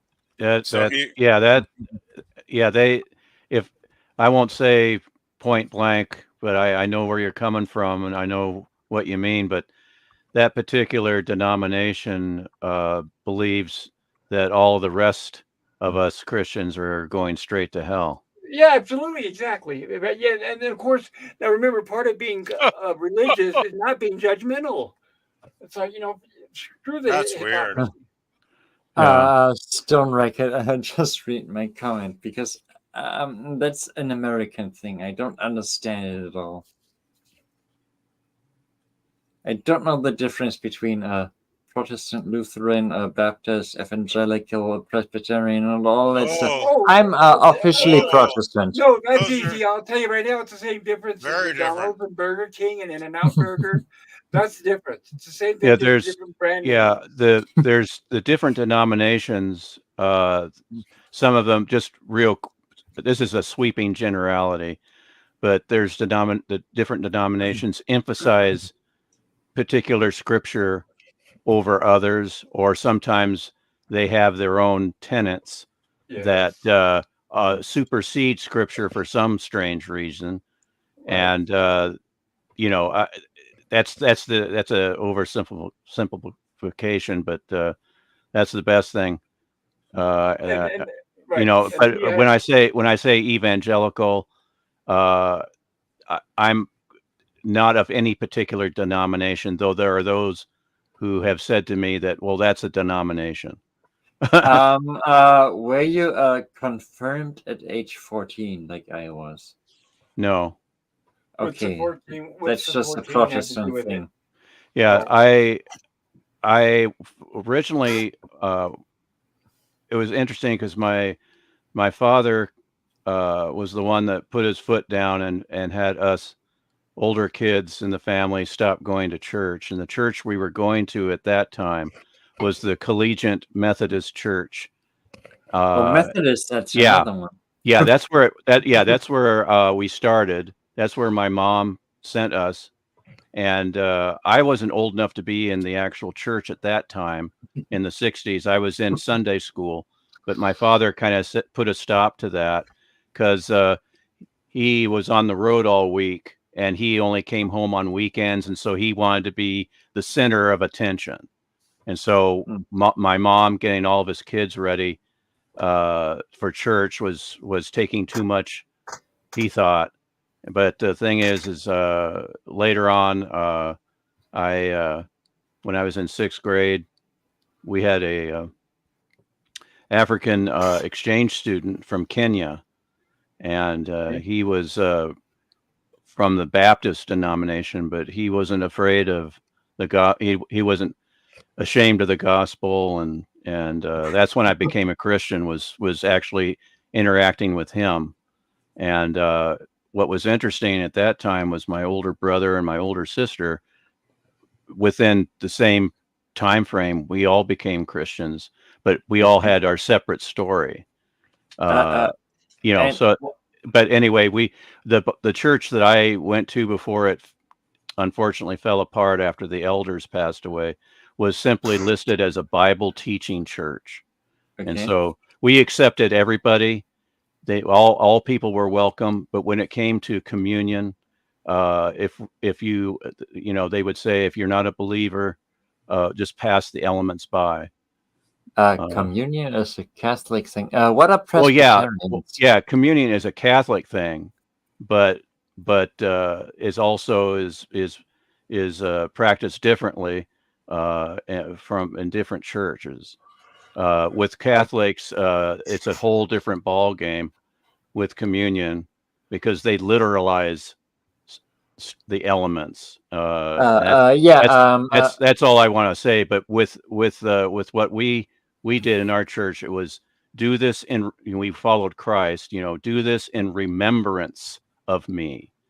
And so I mean, in the end, it probably all means the same. I mean, Protestants don't do communion; they do confirmation when you're 14 years old. uh-huh. So, what Catholics do at 9 years old with their communion, all dressing up in dresses, except especially the men.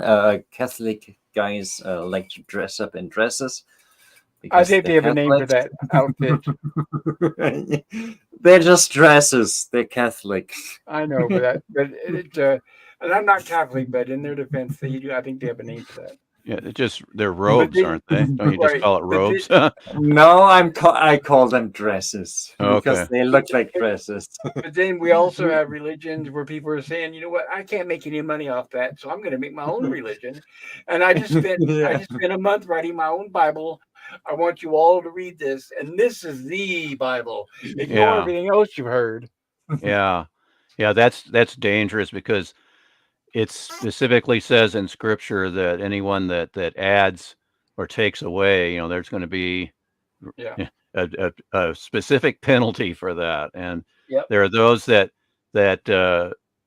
disregard scripture and add, or just add their own little things like the Yep. tenets of the church. They'll overemphasize certain things, or like you say, they'll even have their own book.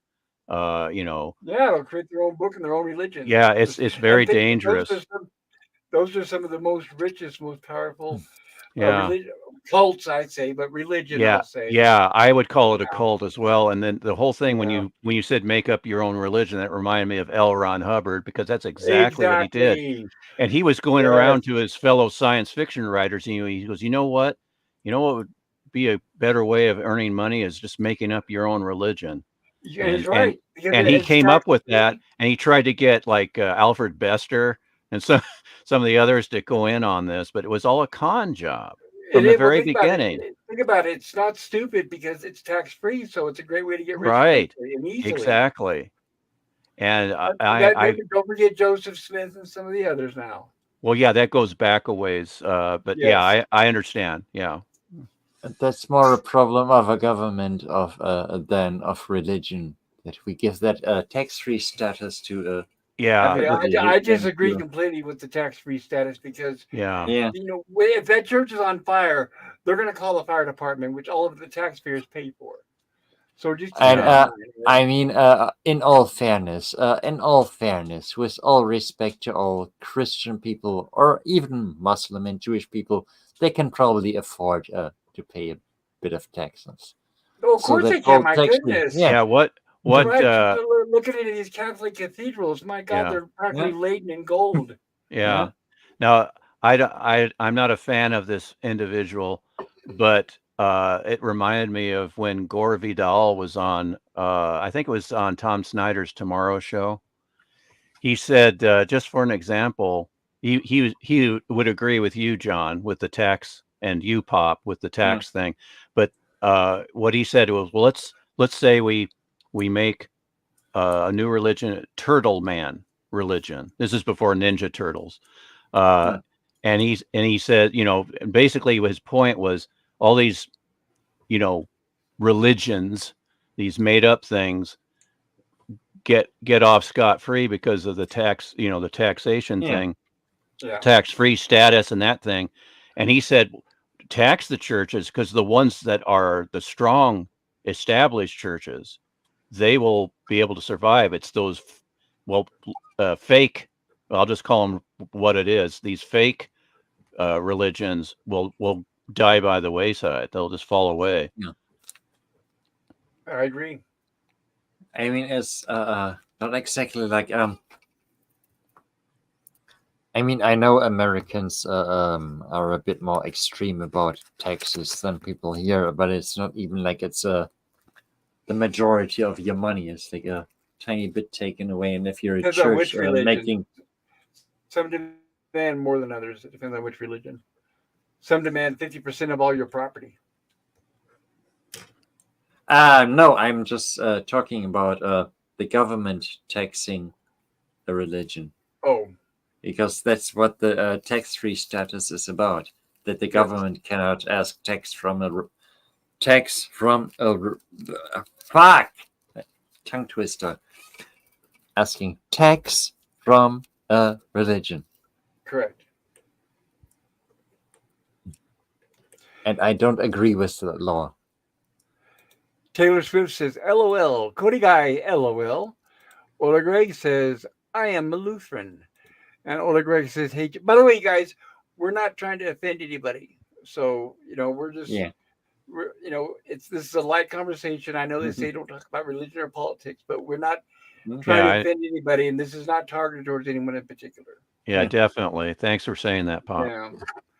I'm a Lutheran, says Ola Greg. Hey, Jim, says Ola Greg. And John Gill says, I'm officially Protestant. Ola Greg says, nice, John. And John says, and because I'm European, I don't know the difference between Protestant, Lutheran, Baptist, Evangelical, Presbyterian, or all that stuff. Ola Greg says, nice TOS reference with your name, John Gill. Hail, leader. John Gill says, or Methodist. No, it's funny because there used to be a church, a Methodist church, and it was called the Free Methodist Church, right? But whenever they had fundraisers, like outside, like, I don't know, bake sales and like that, they always abbreviated it and it said Free Meth Church. And I was like, geez, I laughed the brain. Oh Yeah, dear. Free Meth Church. And we would make fun of that. It's like, come on, these people have to know better. So Ola Greg says, my German Friends channel, and there's a link he dropped, okay. Ola Greg says, Lutherans have robes as well. I wore them as an acolyte. And welcome back, Daniel. Hello. Hey, Hi. good to see you. Hey, Danny. I was wondering, do they charge the church? Do they tax the churches? Do they actually No. do that? Not in the US. No, They don't. not here either. Not here either. No. Do they do in Canada? I'm not sure. Ola Greg says many religions are actually con jobs. I'm not arguing that. Ola Greg says, good night, everyone. I'm done for tonight. Stay positive. Likewise, Ola Greg. Thank you. Have a great night if you're still there. I appreciate you stopping by. But the thing is religion is a very profitable business. So it tends to attract a lot of the wrong people. I'll put it that way. And unfortunately, a lot of people are also very gullible. So people are willing to just, what they'll do is you've got old people, they starved their family. They turned them down many, many times over the decades. No, I don't have money for that. No, I can't afford this. No, I'm on a fixed income. No, I don't have this, I'm this. And then by the time they get old, you either see them dumping their money in a slot machine in Vegas or sending it all to some kook job religious organization. Yeah. So by the time they get old, the money goes to waste anyway. And that's, I've seen all too many times. In fact, on those shows like Pass Salute, the PTL network, it'll have a running ticker tape along the bottom of the screen. It'll say, think about us in your will. I mean, they even want your last dying money after you're dead. They're so greedy. Which was this now, Pop? Machine gun. The TNN is one of, there's several of them back in the days when we had cable, and then there was 2 or 3 religious channels. Oh, okay. And, right, one of them was PTL, Fast Salute. That's where we got Jim and Tammy Baker. Oh, You know, okay. and then, I right, and then we remember had that. another one, right? And then we had, but they would, literally ask for people's dying money. They They would, were because horrible. they Yeah. knew old people are afraid to die, so Yeah, they that- would take advantage of that and tell people, "Well, give us Yeah, your that money, that and guess what? You get a ticket to heaven." yeah, that's a big scam, and unfortunately, there's Yes, the people, the secular world looks at that and they go, it's all a scam, and it's like, it well, is. it's like I tell people, I said, don't judge Christ by what you see in humans, because we're all sinners, But and nowhere in the Bible, Yeah, right? I just want Nowhere in to. the Bible does it say send us your money or you're not going to heaven. It does not say that anywhere in the Bible. right. I'd like to So interject. It's In fact, easy to it says the generalize. opposite. It's easy to generalize, but generalizing doesn't always get us to a good destination. so I have a Hail, question to brother, the pass the collection plate. I have a question. I have a question to the Americans. What denomination is the those black churches where they sing a lot and dance around a lot? Oh, that would be Probably What? the black churches. I They think have do a no. lot of that. Wait, be careful, guys. They They have do a lot religion of just like us. They gospel. have Protestant. They have Lutheran, just like us. Yeah. John, I think you may be asking about the charismatic churches, the ones that Uh-huh. emphasize speaking in tongues. Is that what you're? Yes, Yeah. the That black churches, the yeah, famous ones. they the charismatics emphasize speaking in tongues, and they emphasize it's basically how you feel, Yeah. and so they're kind of generally speaking, unfortunately, sorry PvP, but overall it's emphasizing feelings over everything else, It's and about emotion, I'm guessing. emotion, and they it's kind of a reaction to some of the other churches, other denominations that they consider Uh, a spiritually dead church, What? and Wait. What point are you actually trying to make? Because you. well, basically, it's the charismatic is kind of an answer to churches like what the Methodist churches became, where it was everything was just regimented, and you sing a certain way, you worship a certain way, and there's no joy, there's no Uh, that kind of thing, it's and regimented. yeah, like I said, regimented, and so the charismatics it goes the other extreme where everything is emotion and that kind of. I don't know if that helps, but I just yeah, wonder. in religion, emotion should kind of be the driving force because, you know, I logic think you need obviously isn't. logic. I think you should have logic as well as emotion. yeah, Not it's in a religion because balance. obviously that There's a doesn't. balance. Yeah, I think balance is always good in most things. yeah. By the way, I mean, Girl and I do the Walton streams every Friday, and we have an awesome time. Were the Waltons basically Baptists? I I don't don't think they know. ever No, testified. that's not my subject. Yeah, I don't. I Yeah, didn't watch the Waltons. All I yeah. know, I had a beef against the Waltons because they didn't know how to celebrate holidays. They always got sick or they got injured. Yeah.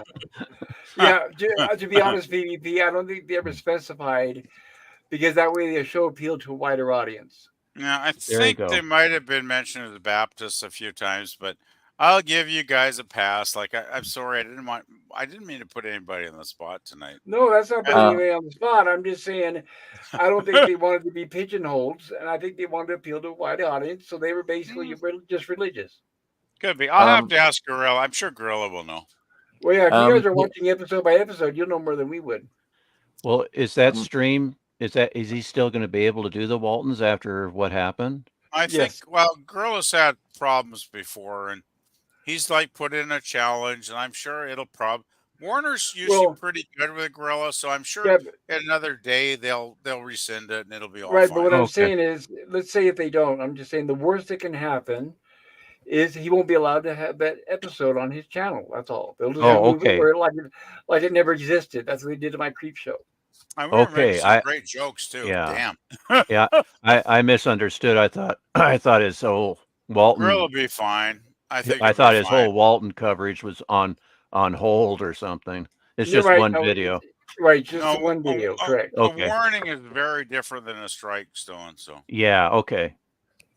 Can I you guys? feel like I Yeah. feel I feel Go like the ahead. whole thing is almost like a waste of time because Gorilla knows so many people who are just mostly into sci-fi and Oh well, no, I but he don't give likes a the fuck. show. He likes the show, which is I just don't fine. give Daniel, were give you a trying to shit say about- something? It was Not either a waste Daniel or of time. Dan. We're I was trying to almost say through 2 something. years of Waltons, and Friday with Waltons is awesome. Like Yeah, Gorilla and if Germ they and like it, myself that's have a fine. great time. Yeah, if they like it, it's fine. Now, who's trying to talk? Is it Daniel or Dan? Or I am. Go ahead. Somebody talk. Does being on this live stream count as our hours on YouTube as well, towards our goal or not? wait, Or not? ask the ask the question again. What is it? Does this live stream count as our hours to try to meet our goals, like yours meeting 3,000 hours? Like, Okay, Depends on how many people are watching. If you're on my live stream, for me it counts towards my watch hours, but it does not count for you unless you're doing a stream and they're watching you. Does that answer the question? Yeah, so it doesn't count for us if we're on here with you. Then. Correct. Yeah, you're visiting me, so if anything, it goes towards me and not your channel. That's why One second, Pop. You should probably drop your link to the channel because I neglected to ever ask that. I'm sorry. Wait, So the link, you are the getting link in my hours here, channel? Pop. What? I'm You're confused. Wait, getting what? hours right now. Right, and I think the way it works is I'll give you an example. This stream's going on for now for 4 hours 20 minutes. So I think that counts by, and it says I currently have 7 people in the that are viewing. So I think if now this is guessing, and I'm sure I'm wrong, and I'm going to round it off because there's people that are always coming and going, so the amount fluctuates. So let's say we have 7 people. It says viewing in the chat, and then let's say we have that, and then we have 7 people on the panel. That's 14. So I think that it works with it be 4, and the stream is remember 4 hours at this point. 4 times 14. I'm guessing is how many viewing hours I get from the stream. Yep. So I think I get an hour for each person that is tuned in, Cool. if that makes sense. But I'm Yeah. not an expert. I'm just guessing. Well, And, it all helps, right? Let me repeat again. Pop, I neglected to ever subscribe to your channel. If you would mind dropping the link. To my channel? Yeah. Oh, give me a second. Yeah, I just know you through LDG, who is sleeping LTG, yep. again. He was Which is already fine. sleeping the whole day. Well, he's a good man. I give him credit for it. I mean, the guy, he's definitely He not works like afraid. 12 hours a day through the week, so he can. He does. He's a so very it's busy fine. man, but he's very smart and successful, so he deserves what he gets. Yeah. All right. Today is the I'm now sleepy going to day. drop the link to my main channel in the chat, and there it is. All right. And Cody Guy says Harold Camping was a scam.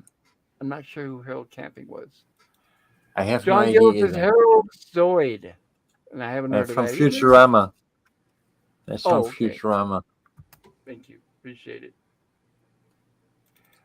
And Pop there's Culture my link to Curator. my channel. Subscribe. There it is. Yeah. If you guys like what you see, consider hitting the subscribe button, hit the like button, share it out to your friends. If anybody likes the stuff that you see that I like, what is it? Lost in Space, Gilligan's Island, horror, sci-fi, Star Trek, all that good stuff. Star Trek the Animated Series reviews. That looks good. Yes, we did cover that, and I wish I could have dearly said I want to do TOS. I want to cover that every episode, but Jill beat me to it. So bless her heart. She's doing TOS on her channel, so I do encourage everyone to go over there as well.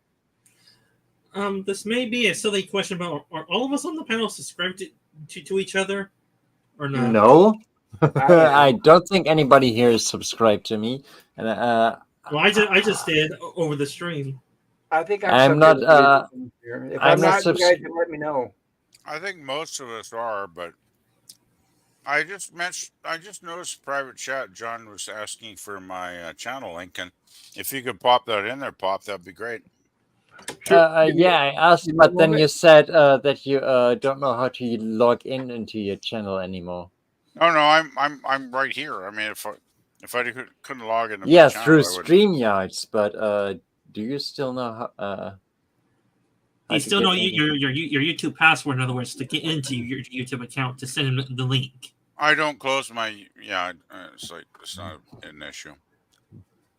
That's sort of what he was trying to say to you.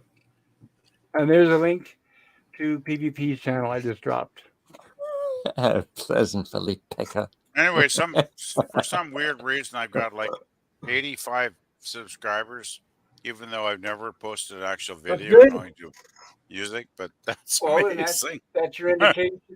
Maybe that's your indication that those 85 people might want to see you do something I once you think do make I videos. think it's just because I'm so crazy on these live streams that people kind of enjoy me. I'm Possible. guessing. I mean, You know what? Pleasant One thing Valley. you can do right now, PvP. Do you have a community Shit. tab or no? What's that? Do you have a community tab on your channel? I do, but I have no idea how to use the damn thing. Well, at the top, you can just click. It'll say text or poll, both or neither. And just say Mhm. text, and then just ask people, say, hey, what do you like about my channel? What do you want to see more of? Oh, so I just damn hit it. text. Okay. Uh-huh. I Yeah, looked at it and it's like I don't know what because I didn't want to click on. Look at the something. very top. At the very top. In fact, hold on a moment. I'll show you. Let me pull up mine, and I'll tell you what I'm talking about. No, thank Instead you. that way, instead of just spouting it out, because I'm a teacher and I know that doesn't work. You've got to actually show people. It's So better give me a to moment. learn from looking. Yes. Oh, And it's right next to your YouTube channel profile. Then you go down a little bit, and there's a few buttons saying Home, Videos, Live, Playlists, and Community. Unless you don't have that on your thing. Well, I have a community tab, but I just didn't know. I didn't want to screw it up by clicking on the wrong button. So All right. Can you guys see this screen where it says I Pop see. Culture I see Curator? pop culture curator. Yeah, I can. All right. This is my community tab. So as you can see my cursor moving, right? Right. All right. I select the community tab, which is right here. Yeah. Now look right here. It says Pop Culture Curator, and then right here I type in. I can say image, and a poll. This is what I do for when I put the 4 movies up for us to choose on Tuesday, Oh, okay. or just a text poll. So you could have an image, a combination of image and a poll, or just a text poll. So you image can poll put, is like when you live like Dracula. yeah, when you want to add any kind of image to it. But let's say that I'm just going to ask everybody, like I suggested to you, what do you think about my channel? Watch this. I'm going to go like this. I'll just say, do you believe? Forgive me, I have not been this hard with one hand because of my left hand is screwed up since I had my strokes. But do you, no. What do you think? Sorry for the delay, but when I was trying to link my channel, I accidentally clicked log out because I'm a fucking retard. No, we've all done that before. Now I'm back on my channel. Now I can. So this is under the text poll? community tab? Yes, and I just Yeah. put text because I don't have any pictures. Okay. Or and if you want to add pictures, sure, go for it. I got confused when it said text poll because I thought I had to put a poll if I Nope. texted anything. All right, there. Now, I proofread it, obviously. Make sure I get spelled everything right. What do Yeah. you think of my channel? Question What mark. do you think? You- What do you think of my Think- channel? Yeah, Right, and this is It just says- an example. you And need now to we're gonna- correct. You need to correct. It says thank instead of think.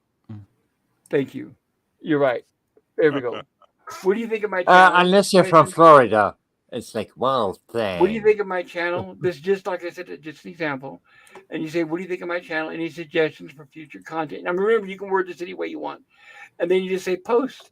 And as soon as I do that, it pops up. People get the alert eventually. They don't get the alert immediately, I don't know how long it takes. But eventually they'll get an alert if they have their alert set that you've got a post in your community tab. Then you go to it and it's going to look like this. It's like I said, except I have image and text. See? And this is image poll. Image where it says image and poll. Let me show you. Yeah, Right here where it says image poll. That's what this looks like. So I have the text at the top asking questions, which one of these are we going to do? And then I have the 4 images down below, and I'm limited to 4 images total. So that's what it looks like. So it's really easy. Once you get, and like I said, just put one or two out. If you're not sure, start with something simple and just say, what do you think of my channel? Any suggestions of what else you want to see or something along that line? And Oh, just hit that's a good post. idea. And Yeah, just hit I'm post. just I'm so clueless with this stuff. There we go. I feel bad, but thank you so much, Bob. Yeah, that clarified it. No Yes, problem. definitely. Anytime. All That's right. What's awesome. tomorrow? Thanks. Thank you, man. John says, oh, there's a link. I don't know what, Uh oh. HTTP, blah, blah, blah, blah, blah, blah, blah, but it is a link. Take my word for it. Yeah, I haven't put my username in the link. I'm just using the Okay, so text that's link. okay. So let me clarify. That is a link to John Gill's channel, everyone. Yeah, that's my channel. Check it out. And Taylor Swift, I think those are cheeseburgers or burgers. Yep, those are 4 cheeseburgers for us, but there's 7 of us, so Right. we're going to have to share.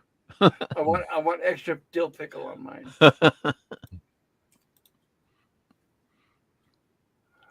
But yeah, just start that. Like I tell everybody, start out with baby steps. Start out with the simple stuff, and then your mind's going to start saying, you know what? But I also want to include this too. And then when you start coming up with those goals you set for yourself, that's how you learn to do your. Eventually you learn how to do this, and eventually learn how to do that. Like editing my intros to my videos. I have to. I mean, the longest process when I make my intros is just coming up with the concept in my head of what I want it to look like. Then when Oh, I really? do, yeah. Then when I do, it's like let's just say Lost in Space, for example. When I did the intro for Lost in Space, and I wanted the zoom effect where it looked like the Jupiter 2 was flying from far away and then towards the camera. So Right. it's like I envision that in my mind. It's like, okay, that's what I want, but how do I do it? So I went into my editing program and I went in to learn how to do it that specifically, and that's how I learned step by step. You'll start adding more to your skills as your mind sets more and more goals. So start out with baby steps, and then eventually it'll progress to more, and then more and more. Yeah, I But don't used be to be real. afraid. Everybody is capable of learning. I don't care if you're 100 years old or 10 years old. Everyone's capable of learning. What you've got to do is don't tell your brain, oh, I'm never going to be able to do this. I'm never going to remember, because then you won't. You're setting yourself up for fail. You've got to do Yeah. the opposite and say, I know I can do this. I'll remember this. Yeah, this is simple. I Well, got this. the thing is, Pop. When I first got my computer like 27 years ago, I was downloading all kinds of programs and running all kinds of shit. Right. Like I was just basically getting to be a wizard of, learning all Uh-huh. kinds of program applications. And then as I got older, I just kind of got out of the habit, I guess. It's And just a habit because you're never too old to learn. I taught so people of all ages, you're never too old to learn. I think with my since I've had my regular job for 4 years, starting actually, God, I've had my regular job starting for 4 years tomorrow on February 4th. Actually, Excellent. holy crap! Hmm. I can't believe it's the anniversary. But it's like I Sorry. just got out of the habit of looking into software and finding out how it works and checking it out. I used to be able to learn a lot of software like fairly You're quickly in a still week or able two. to. It's your frame of mind. Believe Yeah, me, take Uh, my I word know. for it. You're able to learn if you tell yourself you can. My frame of uh, mind, I do. My frame of mind's got pretty messed up. I gotta admit, it's not. Yeah, I need to get back on track. I agree, Bob.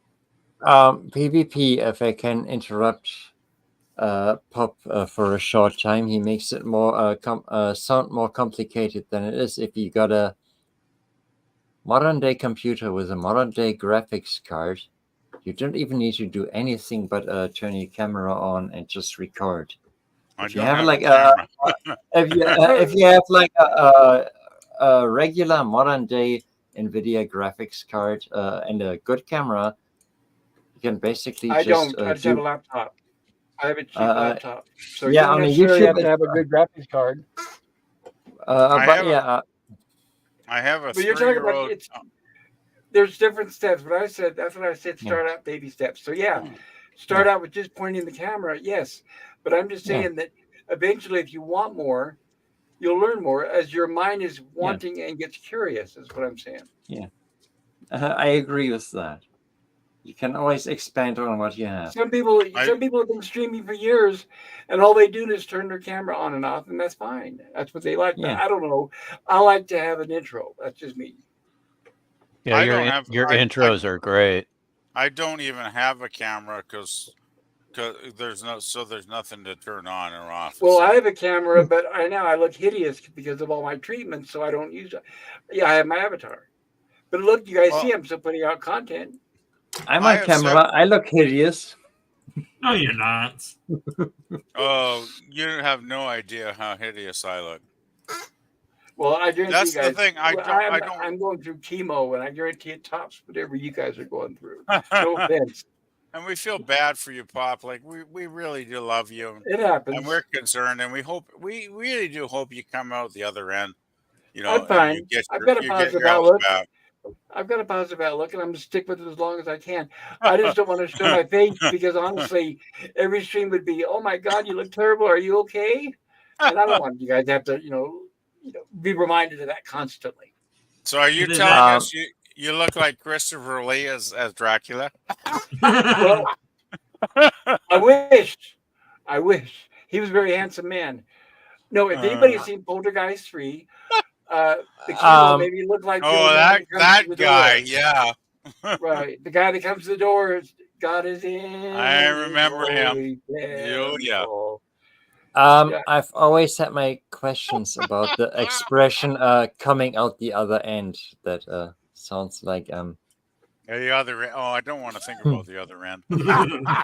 I don't know about that. I don't know where Sorry. that expression comes from. But Go for it, John. but like I said, I'm gonna get another drink and Right. shut the hell up. but I will say, like I mentioned earlier, I do have videos. If you guys look at like my LA videos when I'm going to look at the famous filming locations, that's what I looked like before the treatment, before I got Oh. sick.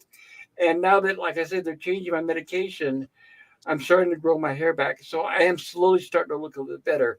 So Oh, my that's goal good. is I do want to get back on the camera eventually if I can look better. The funny, I need to gain some weight and grow my hair back. the funny thing is that the other day,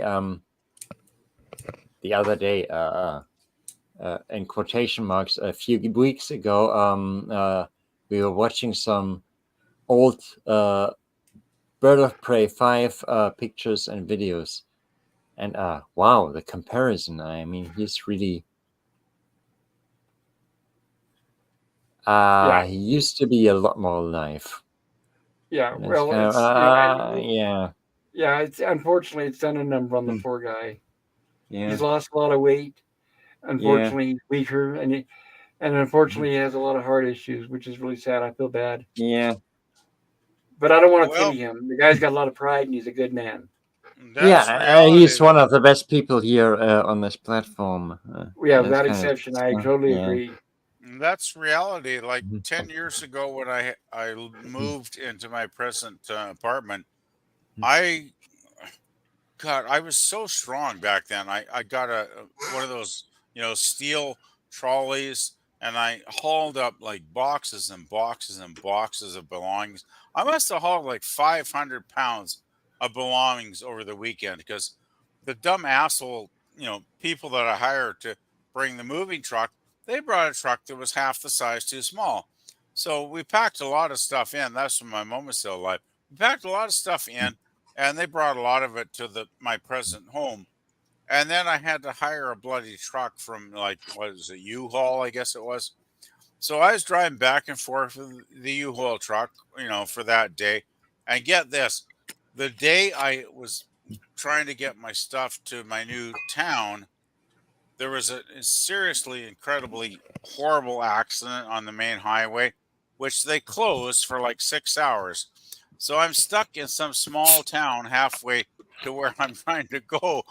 So we're like sitting there eating hamburgers at the A&W or whatever the fuck it was. And it's like, oh, the road's closed. So finally, I figured out, okay, we can take the detour around, which was like the long way around. So that I had like an extra hour to the trip. And let's put it this way, guys. It was the day from hell trying to move. And then, of course, I had to take the truck back later that day. And then I made 13 trips in my car back and forth, moving all the remaining contents of the home. It was it was it was it was fucking bad. Yeah, But I in my late 50s, I could do that. At my present age, there'd be no bloody way my knees would ever hold out. I could never do that now. So cherish the- your younger years, guys, is what I'm trying to say, I guess. yeah, but PvP recently I had this story that I went to the grocery store. I walked, because it's not that far. I walked, Good. did my That's good. shopping, Good. and I felt like I ran a marathon, and I went straight to the doctor Holy to shit. do an ECG. You got heart problems, man? Not an extreme one. It's just it doesn't seem to be going so well. I mean, you know, I'm not comparing myself to the other guys, but Seriously though, if you just go for a short walk and you're getting some problems with the it's just ECG, that could be a warning sign, right? But yeah. I mean, I used to be a gym guy. I didn't always used to be this skinny and less frail. And the we last few all years, we were all yes, stronger in our younger years, but yeah. As the last 2 or 3 years, I was I've so much stronger 10 years ago. yeah. But when I went to the store and suddenly felt like I ran a marathon just by Yeah. walking like 2 miles to the store, that was just Yeah, weird. that's reason for concern is what that is, John. Yeah. And it was like I had a blood pressure of like 80 to something. Oh, that's not. Yeah. Yeah. Did you ever think about getting your blood pressure checked? Because I'm on a couple of blood pressure medications. Because Mm, I learned like a year ago that my blood pressure was like sky high, like it was really high, and I yeah. got some meds, and I've been good since then. Because Huh. thank God I found a regular doctor in the last summer, and she's awesome, and she's always every 3 months she checks my blood pressure, with the blood pressure cuff, of course, and you really have to stay on top of that shit, John. Like Yeah, really, definitely. I really mean, do. mine is the opposite. It's way too low, and I have that really high pulse that of like 100 something. That's a lot. That's a Yeah. lot. It should be like around 90 or something, should it not? Yeah, should be around 90. Mm. I wouldn't know. They take my blood pressure every week and they read it off. I'm like, whatever, okay, I guess. Is that good? No. I don't know. I'm not a doctor, I'll admit it. So when they read that, I don't know. Temperature, I know what that means, but Well, You it's should, I don't the know about you blood should pressure. actually get them with to write the numbers down for you, Pop, yeah, because But it's they don't always mean good to. anything to me. I don't but understand what they mean. Like 40 but over 80. Like, okay, what is that? I don't know. Well, it the does look bottom something. number, the bottom number is the crucial one. If that's below 90, that's good. If it's below 80, that's even better. Okay. But mine's usually around 140 over 85, and That's kind of high. sometimes that's a little. Yeah, Yeah. I'm on medication to keep it down. Oh, I'm But sorry to Yeah. hear that. well, Because I mean, it's weird you know, because I'm not overweight. I don't drink. I don't smoke. I don't drink pop. Caffeinated stuff. yeah. And they just go, well, it's hereditary. They have no clue. That Well, I, is but I weird. do know. I have to say though, is good luck because the medication has some serious side effects. So it's Hmm. like I'm sorry to see that you have to take it. Yeah, I'm on atenolol and amlodipine, and Well, it's I'll just just say I've seen it take away some of my family members, and I miss them. Yeah. Sometimes I wonder, was it a better deal for they? Maybe they should just live with the high blood pressure. They'd still be with me. We can always have theories about stuff, Pop, but I'm not a Yeah. scientist, so I will And Yeah. I'm trust not a my doctor. doctor, right? And I'm not a doctor, so I'm not going to second guess whatever the doctor tells them. I've got a very good doctor, and she's very caring and sweet, and she talks. She has no problem spending 20 or 30 minutes with me every time I go and see her, and she takes the time to explain, what the problem is, if there is a problem, and she's the best doctor I've ever had in my life. So I trust her. Let's put it this way: I trust her knowledge. Let's put it that way. That's great. Yeah, I think I'm the resident expert here on side effects because I once got antibiotics and had an allergic reaction to it. That was fun. Oh, that was And actually fun. my every limb of my body was swollen up like I was some kind of.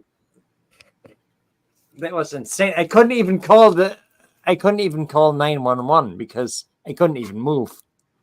Wow, That's definitely not good. It's scary. I was just lying on the that's floor like that's intense. the Stay Puft Marshmallow Man for like 8 hours.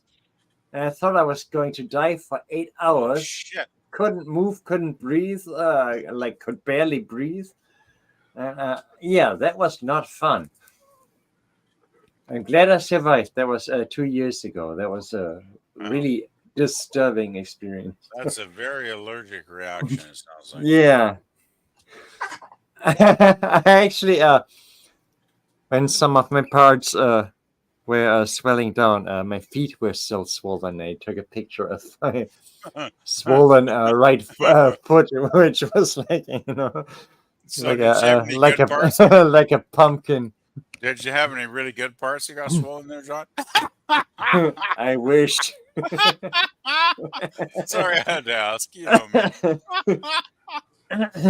That sounds really bad, though, dude. Like shit. Yeah, Sounds horribly scary, man. that was horrifying. That sounds very, very frightening. Yeah. I mean, in hindsight, it's just like, since I survived, I can just laugh about it. Oh, we all do, Yeah. don't we? We all do. Yeah, but yeah, at that moment, that was That's a why we're here. horrifying experience. Oh gosh. Anybody? You guys got a topic or something? Like I'm lost. In this How like many of us have a topic? in Well, this five we're five talking and a about half hour stream. yeah, we're talking about antibiotics now, and so no, Oh God. no, I won't bore you with my story. I But really but don't want to hopefully, talk about medicine. hopefully, John, you reported all of this to your doctor. You know what happened. Yeah, I did. Good. Good. Yeah. I'm never taking that particular one Yeah. ever again in my No. life. My Sometime- older sister has to watch what antibiotics are given to her. Only certain ones will work for her, and sometimes they have to try. It's a trial and error for certain things because she's really sensitive and allergic to a lot of that stuff. So that's just a terrible situation all around. The fucking thing that works for me is penicillin and amoxicillin, the standards, but they don't use that anymore because they're don't? worried. Because they're worried about antibiotic-resistant germs, so they don't use the standards anymore. So they use the new ones, and so I got one of the new ones, Oh and dear. then I got that, experience 2 years ago. And the fun thing about that new one I got was that it had a half-life of 18 hours. So after 18 hours, it had half its effect. So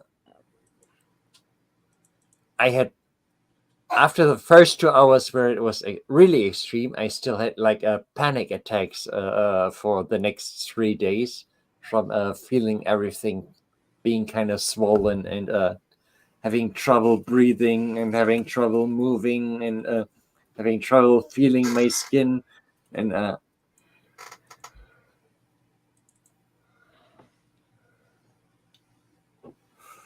but yeah, they don't use they avoid using penicillin and amoxicillin because of antibiotic resistant germs. It was interesting when I had insurance to where I had to pay deductible on doctor visits and so on. The deductible is usually fairly high, and I always felt like I was ripped off because I'd be paying like 500 for the deductible for the office visit. I would sit in the office waiting room for 3 or 4 hours. Then the doctor would finally see me, and then he would see me for like maybe 15, maybe 30 seconds. Oh, yeah, you just need this. Bye. See you later. And I always Yeah. felt pissed off and ripped off. So what I Yeah. started doing is when I would get sick, I could pretty much self-diagnose, and I knew, okay, this is a cold coming on. So what I would do is I'd go to a pet supply store, and that's where I got all my Mm. antibiotics, Moxicillin, all Yeah. that stuff. I mean, obviously, I don't pay anything, but I don't anymore. This is when I was paying. Yeah. But I found out, I did the research, and to come to find out that medication for dogs and cats is the same as they give us, except it's more pure. Especially if you get the stuff for fish, it's amoxicillin, but it's 100% pure. Ours has Yeah. fillers in it, so I used that for years. I kept bottles in my medicine cabinet, and every Really? time I was getting sick, I would pop a couple of those amoxicillins. Yep, Wow. and I knew what was what and what fixed what, and it worked for years. It's just what finally changed everything is when I got really sick with pneumonia. Then you need more than just your over the counter garbage. yeah. Yeah, they But you pay $500 to sit at a doctor's office? Seriously? Yes, yeah, but see it's a the medical. racket.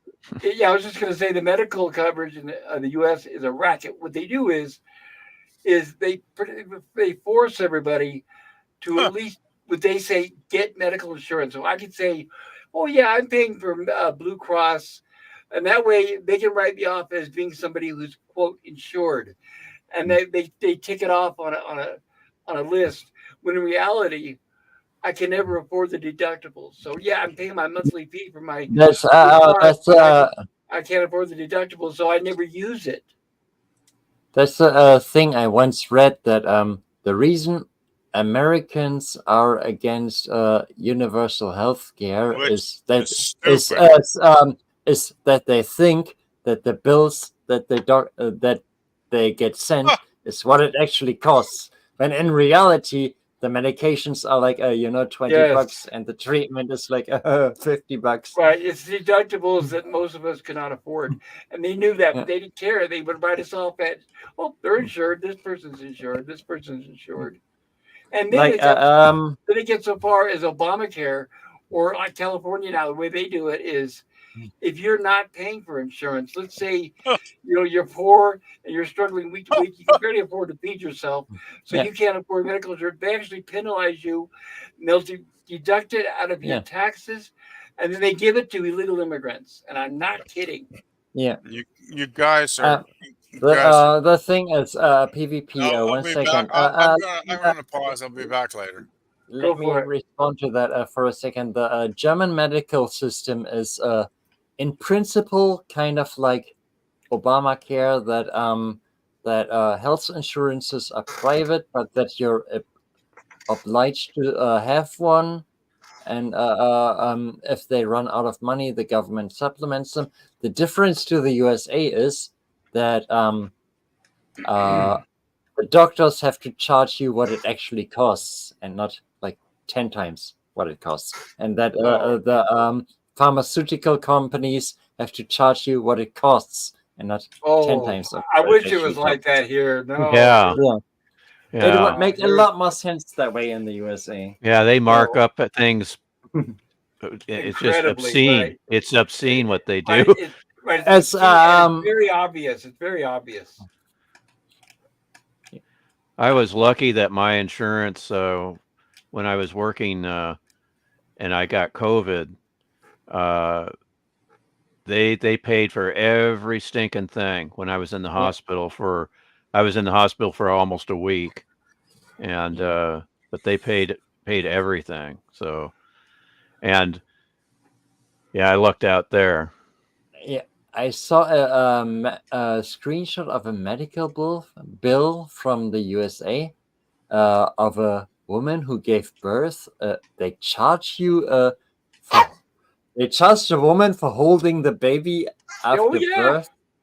Oh, Are Every you little fucking thing. kidding me? Every little thing. I have a friend. Okay, he had to go to the stay at a hospital one night. All right, it was a one night stay, and he was reading off the bill. They gave him the bill ahead of time, and for the meal, this is for one meal. This was a hospital charging his insurance company $800. Oh, it wasn't like Right now, remember Russian now. caviar. Right, exactly. Now remember, the hospital billed insurance ahead of time because he was looking at this because the hospital was already paid, and then he was getting ready to go in the hospital like a few days later. And I said, okay. I said, please, you've got to let me know what kind of meal they're going to give you because what the hell are they going to give you that's worth $800, right? Okay. Guess what? What the He hell? didn't get it. Guess what? He didn't get a meal at all. But it doesn't matter because they had already billed the insurance company. So that's how bad it is. He never even got a meal while he was in there, but they had already paid the insurance company anyway. yeah. They fed me really good in the hospital when I had COVID because whatever they gave me when I was in the emergency room, which I was there for 9 hours before they got a room for me. Whatever they pumped me full of, I had an IV in each arm, but whatever they pumped me full of, my appetite came roaring back, and every meal they sent to me, I gobble it up. My problem is that whenever I've been in the hospital, wherever my room is probably like on the other side of the hospital from the kitchen. So I never ever get food that's hot ever. Oh, Yeah, So it's I gotten gotta where like tell. when I had pneumonia, I was in the hospital for a month and a half with Yeah. pneumonia, and after the entire time I Jesus. maybe ate a handful of meals because they kept even the nutrition the person in charge of it would come to my room and say, "I see you haven't been eating in a week," and I said, "Well, because the food's not hot." I told her I said I've had food poisoning before, and I'm not going to eat either room temperature or cold food, and they say the same thing every time. But it's hot when it leaves the kitchen. And I'm like, yeah, a lot of good it does me, you stupid bitch. I am Yeah, it's hot so when I leave the kitchen, but it sits in the hallway for 2 hours, right? Well, the yeah. only fact that they use this lid, I'm not sure what it was made out of, but the lid, and they would, when they brought the food, okay, the lid was like this heavy duty plastic. Okay. Uh-huh. When you grab the yeah, lid, always it's is. relatively warm, the lid is. So Okay. when they brought the meal, I would grab the lid and I could feel that it's semi warm, lift it up, and I immediately touch the food, and it's like room temperature food. And I would tell the Huh. person delivering the food, I said, this isn't even hot, right? And they Well, say the same must thing every fucking yeah. time. They say, well, the lid's Yeah. hot. They would say that every fucking time. Well, the lid's hot. And I tell them, well, I'm not going to eat the fucking lid.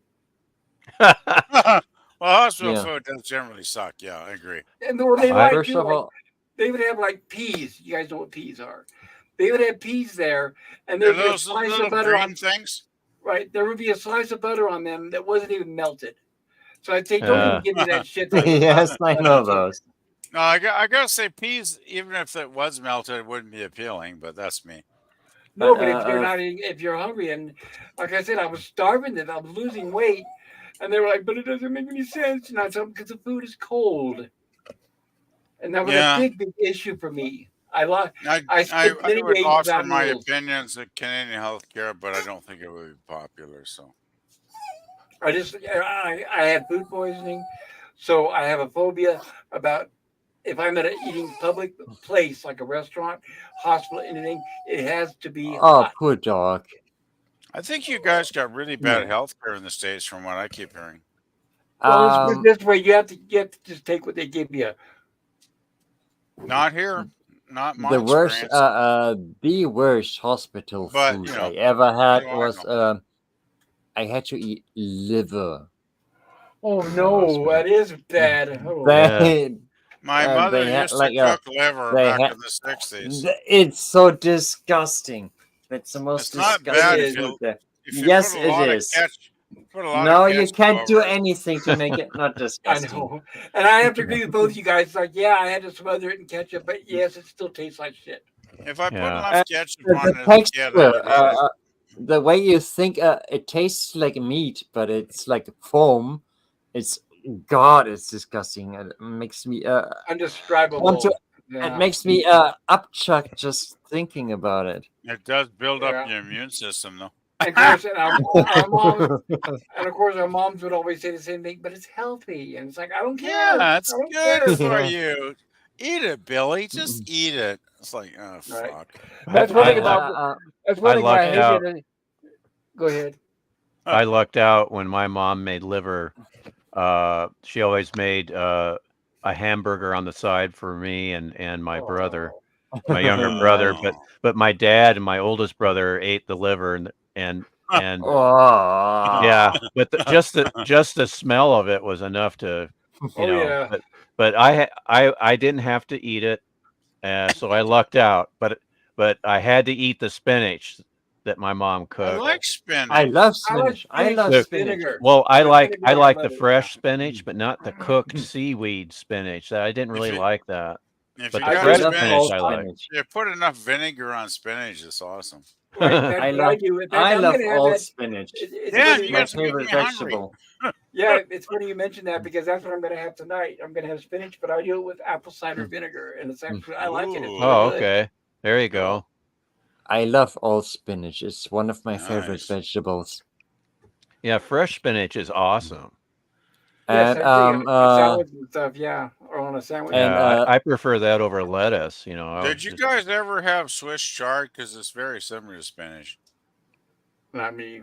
not me. yeah. Oh, my mom and myself when my mom still had a house like many years, like 30 years ago. She had a little garden in the backyard, and I help her. Every summer, of course, I help my mom garden, and she would plant Swiss chard, and it's so similar to spinach. It would blow your Hmm. mind. Like it was really good. We used to have like Swiss chard in our salads, and we'd cook it and boil it, and we just basically eat it like spinach, and it was really good That's stuff, like great. Swiss chard. Yeah, that's great. You It's can grow really it yourself good. too. That helped. It's really good PvP. stuff, guys. PvP. Let me just count down what I grew in my garden last year. It was Cool.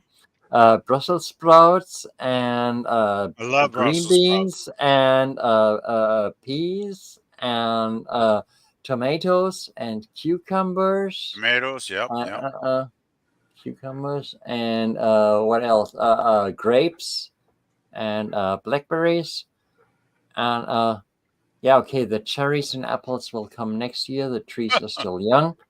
I Sounds have like a a nice giant garden garden. there, I John. have a giant garden here. Where I live. I ever since I I'm moved to the jealous. countryside. Yeah, That's the ever since I drawback moved. about living in a bloody apartment. I don't have any gardens, so Yeah, oh shit. I Any watermelon, John? Any watermelon? Is I that a don't think Buckaroo bonsai reference? I don't. I don't think the climate is right for that here. I think I could do pumpkin, And out of but all not those, watermelon.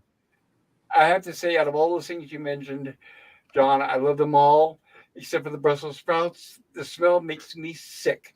I If I even I love get a love whiff of Brussels them, I sprouts. can't eat. I love I was. Brussels I sprouts. know my Yeah. mom used to love them too, but the smell would make me lose my appetite immediately.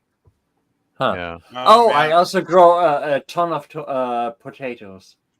Oh yeah, smother those Brussels Yeah. in butter, and it's so I'm good. I'm with Pop. Everything in your gardens is sounds great except the Brussels sprouts. I love Brussels Is sprouts. Brussels sprouts like the polarity veggie of a lot of people? Yeah. I don't know. And by the Same with way, broccoli. It was, which I wanted to mention way earlier, to Stone Racket that I'm glad I didn't go to the hospital, but when I had COVID, I felt like such dog shit. I spent like 4 days in the bed.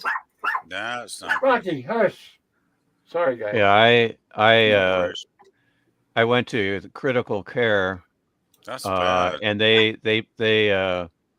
kind of pat me on the head. They talked about possible hospitalization, but they just gave me a few things intravenously and patted me on the head and sent me on my way. And within a week, I was sick again, and I had to go to the hospital. And they told me at the critical care that "Oh, you have what we call COVID pneumonia." But they didn't hospitalize me, which is really odd, and it just got worse. And exactly a week later, I was in the hospital, and so it was basically this pneumonia that Yeah. was the critical thing because my O2 factor was horrible, and but that whatever they pumped me full of for that pneumonia, I was just in the hospital for 5 days. So whatever they did, it worked. The funny, No, the funny thing that's for bad. me That was pneumonia is bad stuff. No. the funny thing for me was when I had it, I heated my apartment to 28 degrees Celsius. I think I still have online conversion open somewhere so I can look up what it is in Celsius. 28 in Celsius would be 82 Fahrenheit, and I was under 2 blankets, fully dressed, and I was like freezing to death. Yeah, that's you had a fever. Yeah, that was. Yes, definitely fever. Yes, I agree. Yeah. Yeah, that was really not pleasant. I Yeah, was like really shaking. yeah, that was my first few days where it was the shake and bake, you know. Yeah, that was not fun. Then I would start feeling a little better, get a little bit of an appetite, then it would come right Yeah. back. And Oh, yeah, yeah, that's nice too. so I missed almost a whole month of work because of that Yeah. crap. Ooh, not good. Yeah, I just had no strength. You know, Did even you have to, after getting out of the hospital, I just didn't. It took me a while to get my strength back. did you have to And then, Yeah. quarantine and all that? oh yeah, I did the 10-day quarantine. But the thing Oh, is, it was funny on the 9th day. That's that's when I was in the hospital, and my boss sent me a text, and he goes, "How you feeling today?" And I go, "Well, right now I'm in the I'm in the emergency ward of Mercy Hospital, and I'm waiting to get a room. You know, I have an IV going in each arm, so I don't think I'll be into work this week." yeah, you just may be missing a little bit of time. But yeah, it didn't. That was in January of 2022. And it started on the 27th of December, and then I went back to work. The first day I went back to work was January 31st. Yeah. And then it took until the middle of March before I got my lungs back because I was Yeah. always a little short of breath at work. And my coworkers, they go, "Brian, slow down. We don't want you dying dying here, you know." It's Oh yeah. Yeah. The thing is, Stone. You know what I really loved about getting COVID is what I really love, like in an ironic sense, is My Yeah. that I favorite got part of it. COVID Is was that I got it March last year, 2023, when we all thought it was all over. all over. Oh dear. And then I get that fucking shit, and I was like, "You're fucking kidding me!" so. I Because have to ask. I it's have to like, ask. Do either of God you? damn it! I'm curious. Do either of you, by chance, know who gave it to you? Yeah. My parents. My Oh, younger brother came down over the Christmas holiday, and he goes, "Yeah, I'm getting over a cold. I'm getting better." And he was down here for almost, I think it was about 5 days, and it was the day before his last day, where we were both. I noticed Ron wasn't eating as much as he normally would, and we were at Culver's. We both ordered a tenderloin sandwich, and I bit into mine. I couldn't taste anything, and I knew, uh-oh, you know, Yeah. that's the yep. first thing that happens. You lose your taste. Yeah, that's what I've And heard. so I just said, "Well, Ron, I'm going in to be tested." I said, "I think you should be tested too." And he refused. And he went back to our hometown. He went back home, even though he was feeling really bad. And I'm glad he got home okay, but he was feeling really weak. He told me later. This is like weeks later, but that day I got tested, it came back positive, and so you know, but it just steadily I got worse and worse, and it just would not go away. And when I got out of the hospital, they still had me on antibiotics, and whatever they gave me was extremely strong because it ended up causing me to be seriously sick to my stomach. Ooh, not good. Yeah, I mean, it got into my system okay. Because the first time I took it, I had kind of a heartburn, and then the next day, I took it, and then like 5 hours later, I was heaving up my dinner, Yeah. and I was sick for like 12 hours with and I couldn't sleep, I couldn't lay down. All I could do was pace around because whatever they gave me was super strong, but it was because I had that COVID pneumonia, and Yeah. they wanted to make sure that you know it was totally wiped out. But whatever they gave me, there were these dark green capsule like pills. I had to take 2 a day for 2 days, and that was enough to make me seriously sick to my stomach. I wanted to shout out really quick. Good night, LDG. He just popped out. So if you can hear me, thank you for being here, LDG, and have a great night. It's actually 2:14 in Florida. Yeah. Have any of you had any major surgeries? I know you have, Pop. Yeah. You guys already know about my problems. Well, I have had major surgeries in my life, even though I'm still young. Pop, do you know what a cleft lip palate is? A cleft palate, yeah, that's something they usually correct when you're a child, right? Yeah, well, that's what I had growing up. Okay. Oh, yeah. Sorry to hear that. That's not good, especially as a have kid. had- I mean, that's tough. Dan, I have had no major surgery, unless what do you call them? Adenoids, adenoids. The thing you get like in the back of your throat. I had those taken Uh out. huh.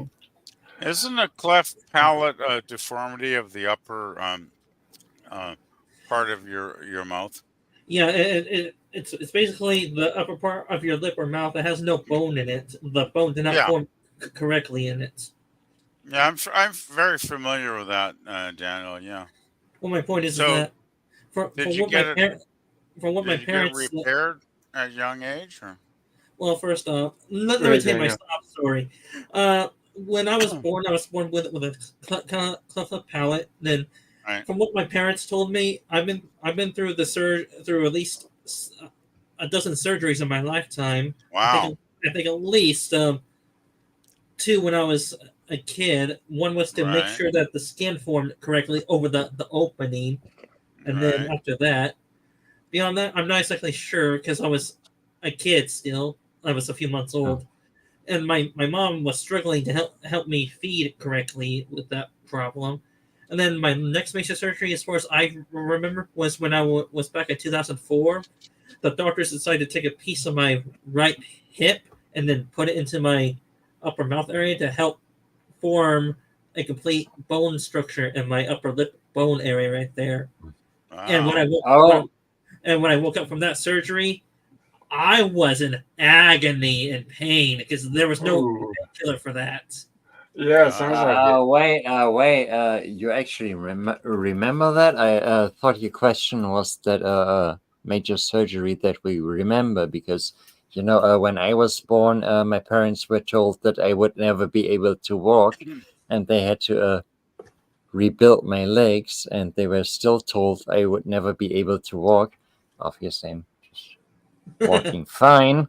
But I don't remember that. That was in my first 2 years. I don't remember any of that. Yeah, well, John, to me, this was a life changing experience for me, and I got bullied in school because of my problem.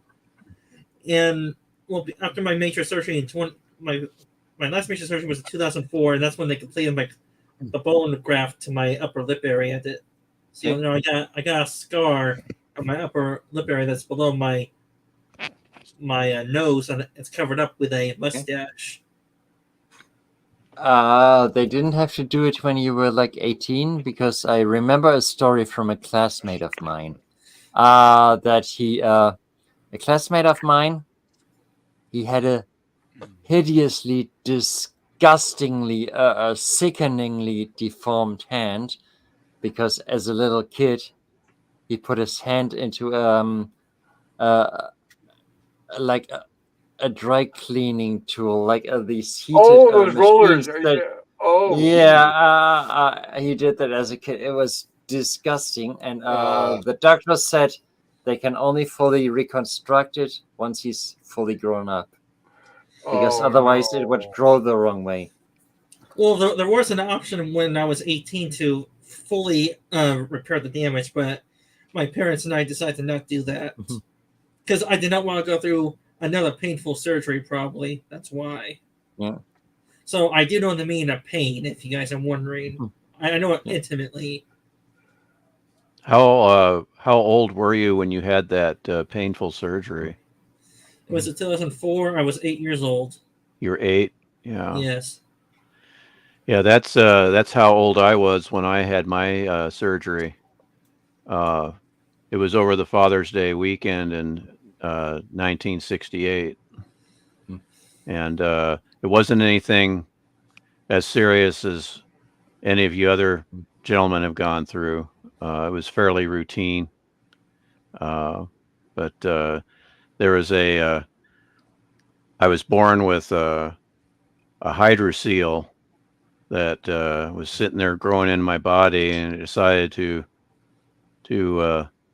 descend when my testes decided to descend. and Well, and so I'm like, wait a minute, I have 2. Well, last I knew, but now I have 3. Oh, And the damn thing started growing, and it was the size of a plum. Before I went, yeah, Mom, Dad, there's something. And they figured out this was a hydrocele membrane that was there when I was born, and it just came down at that age, and so I had to have that removed. And of course, my mom said, "Well, that was your hernia surgery," and I'm like, "Well, not exactly, but that's what I had to go through." but Stone. The point of my story that doctors told my parents that I could never walk is that it's only serious if the end result is serious, and if the end result is fine, then the end result is fine, and I can walk fine. And if Sith Dan's end result in the end is fine, then his end result in the end is fine. And if your end result in the end is fine, then your end result in the end is fine. If you know what I mean. Stone, were they able to save both of them? Oh yeah, I got so Oh, yeah. They eliminated the leg third one here. and saved the other 2. yeah, everything's And, fine. Everything works correctly, That's Yeah. and I'm glad. I thank God that John proved those doctors wrong, and he can walk just fine. Yeah. Your testicles are probably fine too. I hope. Yeah, they are. you gotta have a very good doctor when you're a baby. That's for sure. Yeah. Yeah, It's I the had. it's the end result that counts. Yeah, my pediatrician came in to visit me, and his name is Dr. Hildebrand, and I had brought with me my 2 green buddies, and that was my talking Herman Munster doll and my Kermit the Frog puppet. Wow. And I had those 2 guys at the end of my bed, and my pediatrician had just said, "Kid, if I woke up and saw those 2 things staring at me, I'd have a relapse." It's like, But my surgeon was Dr. Bliss, and Dr. Bliss. yeah, There's Dr. the name. Bliss, and he had broken his leg. Oh shit. He had broken his leg Oh skiing. no. Oh no. And so when he came in, to meet me and talk to me about my surgery. He comes in Wow. on crutches, and I kind of said, "Well, wait a minute, how are you going to do that?" And he goes, "Well, I'll be sitting. Don't don't worry." You can't. You cannot make this. This is too good. You But can't make but this it's stuff up. but it's generally like the doctor thing. Like I was once told I have 6 months left to live. Guess what Are, year that was? are you serious? Really? Yes, 20 really. years ago. Holy crap! I was told by a doctor I have 6 months left to live. Guess what year it was? 1995. No, 2009. No, well, 2009. I give it a shot. Wow. So Holy why Yeah. were you? crap! Why'd you have 2 months to live? Like, you know. Liver cirrhosis because Oh, I don't really? have a healthiest lifestyle. I still Ah. don't. This is not exactly water. Interesting. Oh, so it's Wow, vodka, huh? that's Hmm? harsh, man. 6 months. I can kind of relate to that though, because I know I indulge myself too much. Is that Yeah, vodka, John? I've had to do rehab and detox several times because I don't get along with life always. It's always depressing for you. It's always annoying for me. It's Well, when often you, it's challenging. well, when you drink, you run away from something you can't handle it. Yeah, but that doesn't change anything if I acknowledge that it's true. What Alcohol you is said is true, but that doesn't alcohol is change it. it's an escape basically. Yeah, but you got yeah, you it's have an to, escape. but you have to eventually confront it, though. You have to. You may hate it, but you have to. Uh, mm, it's, Well, okay, you've never lived in Germany. You cannot confront them. you confront it or cannot you die.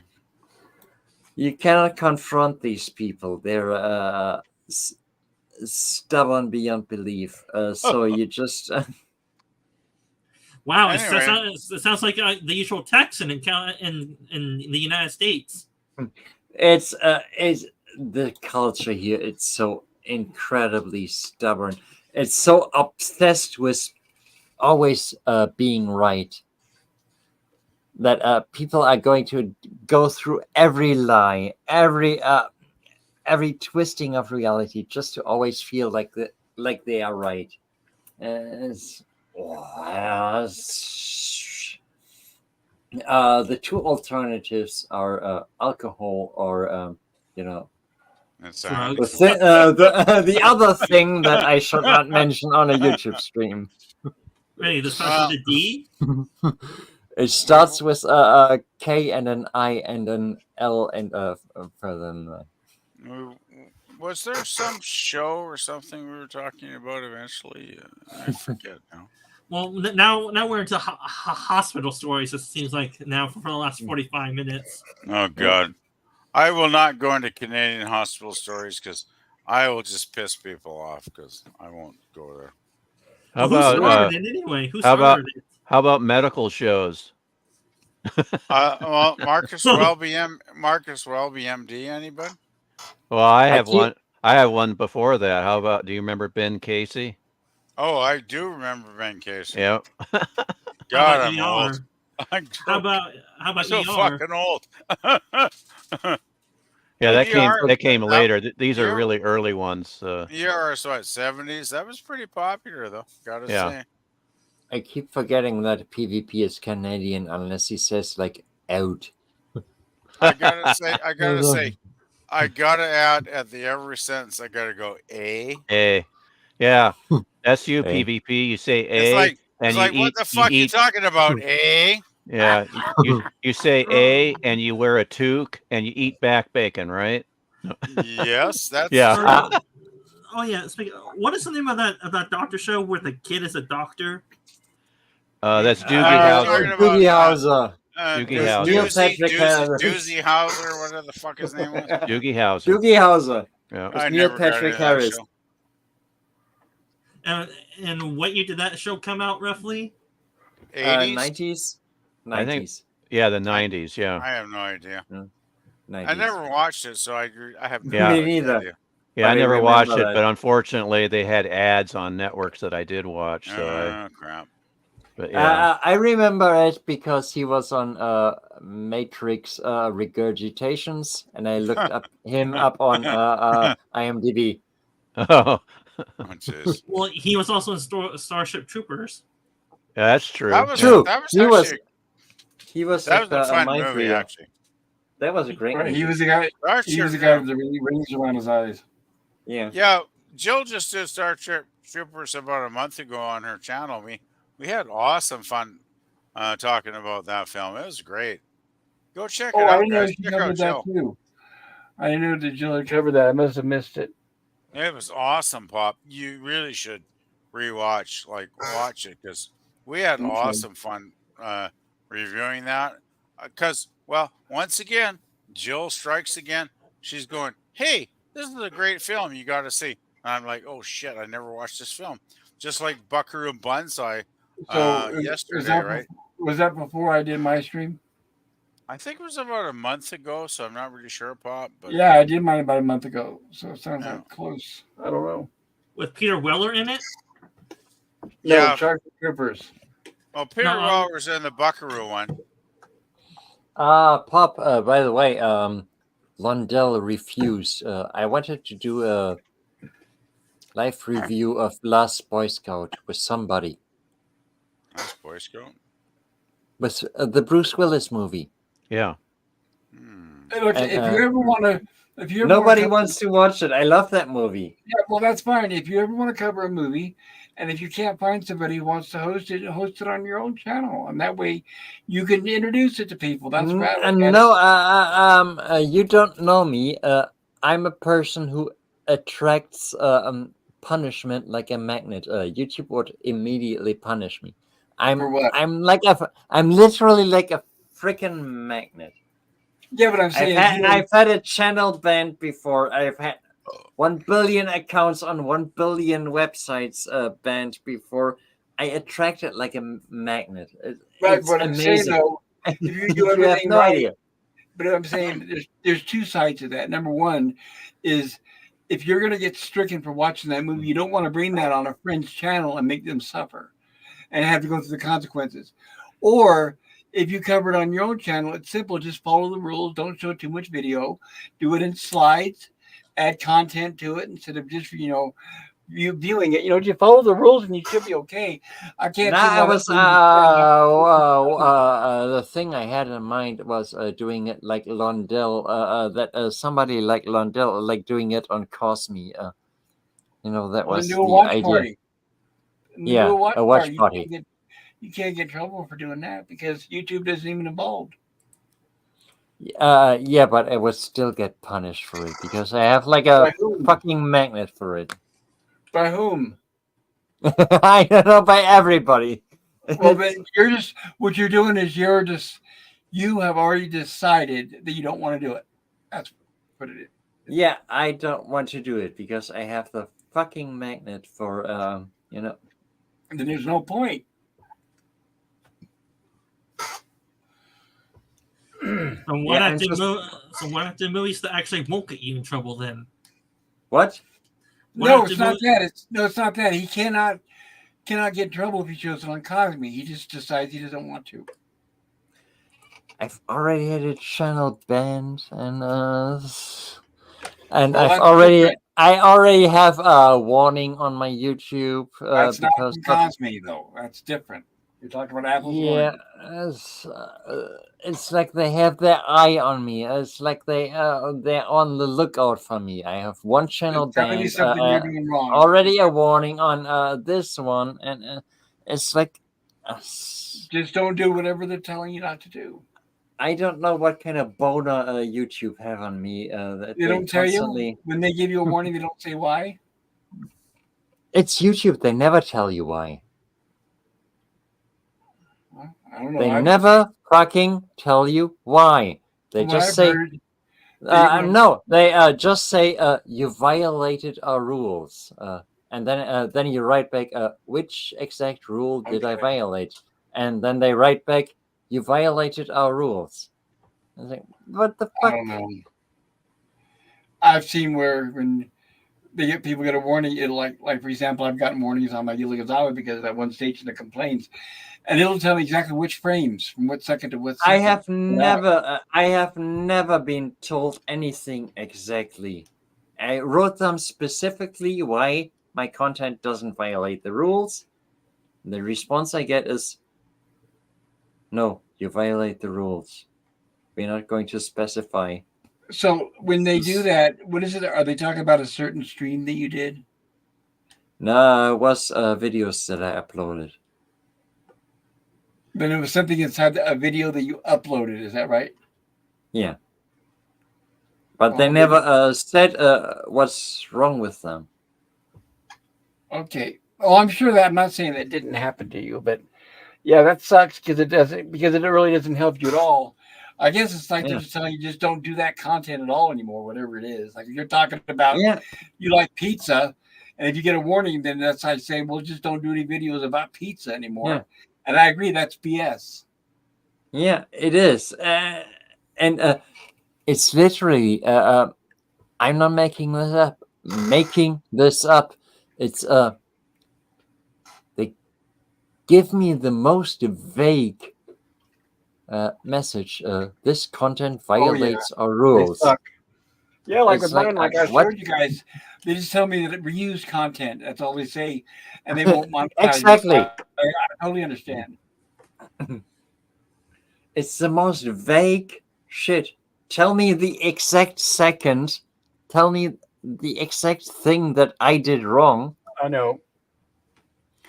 And But then no. and you're talking to a robot at the end of the day. Yeah, Yeah, ultimately, right. exactly. And I know exactly what the problem is, that it's not actually the rules. It's that somebody who dislikes me reported me. And that's all the way that... Or it triggered a bot. It could have triggered something in the AI or whatever, because they do have that problem, unfortunately. yeah. Stinking AI bots. or what? I mean, I got my channel banned for a video that still exists exactly on a different channel and has been existing on a different channel for years. Nobody cares about it. YouTube doesn't care about it. About a song I covered, of which the original exists in like 20 different versions on YouTube. Well, that's interesting. What that reminds me of is on my channel. This is before you came along and saw my channel, but I used to have the original Star Trek bloopers from the TOS. And Yeah. it did pretty well. It was just the bloopers, the old VHS copy. But I remember somebody wrote me once in one of the comments and said, I don't know how you could show these. I tried showing these and I get all these content warnings. Huh? So I don't understand either. I don't know what I did right or wrong. Huh. I don't know. Hey, John, does it happen to all your content, or just certain types of content that get you in trouble? I don't actually know. It's... Well, you have to remember what the content or whatever it was that they were claiming. Or did you cover a bunch of stuff in one video? Is that why you don't No, know exactly? all my warnings were for hate speech, even though I never did hate speech. What do you think triggered them? Were you covering somebody else doing hate speech, or what do you think it was? No, no such thing, and I explained it to YouTube. Okay. One song was about kicking somebody's ass. Wait, it was a song? Yeah, a song about And that's kicking probably why. somebody's ass. That's probably why. To someone, it was a threat to someone, and they flagged you down for it, probably. Or it triggered an AI. The words could have triggered an AI. Yeah, exactly. Yeah, but the original is on YouTube 20 times, including with videos of the singer, being naked on stage. And the official version through my distribution service is still on YouTube. So nobody cares. My theory is that was just somebody flagging me who dislikes me, because there's plenty of people on the internet who dislike me. Let me ask you this: when you posted it, Did you post it because you were saying, "Look, this is garbage. This is terrible. Look what they're doing," or did you I post didn't it? say anything. I No, was I'm saying, posting it. never mind. We're trying to help you Uh, here, John. We're trying to help you. no, Forget it. I know. no. Yeah, Yeah, I'm trying to answer the question. I didn't get a chance to ask the question, so but that's all right. Yes, you did actually. I understood your question. I posted it in a dump of an entire album because it was one song of an entire album. So I just posted it in a dump. It wasn't anything special to me. It didn't matter to me. It was just one song because I do lots of songs. So it wasn't anything that mattered to me. If it's not worth it to you to get a strike, then I don't know why I wouldn't have even broadcast it in the first place if you know you're taking the chance because it's not worth it getting the strike. It, there was no way for it to take a chance because it's not a provocative song. It's just a punk song about you know you know you want me to kick your ass. I'll kick your ass back. No, That's what I'm like saying, in punk right, but rock. all I'm saying is, even if I don't like songs like that, but if I did, I still would not show it, knowing that it might get me in trouble. I mean, come on. Where do you think the definition of hate speech starts? Well, we all have different opinions, and I don't know what YouTube considers, what is, enough to push the buttons. I don't know what YouTube. I mean, the song in question is no John, more strong than any like a Sex Pistols song I don't know. I don't know or because I any don't know. I don't or know what even song you're talking about. I mean Michael Jackson sang "Beat It." I mean that's basically the same. Beat it, beat it, I beat know, it. Beat it. but we don't know what song you're talking about, so we can't tell you what our um, opinion. John, and maybe that they're out there smaller YouTube channels that after those songs, unless there is a new definition of hate speech, meaning anything that will cause harm or imply harm to the audience or to the person listening to it or to the audience. There is nothing, literally nothing in the lyrics of that song that encourages hate against any minority group, against even any majority group. Nothing. Didn't you just say that some of the lyrics were "beat your ass"? Yes, That's but why. that was just. Well, That then was just. you're contradicting yourself. That's why. No, are you not listening? That's just Never general rock. mind. That is just We're trying to give you advice, but never mind. Let's change You the subject. are not listening. You are not listening. That's general rock and roll Okay, stuff. Like that's your opinion. we are. That's fine, but let's change the subject. It's like AC/DC kind of stuff. Well, it doesn't You know, matter because you're making us form an opinion on a song we don't even know what you're talking about. So can we please change the subject? let me Google. I don't know what song you're talking about. I don't even know the title. Let me Google the lyrics. I'll post them in the chat. No thanks. I don't want to know because I don't want to take a chance of getting in trouble. That's what I'm saying is, I don't want to bring that burden to my channel. Please don't.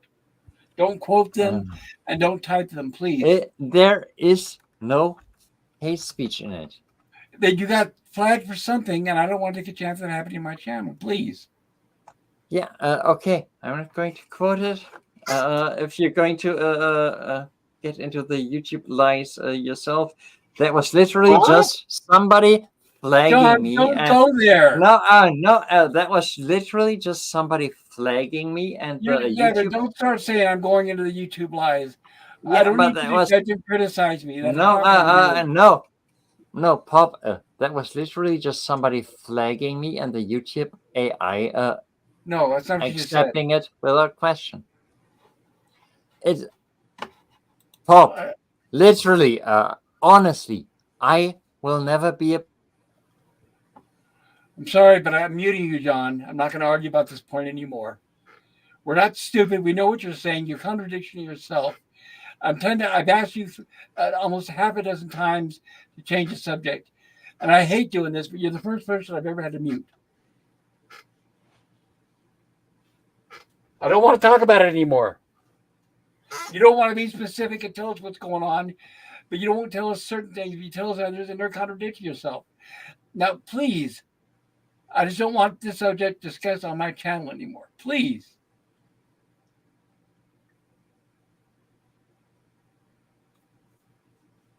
I apologize, everybody. I'm sorry I had to mute that, but I've never done that before.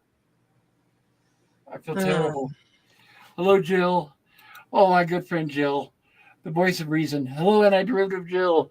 She says, "Oh wow, yeah, oh, still on. I'm going to put my daughter to bed, and if you're still on when I get back, I will come say hi." That would be great, Jill. Please, that would be great. I need something to cheer me up. Thank you. Well, that was a rabbit hole we don't want to go down again. No. Hey, Pop. Yes, sir. The next episode of Lost in Space. What is that? One of your favorites at all, or? Oh, I haven't watched it yet. I don't remember it, so I just thought, well, let's change the subject. We'll talk about Lost in Space. Yeah, I think that's the episode with the intergalactic mail order machine. Yeah, the android machine. Yes, the android machine, and we get to meet Mr. Zomdish. Right, I remember that part. Yes, but I don't remember I just from the preview you showed on your previous Lost in Space stream. There's a little snapshots I remember, but I haven't watched that one in such a long time. But I will rewatch it, of course, before your stream. But I was just wondering if that was one of your, one of the episodes that you like over others from the second year. I don't remember where it falls on, like if I was to give it a rating of 1 to 10, where it falls. Yeah. Because I haven't seen it in many years either. Okay. I'll know more. Yeah, I need to watch it again as well. And I can tell you more on Monday after I've watched it. Yeah, that's fine. I just thought. Because I remember the outline about it. I remember what happens in it, the general of the characters. But I need to read about it. I'd first of all refresh my memory by watching it. And second, about reading about the chapter in that Lost in Space book. Right. Yeah, I haven't done that yet, but I just thought I'd ask just in. Which reminds me, and John, by the way, I'm sorry, John, but you're unmuted now. I apologize. I hated doing that. Pop, I mean, what do you think about the remake by Netflix? I kind of liked it. Oh, no, that's fine. I know some people like it, but I wasn't a fan. That's okay. It kind of starts slow, but I kind of liked it. Okay. I think it was 2 or 3 seasons. It was 3 seasons, and season 1 was slow as heck. See, yeah. It was. I nearly skipped season 1 because it was so damn slow for me. Yeah, definitely was slow. Yeah, that's the only one I watched. I think the only thing I liked was the fact that they had some really cool space chariots. And great I did like CGI. chariots. Yeah, I did like the chariots. The fact that they went to the effort of having those. That's about it. But the second and third season, they got into like a really complex story. And that was a lot better, actually. Yeah, I like that. They got into like a really complex story with the robot species and the human settlements. About how the robots are basically just a giant robotic horde that destroyed their creators. And I have to say, I know this is being pedantic and childish, but I was such a big fan, and still am, a big fan of Jonathan Harris's portrayal of Dr. Smith, because it's like a Spock. Leonard Nimoy pretty much created that character, and without Leonard Nimoy, we wouldn't have ever had a portrayal of the Vulcan like that. And I always felt that about Jonathan Harris, that I think he did such an amazing job, and he created the Dr. Smith that we all know. And all that's in my mind when I try to watch that Netflix show. And I really, and this is an understatement, I really, really, really, really hated the Dr. Smith character, that lady who played it. Yeah, it was so radically altered that it was unrecognizable. Well, like I said before, if you're a fan of Lost in Space, the original series, and somebody says, "Okay, I want you to jot down on paper 10 different things that are your favorite things about Lost in Space," and then all those 10 things are missing from that Netflix remake. That's the problem. Yeah, I don't think it was supposed to be a remake. It was supposed to be like A reimagining. kind of reimagining. I mean, there are so many words in Hollywood that start with Yeah. Yeah, reboot. Then it would have reimagining. then for me, Reimagining is probably the closest. for me, then it would have helped if they didn't call it Lost in Space. If they Yeah, called that it something else, then yeah. that'd be a different story. That's what I was going to say. Just you know, if you're going to alter it so drastically, just call it something else. And don't, Yeah, because you they know, altered everything but the title, right? yeah. There's so many things I like about the original series that even that 98 movie violated. You know, Yes. so Yeah, so oh, it's by like the way, yeah. what did you think about Dr. Smith in the 1998 movie? I thought he was very villainous. Yeah, that is one aspect I liked. I liked the way Gary Oldman played him, and then he even emulated uh, some of the lines that Jonathan Harris would say. And then I liked Heather Graham as Judy, and the fact that they made Judy the ship's doctor. You know, that was her role as part of the crew, and that's about it. you know, Well, some people have been asking if we would cover it. And what I've said is I won't cover it on my channel per se, but I asked Gorilla's Random Thoughts if he wanted to cover it on his Cringe Fest on Thursdays. And I'll just say he did not say yes. So I don't know if that's going to happen. okay. Let me cover this really quick. Taylor Swift, Jill, of course, Jill's number one fan. And hello, Spidey. Hello from Canadian Spider-Man. So Hey, good to see you, Spider. sir. Yeah, hope you're staying warm. Canadian Spider-Man says hello and good evening to you and the wonderful panel. Thank you. It is my favorite, the best panel and chat in all the whole world. Canadian Spider-Man says, "Hey there, Taylor Swift greater than Disney, Star Wars, and MCU, and I rather Jill." And I'm guessing since we got Jill and Spidey at the same time, they must have come off another stream possibly. And if Yeah, that's the case, possibly. Either that or they're up extremely late. Yeah. what is it? What's tonight? Saturday? Yeah, It's Sun- it's either It's I Sunday think- now. yeah I Sunday think- morning, but I Yeah. think I'm guessing Jill usually has a lot of family stuff to do because that's Jill, right? So, it's the fact that her and Spidey came at the same time. So if I was a Could gambling be. man, if I was a gambling man, I would say it was either Doomcock or Clobby. They probably came to one of if it those. was Friday, it would have been Doomcock. So Could be Saturday Night Globby Trek. Yeah. Okay, you're probably right. It's probably Globby. Yeah, not Globby, Saturday Night Globby. Trek.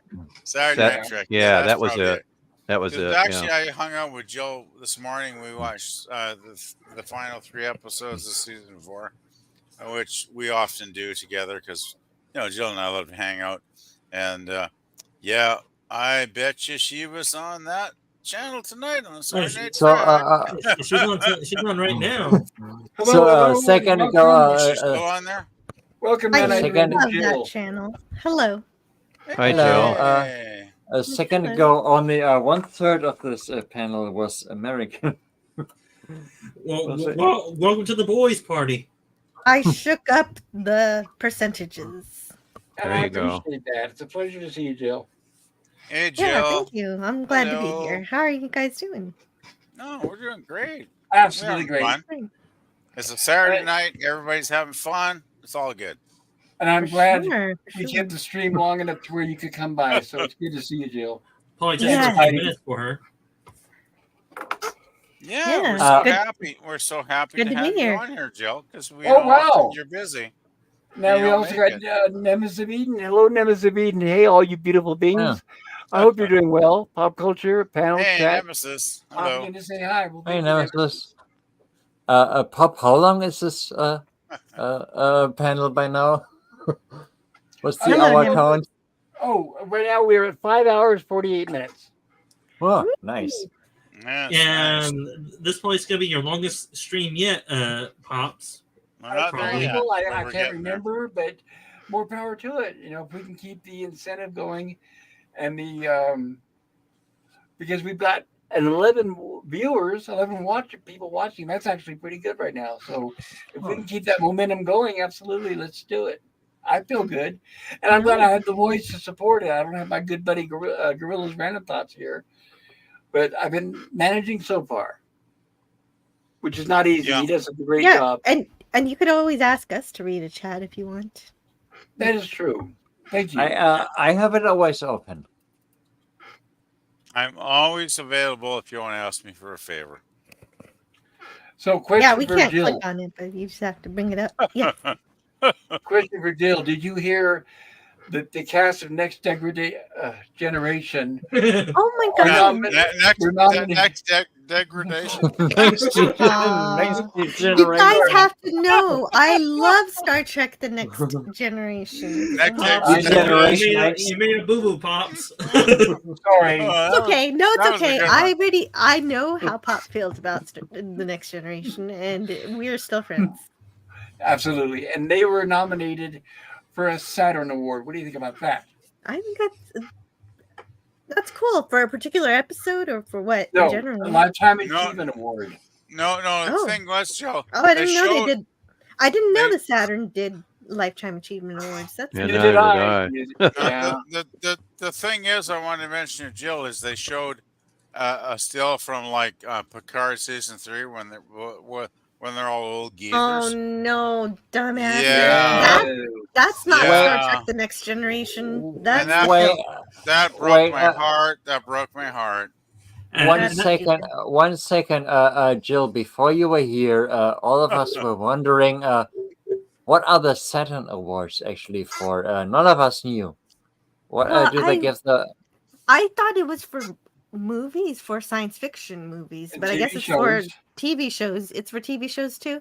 So that's what Well, it's for. It's I for don't know. science well, fiction. It is I think at least one TOS episode won a Saturn Award. Maybe like City on the Edge of Forever or one of those. So yeah, it's been around for TV for a while. But this is the first time I've heard of a. I've always pictured a Lifetime Achievement Awards as like a sympathy award. It's not same with the I know Academy what that Awards. means. I think- Saturn Award. What is I think that? it should be for a particular episode that stood out Yeah, from Star I Trek: The know. Next Generation, and not showing something that is not Star Trek: The Next Generation, because Star Trek Picard has nothing to do with what you saw. Yeah, But exactly. Next it was like a lifetime achievement award, Jill, and they were all the old gray-haired people from Picard. Like, Well, but the I only wanted to upchuck actually when I saw that photo. PvP, the only similarity there is between the two are the actors. Nothing else. Yeah, you gotta wonder what Um, what Paramount paid for that Hurts award. my heart. Hurts my heart. I want to And- remember them as they were in their next generation years, way back. The funny thing is that people said that Picard season 3 was such a good send off to the TNG crew. We Screw that. already Screw had a that. send off, which was called All Good Things. That was a Good things send off. was No, all the good things was best. good back in the late '80s, early '90s when it was. Yeah, All those things, is it all right if I read something about the Saturn Awards? Sure. Go for it. Okay. I'm good. I'm always good. Yeah, this is they were first awarded in 1973. Look at And- that pic, Jill. Yeah, the Saturn Awards are American awards presented annually by the Academy of Science Fiction, Fantasy, and Horror Films. The awards were created to honor science fiction, fantasy, and horror in film, but have since grown to reward other films belonging to genre fiction, as well as television and home media releases. So basically, it's a media award then. Yes, for Media science genre. fiction, fantasy, and horror. I always thought it was just for sci-fi, and I guess fantasy. I didn't know they put in fantasy and horror. Yeah, Interesting. But, I wasn't familiar with them. I just know the Hugo Awards and the Nebula Awards. I know Yeah. the Hugos, yeah, but I think Are you seeing this, Jill? This still where they're all old geezers? Yeah, gray-haired because geezers? is Is this this? this is It's just not, the article who chose a picture. Somebody who doesn't watch Star Trek decided it, to pick this picture. They just do- typed in Next does Generation. does it This not picture look came like up. Picard? Look at Brent Uh, Spiner on the right. Look how it, look, happy he looks to be it, there. look, Huh? it Yeah. looks like Picard season 3, though, does it not, But Jill? He's that's so why he happy. killed. That's why he killed off Data and Nemesis because he said, "I'm getting too old. I can't play Data anymore, and I should never play Data ever again." And here he is. And yet he comes back for season 3 of Picard for a few more bucks. Tell me, He's been in every season of Picard. Oh, tell me, Lord. is that Brent Spiner playing Data's human ancestor? Or is that Data without any makeup on in that picture? That's Data in season 3. That's So he has Brent no makeup Spiner. on. That's actually Brent Spiner playing Data way, way too old when he ever should have played him. Yeah, That's because Daniel, that's supposed to be don't the- forget, this isn't Data. This is an amalgamation of lore and Data and LOL and B4, and it's just like a mix that has somehow become almost organic in nature, like a replicant from Blade Runner. Except this is not good. Well, just- for Yeah, some but reason, Data And yet, and dominates yet, them. and yet, it gets a Saturn Award, Yes. Jill. I call him Franken Data. There you go. Yeah, there you go. for That's some the reason, best I've heard, Jill. That's good. I mean, if you look at his face, he looks really pissed off. Yeah.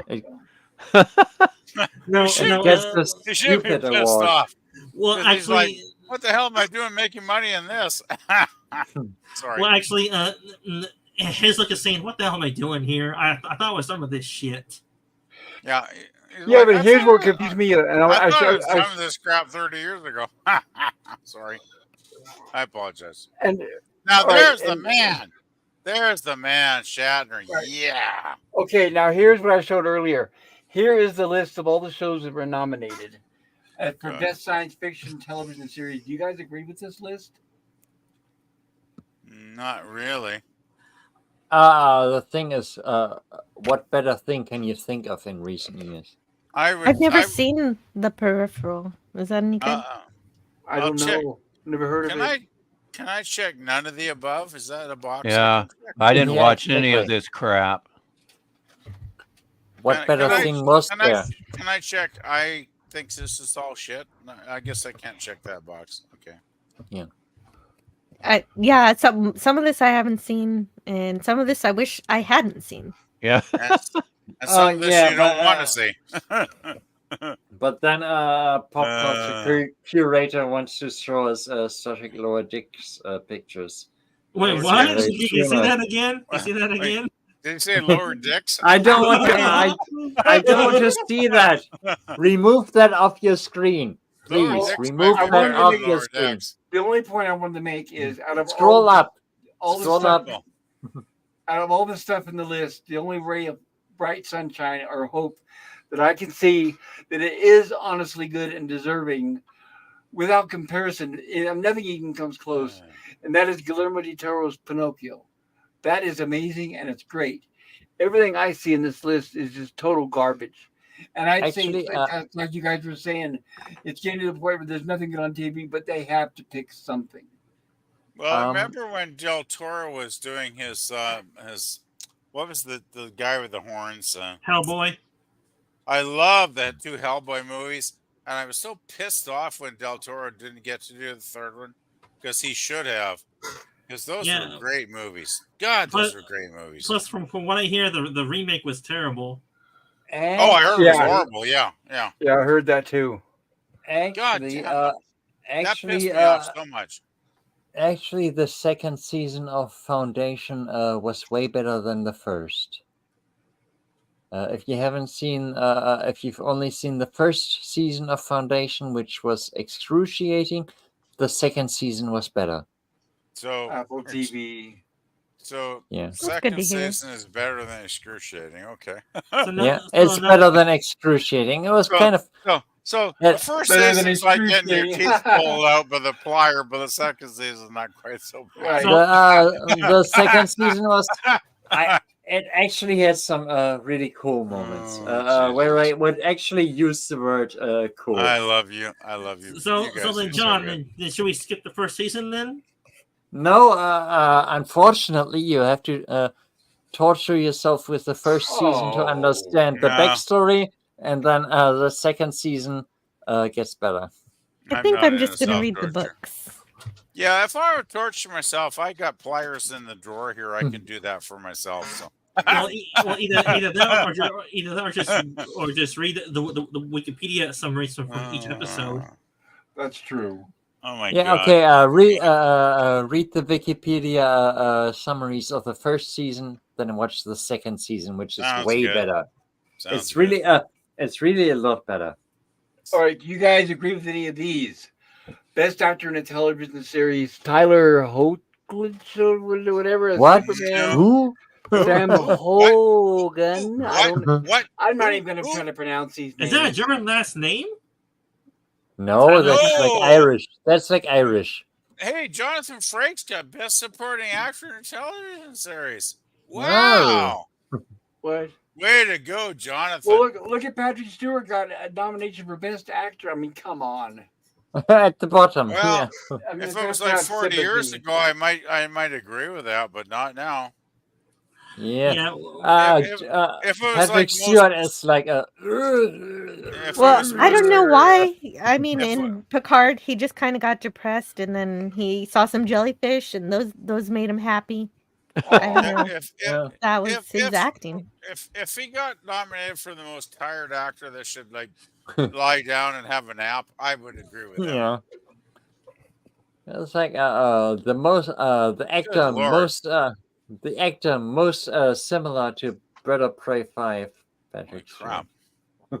Wow, This they is actually bad. have. Look how many awards are nominated for No. Star Trek. Bird of Prey 5 is at least a really good storyteller. I don't know who the hell most of these people are. Like, Funny. Jesus, In God, my Right. in my in in my heaven, opinion, save me. in my opinion, Patrick Stewart should have finished his role as Captain Picard in at least Star Trek First Contact. He should have finished it there. You should Yeah, have finished it. you It's should all have good finished things. it. Yeah, he should never Well, come back for Picard. That's why some people say he never left the next. Picard is a total ego trip for him, is it not?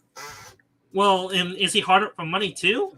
And yeah, cash grab. That's what I was going to say. Cash Well, grab. you shouldn't be hard up for money after all those years of doing seven seasons of Next Generation, like, and all those acting credits in movies and Shakespeare plays. And man, if that guy's hard up for money, like, I know I spend cash too much myself, but shit, if he's hard up for money, I feel sorry for him. Best supporting actress. Well, some people aren't Nobody. good with money, and then they get married and lose a lot of money. Best Well, guest star in a It looks like for television Best series. Supporting Actress, they agree with me. Nobody from Star Trek, so I agree completely with that one. You shouldn't lose money No, to get married. Well, I mean, as far as Picard, apparently Jess Bush from Strange New Worlds. I'm not going to mention because I don't watch that crap. Actually, Yeah, but Jerry Ryan is in it. thank you. Oh, that's right. Who's that in again? Oh, 7 of God. 9. 7 of 9. Oh, they've perverted 7 and 9 now as well. Well, Yeah. shit. Now, she's the one that was. Now let me get this right. Heterosexual on the TV show, then lesbian on Picard. Yeah, it's You're right. wherever the wind Jeez. blows. Well, Jill and I just actually watched an awesome 7-9 episode earlier today. I think we watched 3, and that was very much the best one we watched was 7. And Jerry Ryan is a great actress, when she gets a chance. Well, yeah, that one wasn't bad because it's dealing with the real issue that astronauts have to go through, which is to be in space all alone for several months. And so that episode dealt Exactly. with the psychological horror of that. But that's Yeah. Voyager. Back when Star Trek was still science fiction a bit. But yeah, it was a really good episode, wasn't it, Jill? Like It was pretty good. I think it was Although- both of the 3. I think we both agreed that was our favorite. I don't want to put words in your mouth, but I think we probably would agree. for tonight anyway, it was not my favorite of the season or anything, but Oh it was hell no! okay. And Out of the well, 3 episodes, it was probably the best one. well, So Voyager, its science is about as good as Lost in Space much of the time, but I still like it sometimes. so which But season are you guys moving on to? Mhm. We're moving on to season 5. Yeah, yeah. Jill's gonna start season five of Voyager next weekend. Yes. That It was really was good though. I mean, I always thought Jerry Ryan was an absolutely fantastic actress, and sadly, on. she got relegated to second rate, like in the background sometimes. And I was really happy to see her getting featured in an episode today. I thought it was really awesome. She's a very Well, for talented season 5, actress. I'm looking forward to the black and white one. That's the Professor Chaotica one. It's a Yeah. holodeck episode that Okay.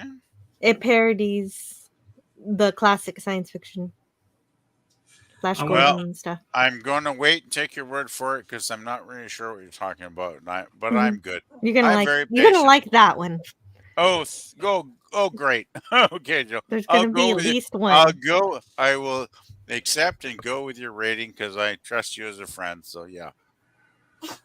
Jill, is that the one where Voyager becomes the experiment of aliens It's a black and white episode.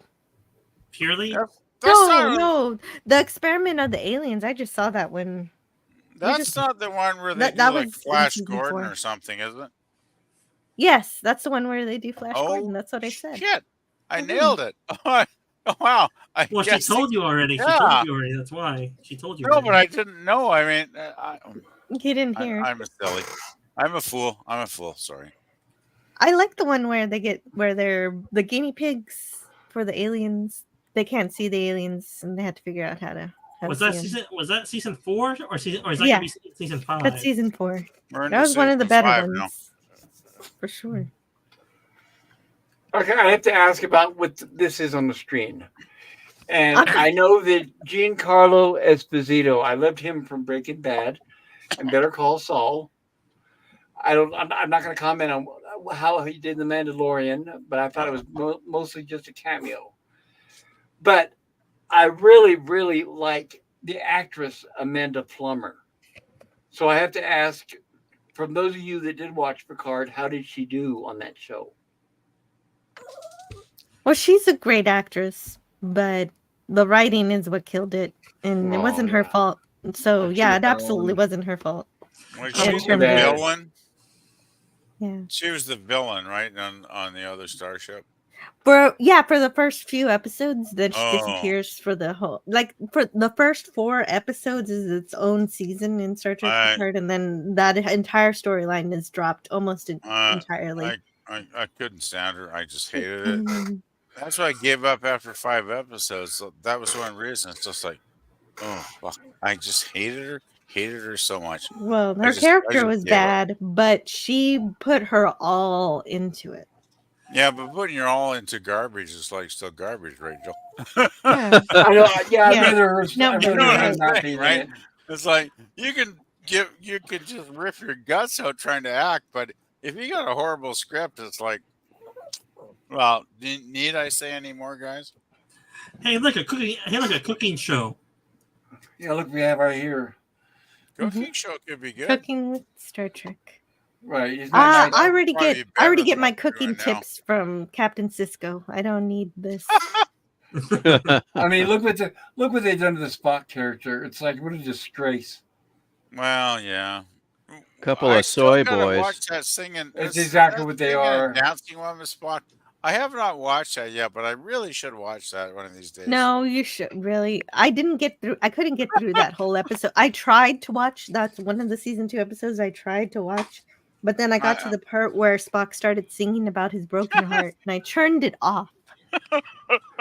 Oh God. Okay, Jill, Uh, you know me by now, Jill. I think, my friend.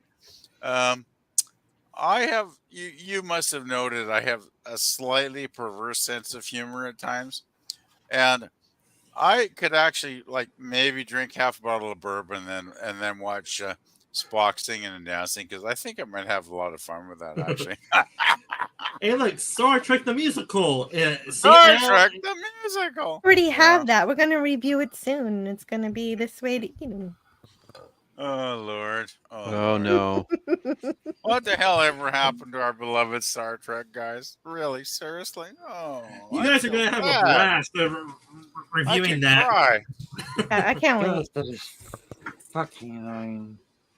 And we can see Oh here man. the category here is best 4K home media release, and I have not seen the other ones, This one's but good. yes, I'd have to say Star Trek: The Motion Picture should deserve this award. And you bet how much Absolutely. you guys want to bet dollar it doesn't win? Gosh, no, but that's the coolest thing about Star Trek: The Motion Picture. Every time they edit it, every time they upgrade it, it just gets better and better. Yes, and Well, I've at least seen the that'll other matter, movies. yeah. I've seen all the other movies. I have not. I cannot judge the 4K editions. I don't even have a Blu-ray player, but Star Trek: The Motion Picture is a better movie out of all these as well. So I don't know how good the 4K transfer is, but as far as better movie, Star Trek is on the top for all of these. I do like The Adventures of Baron Munchausen. I absolutely love The Exorcist. I like Cujo, and the rest is okay. To Live and Die in LA is good. That's another. Um, It's oh, actually but a decent list, actually, Pop. it is. It is. I wouldn't say there's any bad. But the weakest one on the whole list is Needful Things. That was one of Yeah. those Stephen King movies. That was kind of a B movie. If Yeah, I they're all wasn't mostly going, good movies. if Yeah, I what do wasn't you going, need? What do you need that for? You've got the Twilight Zone episode. Yes, if which I, is far superior. if I wasn't going with motion picture, I think I'd go with The Adventures of Baron Munchausen because that is a fucking great film. It is. Terry Gilliam. Anything he touches is That's perfect. Terry Gilliam at his peak, right? Like that is an awesome movie. Everybody should watch that movie. Actually, that'd be a great movie. Well, I guess it's kind of fantasy though. It's not really sci-fi. Is it? But I do I have was to gonna mention say we should do it also, on your stream, but you know, To Live and Die in L.A. is another great movie. That's William Friedkin from the director of The Exorcist. it's actually a pretty goddamn good list, isn't it, guys? Like it's It not bad. is. Yeah. The only weak link is Needful Things. Well, that's because all of these releases are classics rather than the new stuff, and so that's what happened here. That's Yes. why it's I so would- good. I would Except for John Wick Chapter 4. That's the only new one I see there. I would vote for motion picture, and if second, my one would be Baron. Like those are my two picks. Yeah, but remember, everything is political nowadays, so odds are it won't win. Oh shit! You're gonna say they're gonna pick the worst one out of the batch if they can find it. No, they're probably gonna pick the best one that represents the so-called diversity. And that would probably be To Live and Die in which L.A. one? Which one's diverse? I would guess To Live and Die in L.A. If you had to actually, judge it by that, unfortunately, that's probably the I've one. never seen that movie, but that movie was pretty good, wasn't it? Yeah. But the thing is, none of those movies are woke, so it Correct. doesn't really matter. Right. Well, that's a relief at least. Well, hopefully for once they do a political choice. It says this year, the Saturn Awards is hosted by actor and comedian Joel McHale? Question mark. Who's that? Anybody know who that is? Is he funny? He? She? Are The you name funny? is vaguely familiar, but I'm sorry, I don't know. vaguely familiar, but I can't place him. Well, that's because Well, of then that- McHale's Navy, but that has I know. nothing to That's do all with I that. can think of is McHale's Navy. Exactly. Yeah. McHale. I remember he's some kind of actor in the last 20 years, but I can't. I'd have to Google it. And He's put it this way. in. I've he's had a in few Ted- too many drinks, and I'm too tired, and it's too late, and it's like screw it. I'm not Googling something at midnight. So He's in hey, Ted. Shatner. Sorry, Sadly, we lost John Grill. He had to leave the I panel. gotta say, Oh, good night, William John. Shatner is my man. Good night, Oh, John. good night, John. And Good night, John. that Good night, comedian, I read Joel McHale was in Ted, and that's the only thing I know him from that I see okay. here. Ted was kind of fun. You gotta say. Yeah, it was a fun movie, and I want to see the TV show. I think PvP's talking about the series. We watched a few on Gorilla's channel, the first couple episodes of the series, Jill, and we had Yeah. a hoot. We had Well, a I hoot want to see laugh it riot. because it's a part of the Orville because it has a few Oh, Orville actors in it. we had awesome times, Jill. Like we watched, I think Gorilla showed the first 3, 4, 5 episodes. Actually, maybe showed the entire first season. We were laughing our asses off, having a great time. That's a really good show. And like, how can you not love a dirty mouth teddy bear? Come on, come on. But it doesn't look like he's in the TV show. He was only in the movie. So The TV show is pretty damn good, Jill. so you guys have seen all 3 seasons of the Orville, correct?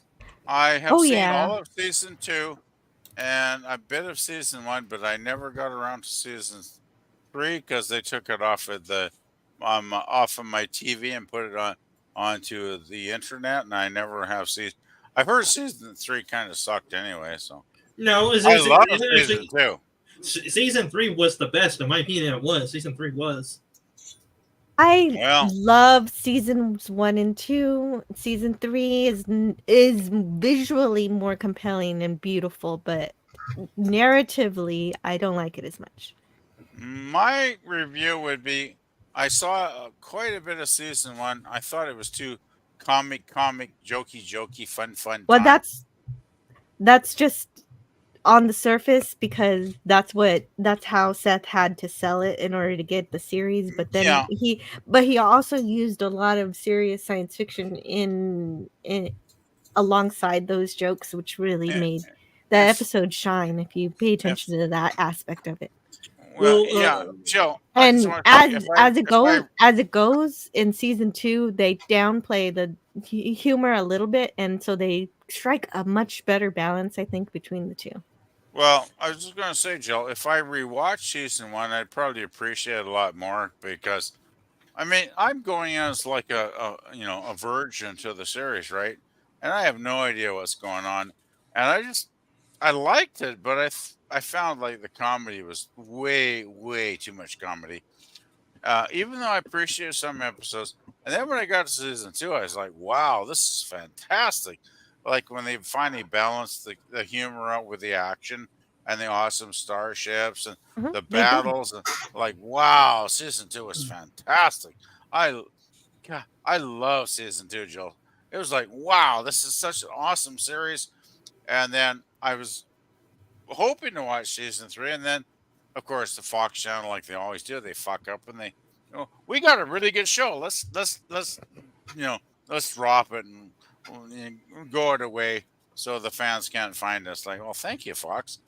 And and I know it's on the then internet. I know I can find it, but I'm lazy and I'm a lazy guy, and I do need to watch season. But I've heard so many things about season 3. It's like Well, some you people got to think see it it's for good, yourself. And some people Pop think it's Culture and shit. I reviewed it, and so we have varying opinions on it. And Exactly. it was still whether no matter what you think of season 3, there were still conversations worth having within it. There were still ideas, I and do want to that's watch it.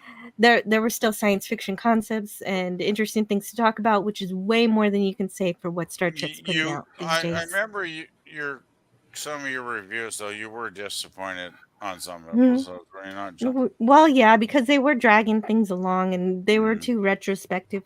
They would look back on things that happened in previous seasons instead of moving forward. And so Yeah. that was a bit of an issue. The thing I got so excited in season 2 when I mean you guys must remember all those awesome space battles they were having towards the end of season 2. It's like, Well, what it wow. is season 1 is Star Trek. Season 2 is Star Trek with Star Wars. And then season 3 is let's look back at all the stuff we did, like a photo album. and it's pure Yeah, Star but I Wars. I love would say season for 2. you, I Joe. love season 2. So, Joe, I would say you probably would say that the season 3 of the Orville is basically Star Trek. I mean Star Wars, in other words. Because No. I'm really a Star Wars fan. No wonder I love season 3. Well, Domino was amazing. And so yeah, that was I pretty really Star like Warsy. season 2. That But I need episode was I cool. have an open mind. I'm not closed-minded ever. I try to keep an open. I really need to check out some season 3 episodes. I know. Well, PvP, if you don't mind some political drama along with some social commentary and some political shifting in season 3, then you may enjoy it. I'm willing to give anything a chance. I mean, if I watch And 5 or 6 episodes and I think it's crap, then I'll say it's crap. But and that is the best vague term I could give for season 3 without going into spoilers. yeah. Well, I watched 5 episodes of Picard season 3 and gave it a total shot, and there were aspects I didn't mind actually, but I got halfway through the season, and I thought, no, it's just not Orville doing it season for me. 3 is way better than Picard season. Well, that's why I never watched the first 2 seasons. Season 3 was pretty. When Worf chopped off that Ferengi's head, it's like I was done. I really Yeah, was. no. Someone tried to tell me that he was a threat. That guy was just holding, like, he looked confused. He didn't know what he was doing. He was holding something sharp, but he didn't look like he Dude. was about to use it. Yeah, What? yeah. If somebody's attacking me, if I'm a full-fledged Klingon,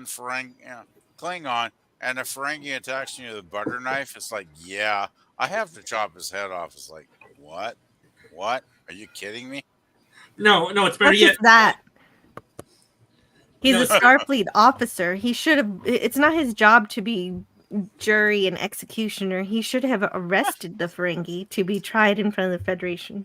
Well, That was so cool when he chopped off its head. No, it was not cool. It was Well, you stupid. like that, huh? It was totally non-Federation bullshit, is what it was.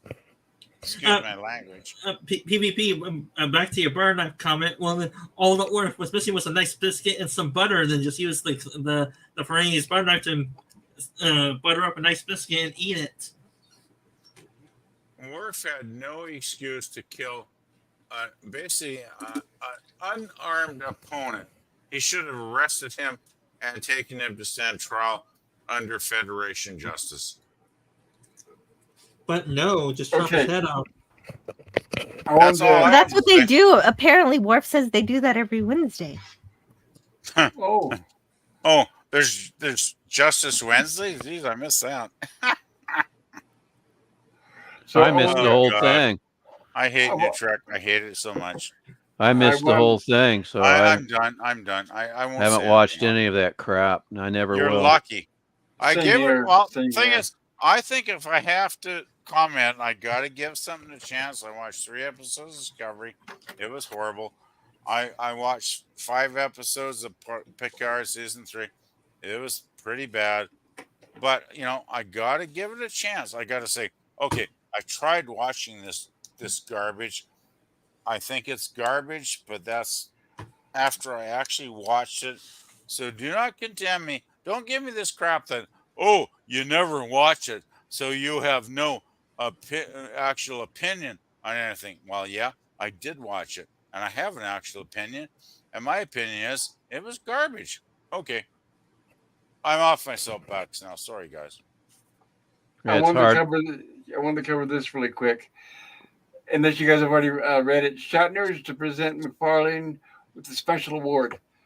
There will be other special awards handed out during the event, including the Robert Forster Artist Award going to Seth MacFarlane, the actor and producer behind the Orville Family Guy, Ted, and much more. Presenting the award will be Star Trek icon William Shatner. Cool. This year's show is dedicated to the memory of Saturn Awards winner and one-time host Lance Reddick. I don't know who that is, so sorry, forgive me. The Academy is also introducing the Lance Reddick Legacy Award, with the inaugural award going to actor Keanu Reeves.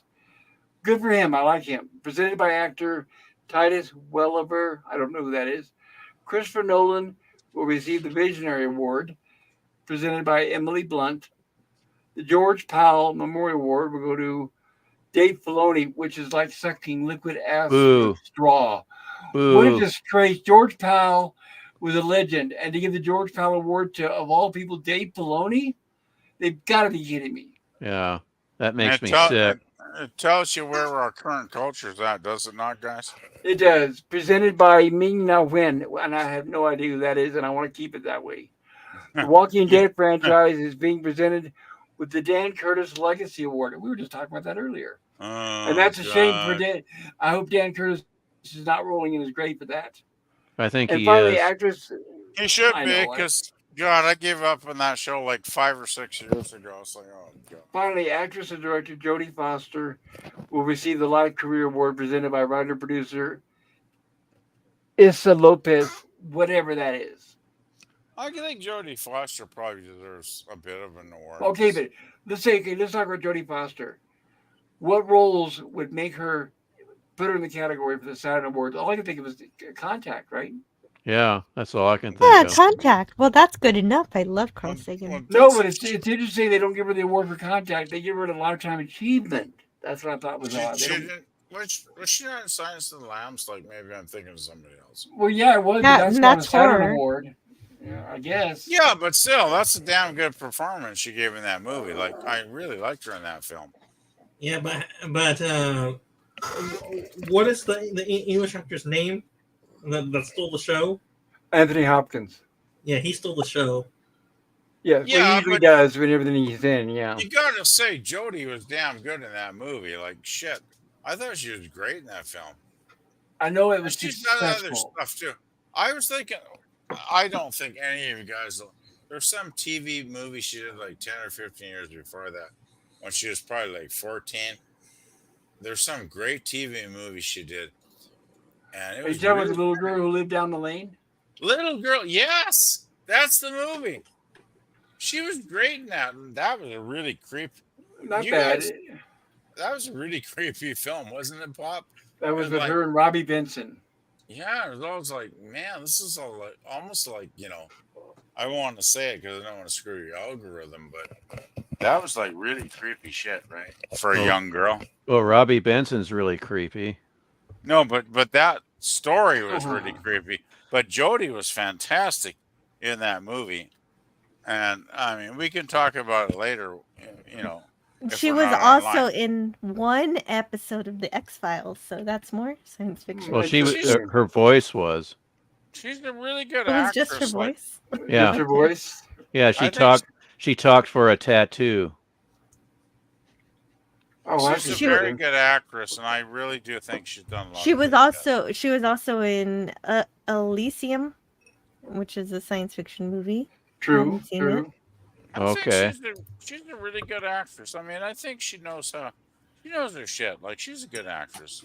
Pop. So It's just not somebody you really think of like science fiction or Well, horror yeah. or Science you know, fiction, Yeah. horror, fantasy. Okay, Okay. we can come up Um, with what 4 movies that fit those Right. categories. I Right, would but- give it that. But, Okay, but is it worthy of a lifetime achievement award? Right. That's what my I point don't was. know. But Danny, you were going to say something? What did you think of the Silence of the Lambs movie? Did you like it since you're a horror fan? I like it. I thought Don't it's a shoot great me, film. guys, but I did not like it. It's not sci-fi though. I mean, it's It's just horror, man. basic.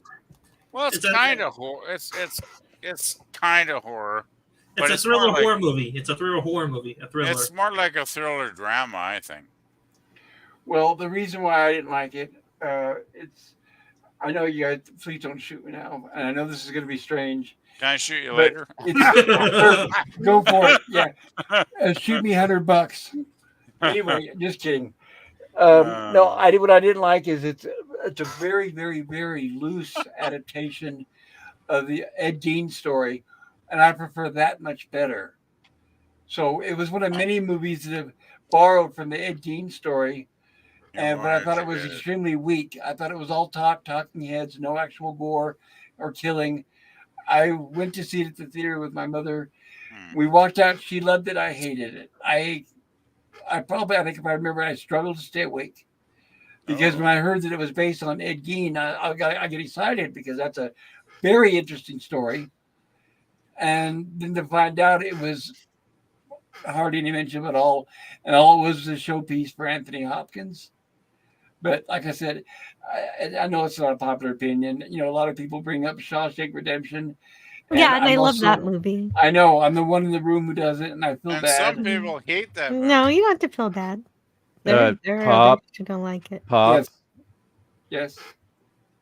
Never seen Silence of the Lambs. Never will. That's a good And movie. Shawshank, no. The novel made me vomit, so I said, no, I'm not going to see this movie. It's a very interesting But anyway, movie. Yeah, yeah, let me finish. And Pop, always. as far as Shawshank Redemption, that's the most overrated piece of tripe I've ever seen. Yes, I'm not going to argue that, and I've heard. Just I don't want people to it's hate something me. I'm just really nostalgic about it. I saw it when I was a kid, and it was It's a lot of very. It's it was very really good polar. for me. I That film's enjoyed very it. I think it's polarizing, isn't it?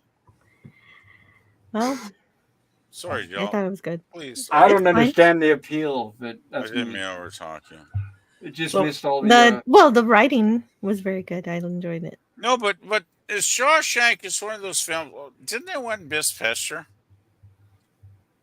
I don't Miss know what it Pfister? won. It I won don't know some. about. Yeah, I It don't won know some care kind of about Academy winning Award, did it or. not? Yeah, it may have won Best Picture. I'm not sure. But I mean, it's one of those films that's so polarizing. Like, there's half the people that you can say, "Oh, that's the greatest film ever," and the other half will go, "That's a It's just complete something I piece can of garbage." rewatch all the time, and I think it's fun. It's fun. And so I've never seen it, so I'm totally neutral. So I'm glad I can stay So, neutral. to finish up this article really quick, Sure. Shatner is no stranger to the Saturn Awards, including winning the Life Career Award along with Gene Roddenberry in 1980. He has been nominated 6 times with 2 wins. His first win was for Star Trek II, and his latest was in 2016 for a guest role in the Sippy series Haven. Whatever that is, I never saw it, and I won't. as long Haven. as, as Well, long but as long Shatner was in it. I didn't as even long know as there's about that. cats winning awards, I'm all for it. Yeah, he was nominated 6 times. He should have won 6 times. You should have won every time. Yeah, I agree. Well, it's For interesting that he real. never. It's interesting. I thought he had won at least for one episode of TOS, but I guess I was wrong. I guess it wasn't until Star Trek II came along. Oh, yeah. He should have gotten something. Oh, you should have won Well, for the Saturn Bond. Awards started in '73, so it wouldn't have Oh, been that would explain it. TOS. So There you Yes. go. You should have won for. Well, then they should have given a lifetime achievement award to the whole TOS cast. In my opinion. there If you they're gonna- go. Yeah, if they're going to give it to the TNG cast, then there's no I would. excuse for not having it I to the love TOS cast. the Next Generation, but TOS should have gotten it first. Absolutely. Well, if I could give Shatner 1,000 awards for being a great actor, I would. But that's kind of silly, I guess. So well, how about this for a reward? I love Being, Shatner. a reward for being one of the only main cast still alive. Oh yeah, they could do that. But that's like that's a little cruel and Yeah. grisly. That's yeah. Basil Battle Dragon, hello, good to see you. Basil Battle Basil. Dragon says, "Hi, Pop and Company. I'm sorry, Mr. Show today. I've been busy today and didn't have time to check it out. Oh, That's quite all right. And cheers to you, Basil. As long as you're here, if you get Hi. a chance, consider Hey, watching the Basil. rerun." Yeah, it's Yeah, sorry, guys. Salty fans will get that joke. I think the highlight of tonight's stream was our hospital stories. I didn't even get to tell my hospital It's stories just right. because I didn't want It to was bum just a up my joke. American friends. Yeah, it was just a joke. It was a sympathy stream. Nobody wants to hear that. Yeah. Taylor Swift, creator of well- the Disney Star Wars, says hello. Oh man. hello, Matt G. John Gill says, "I'm sorry, I need to go. Dog trouble. Old dogs are a handful. She is 14 and kind of weirdo." Well, good luck, John. I believe I'm a dog owner and lover, so I completely understand. I Well, hope John, she's we're all, okay. we're all dealing with weirdo stuff in our life, so no worries. And John, please give me an update later when next time I see you on how she's doing. Nims of Eden says, "Hail, Basil. Hope you are doing well." And Nims of Eden says, "Orville was great." And Nims of Eden says, "Yeah, I love the visuals of season 3, but I agree the writing was kind of lacking." And Yeah. Daniel says, "Worf slaying people left and right, chopping people's heads off, and running Romulans through. This is what Worf was supposed to be from the very start in TNG season 1." But Roddenberry said no. You guys agree with Daniel? No. I've never heard that particular production note. I'd be interested to find out, but I thought that the official character of Worf was laid out in the writer's guide. So all you have to do is go to the writer's guide for the next generation and see if it says he should be running around chopping people's heads off. So I don't know. I haven't read the entire TNG writer's guide, but I doubt that it says decapitation is required. Well, I could sort of see his point because in the original series, weren't the Klingons basically just spacefaring pirates with hardly an article, and they do that all the time as well? No, you're thinking about the Klingons as presented in the original series. Well, as, that's my as, point. And Worf, this is 100 years later, and Worf represents the there's now peace between the Federation and the Klingon Empire, and the and Worf is in Starfleet, so it's a totally different dynamic. Yeah, well, the Klingons do evolve from Day of the Dove, where we get to see them kind of be a little different than they were before. Right, there's a hint there, and that's exactly right. It started in that episode. Yeah, and then it continues in the movie. Right. Yeah, but my point is, the point that Stan was trying to make is I think he prefers the old Klingons from the TOS era. Yeah, that's irrelevant. That's totally irrelevant. We're talking about TNG. And who wrote the writer's guide for TNG, Jill? Gene Roddenberry and Dorothy Fontana? No. Probably. No, Nope. who? David Yeah, Gerald. I don't know. I'm just guessing. David Gerald. Okay, David who Gerald. wrote The Trouble with Tribbles. Right, and he basically Roddenberry stole credit and claimed the show Bible and everything that David Gerald had set up. Oh, okay. Well, fair enough. Well, at that point, have you ever read David Gerald's book, The Trouble with Tribbles, and then The Making of Star Trek? No, I haven't. There's so many books I need to read. Yeah, in The Making of Star Trek, he talks about how he would improve Star Trek. And this is the early 70s when he wrote this. And he talks about the captain should not beam down. There should be an away team of specialists. And so the whole away team thing is his from that book. So, that. But anyway, if you read if you read if you read the book, Gene Roddenberry, The Man Behind the Myth, you'll learn all about how Gene Roddenberry and his creepy lawyer stole credit from both Dorothy Fontana and David Gerald. And that weird stuff happened in TNG. Yeah, exactly. Well, I have to ask. I'm not familiar, and sorry to butt in. No, that's okay. How far through the process of TNG being produced was that Bible written? Was it before the show started, or what? Yes. Okay. Yes, that's it was usually before. What happens. Yeah, and because Roddenberry. Name is on it. You'll have to read the book, but I was mostly David Gerald, but now when I'm thinking, I believe Dorothy Fontana also contributed to it. Yeah, see, that's why I said Gene Roddenberry and Dorothy Fontana. Yeah, Gene's name is on this writer's guide. Well, yeah, of course, his name's on it. Are you guys talking about Next Generation Bible or? Yeah, the series Bible, Writer's Guide, whatever you want to call it. I stepped away for a few minutes, so I don't want to be a total moron. And so it was about Next Generation you guys are talking about. Right. Okay. Yeah, we're sort of debating Daniel's previous comment that Pops is showing right now. Yeah, sorry about that. I'll take it up. I know it's been a while. Oh, there was a good one there, but it's gone now. Good question, though, Daniel. Thank you. Are you still with us? I'm here. Yeah. Okay. Are you satisfied with our answer to your question? Absolutely. I didn't say it, but I'm always good. I always try to be positive. Well, thank you, Bob.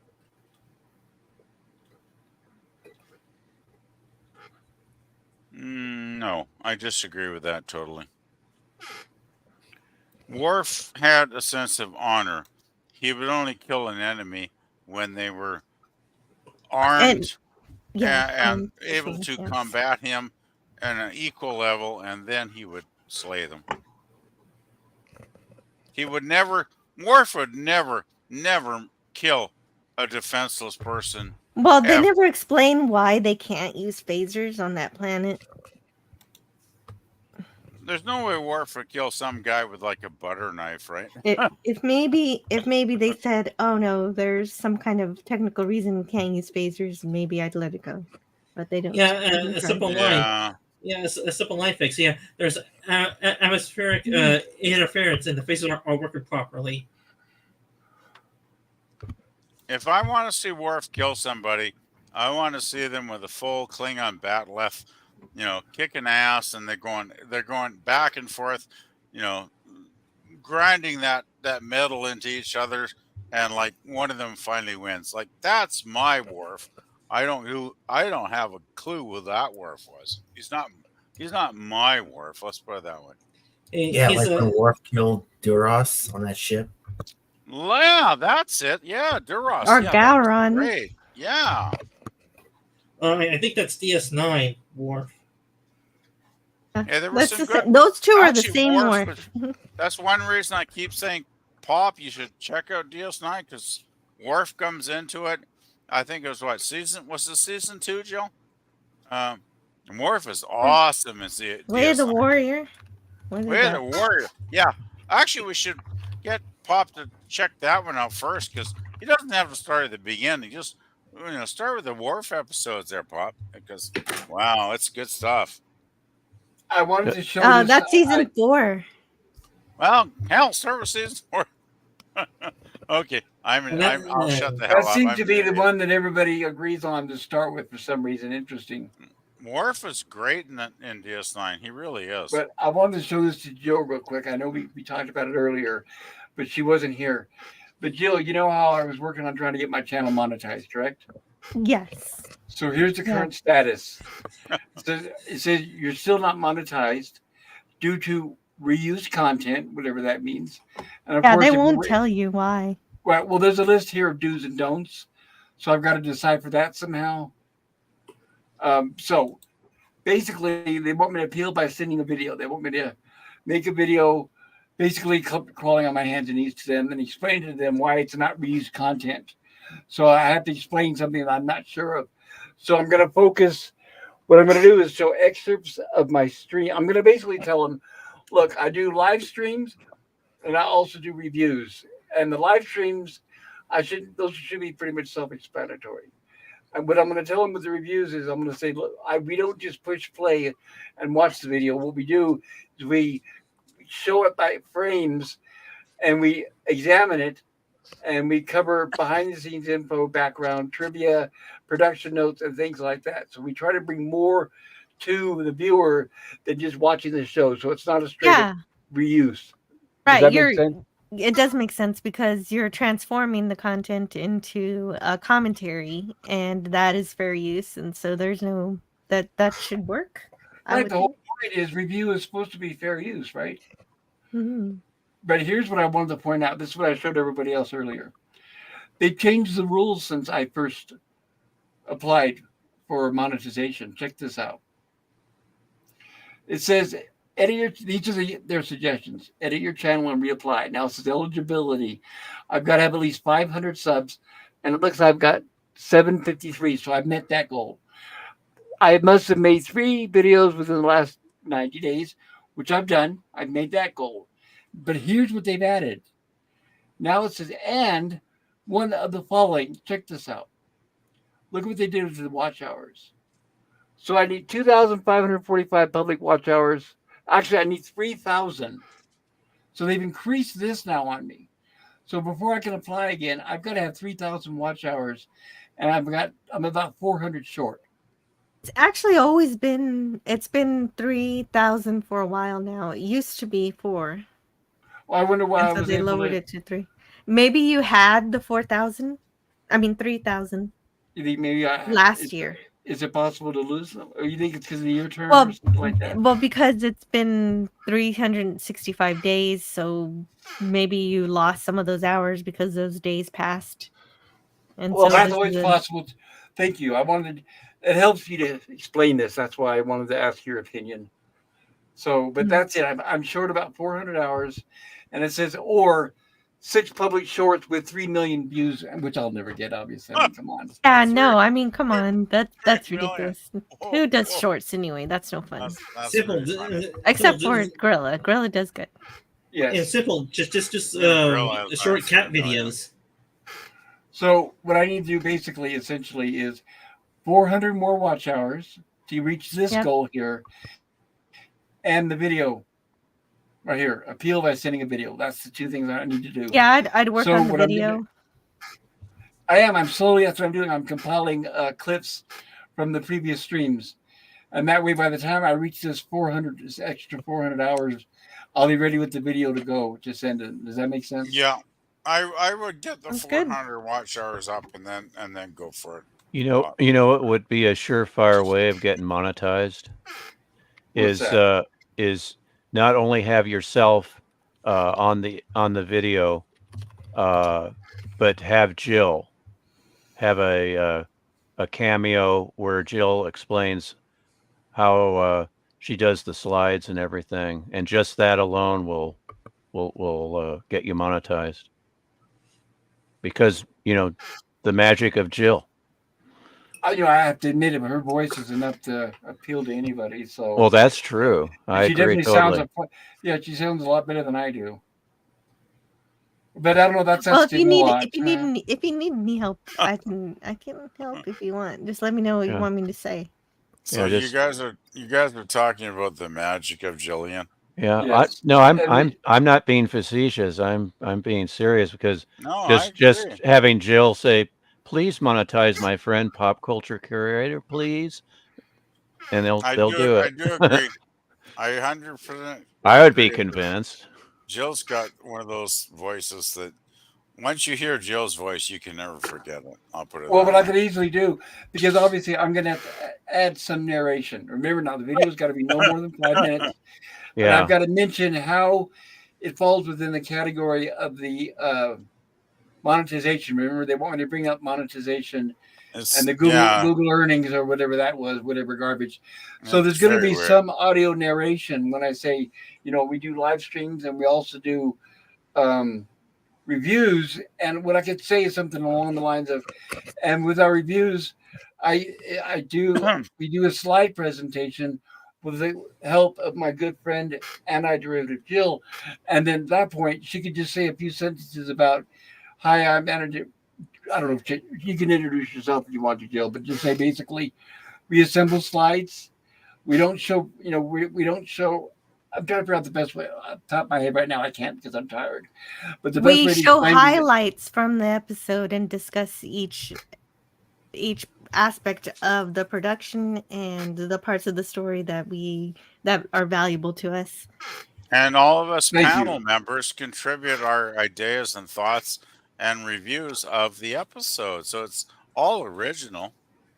and then we Yes. talked about earlier, Pop. We talked about or someone on the panel mentioned highlighting that you respect the copyright. Yes. Totally. Yeah. Yes. I think it was LDG that brought that up. I think, Yes, right? Yeah, and I'll tell them. Yeah, I totally respect the copyright. I That's I why we can't don't see- show. I'll tell them I don't show the videos. I don't even want to mention. I don't even want to say. Well, every now and then we'll show like a second or two clip. I don't even want to do that. I'm only I- going to mention about the slides. I can't see any issue with copyright on your stream spot because it's always we usually rely on lovely Jill to provide us with the stills, right? And she does an awesome job every Right. week of And providing I all those great I stills. had started getting some claims on my videos, so Oh, even with just no. the slides. No, but it's Really? okay now. Well, this was a while back, so I started adding those Oh, crap. watermarks to all of my slides, and so I started doing that for Lost in You Space you too. do the watermarks for Lost in Space for the last couple of months, right, Jill? Right, and it Yes. also says it also has a little copyright message, which Yeah. you can't see the whole thing because there's a little icon in the corner, so I do need to Jill's edit it. Jill's but got a it's still little good. very polite message in the corner going, "F you, copyright bastards." Yeah. Sorry, Joe. This I just is couldn't fair resist that use, joke. and here it is, and It's, spelled it's, out it's, for you. Well, it's and fair use and F you if you don't like it. Right. I need to tell them concisely. Basically, is I need to figure out what they want to hear. I've got to tell them what they want to hear. Right. I just don't get it. Yeah, Like yeah. I'm as puzzled as you are, Pop. If they told me that, gave me that list of recommendations, I'd be going like I'd be I've never scratching my gone head. through this, so I don't know I exactly what would they be. want to hear. I Maybe you can do some YouTube searches of what they want to hear. Yeah, that Like, might be a good idea, actually, Joe. type in search for monetization reuse Yes, video and see that what might comes actually up. be. Yeah, that might be a good idea, actually. Well, I did show earlier, Jill, Hmm. their description of what they want this 5-minute video to be. But It is weird though. I Well, like. I there you think go. Do Pop. that then. You probably showed that 3 or 4 times in your streams over the last month or two, and I have no freaking idea what the hell YouTube wants. I really don't. It's like it's very confusing. But then I do tend to get confused quite easily. So Well, you're all analog. That's why. I'm totally analog, man. all right, bear with me, guys. I'm going to show this here really quick because, Cool. like I said, Jill was Cool. not here earlier. Worf is So- not in the TNG writers guide. Oh,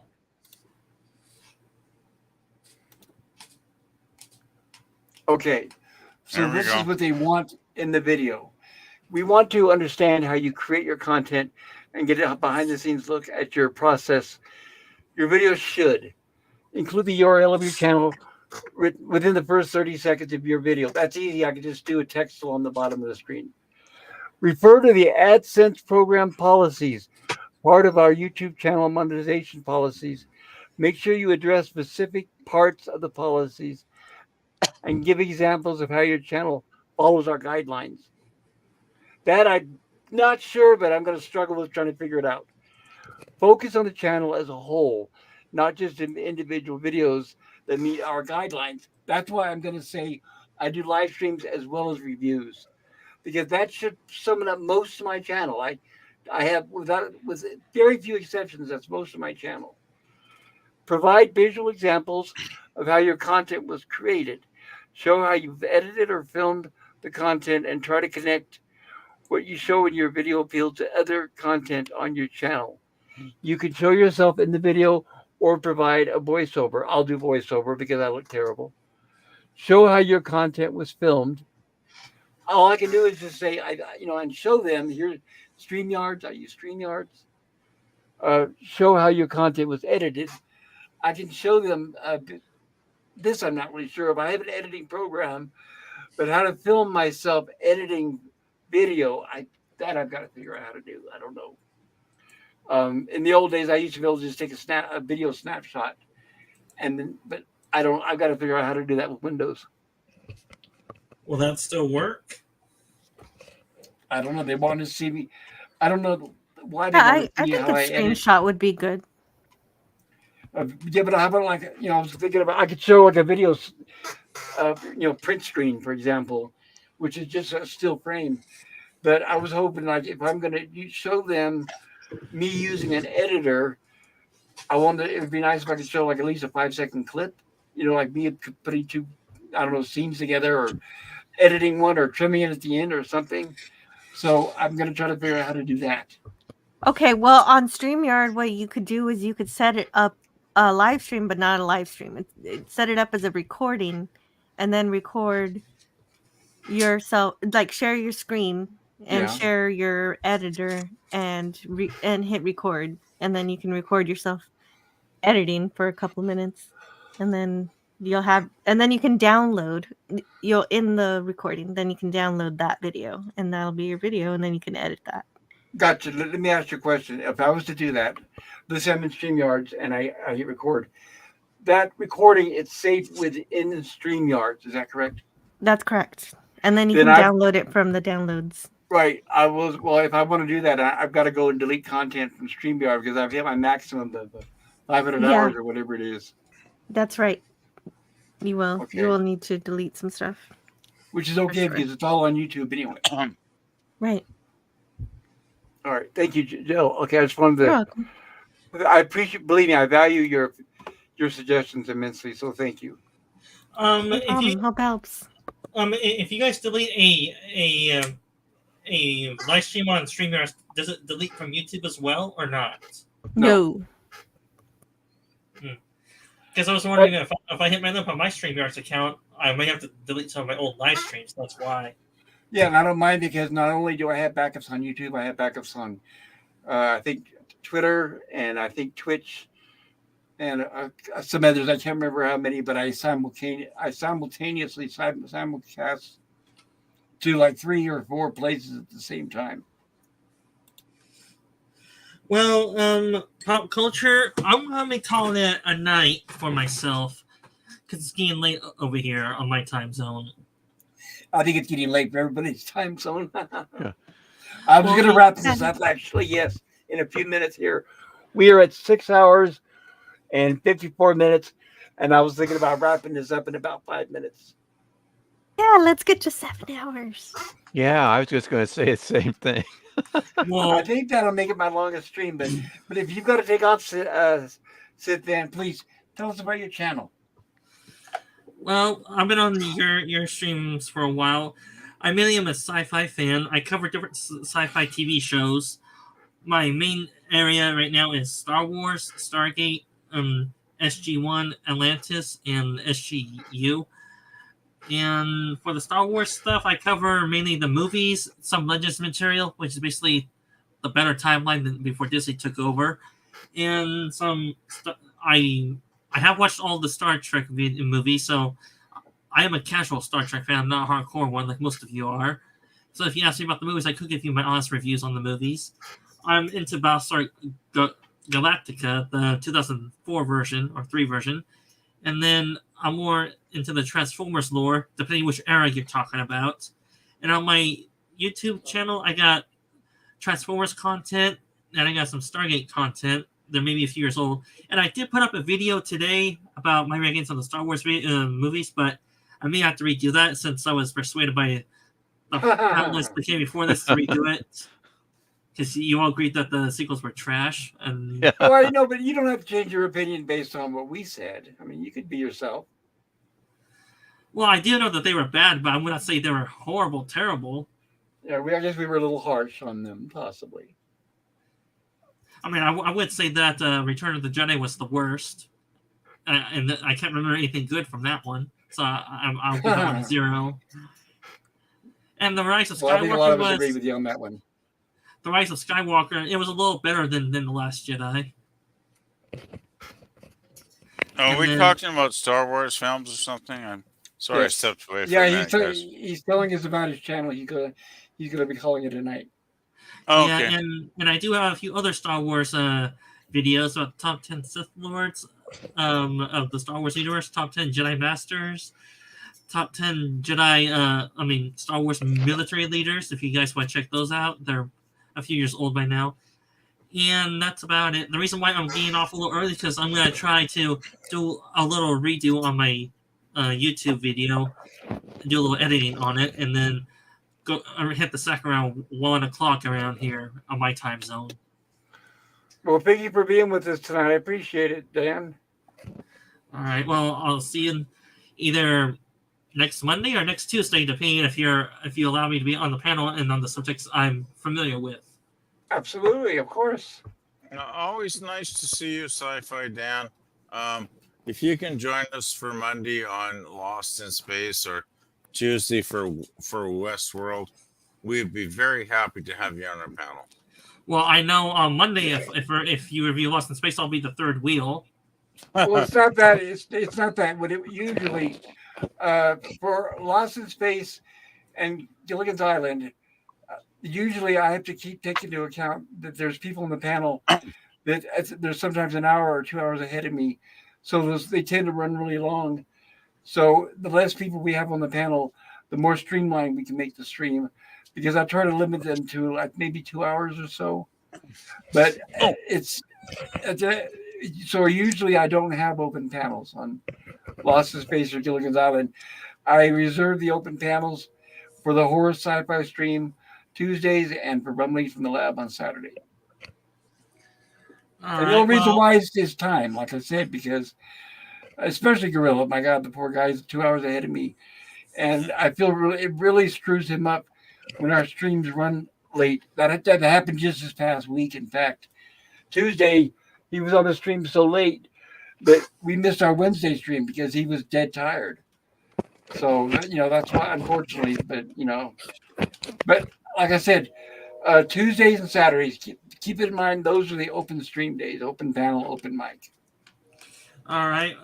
If I'm available to come in, I'll check them out, and I may go into other fellow panelists if they're doing live streams as well, if they allow it. Cool. Beyond that, I gotta head out. Well, thank you and have a great night.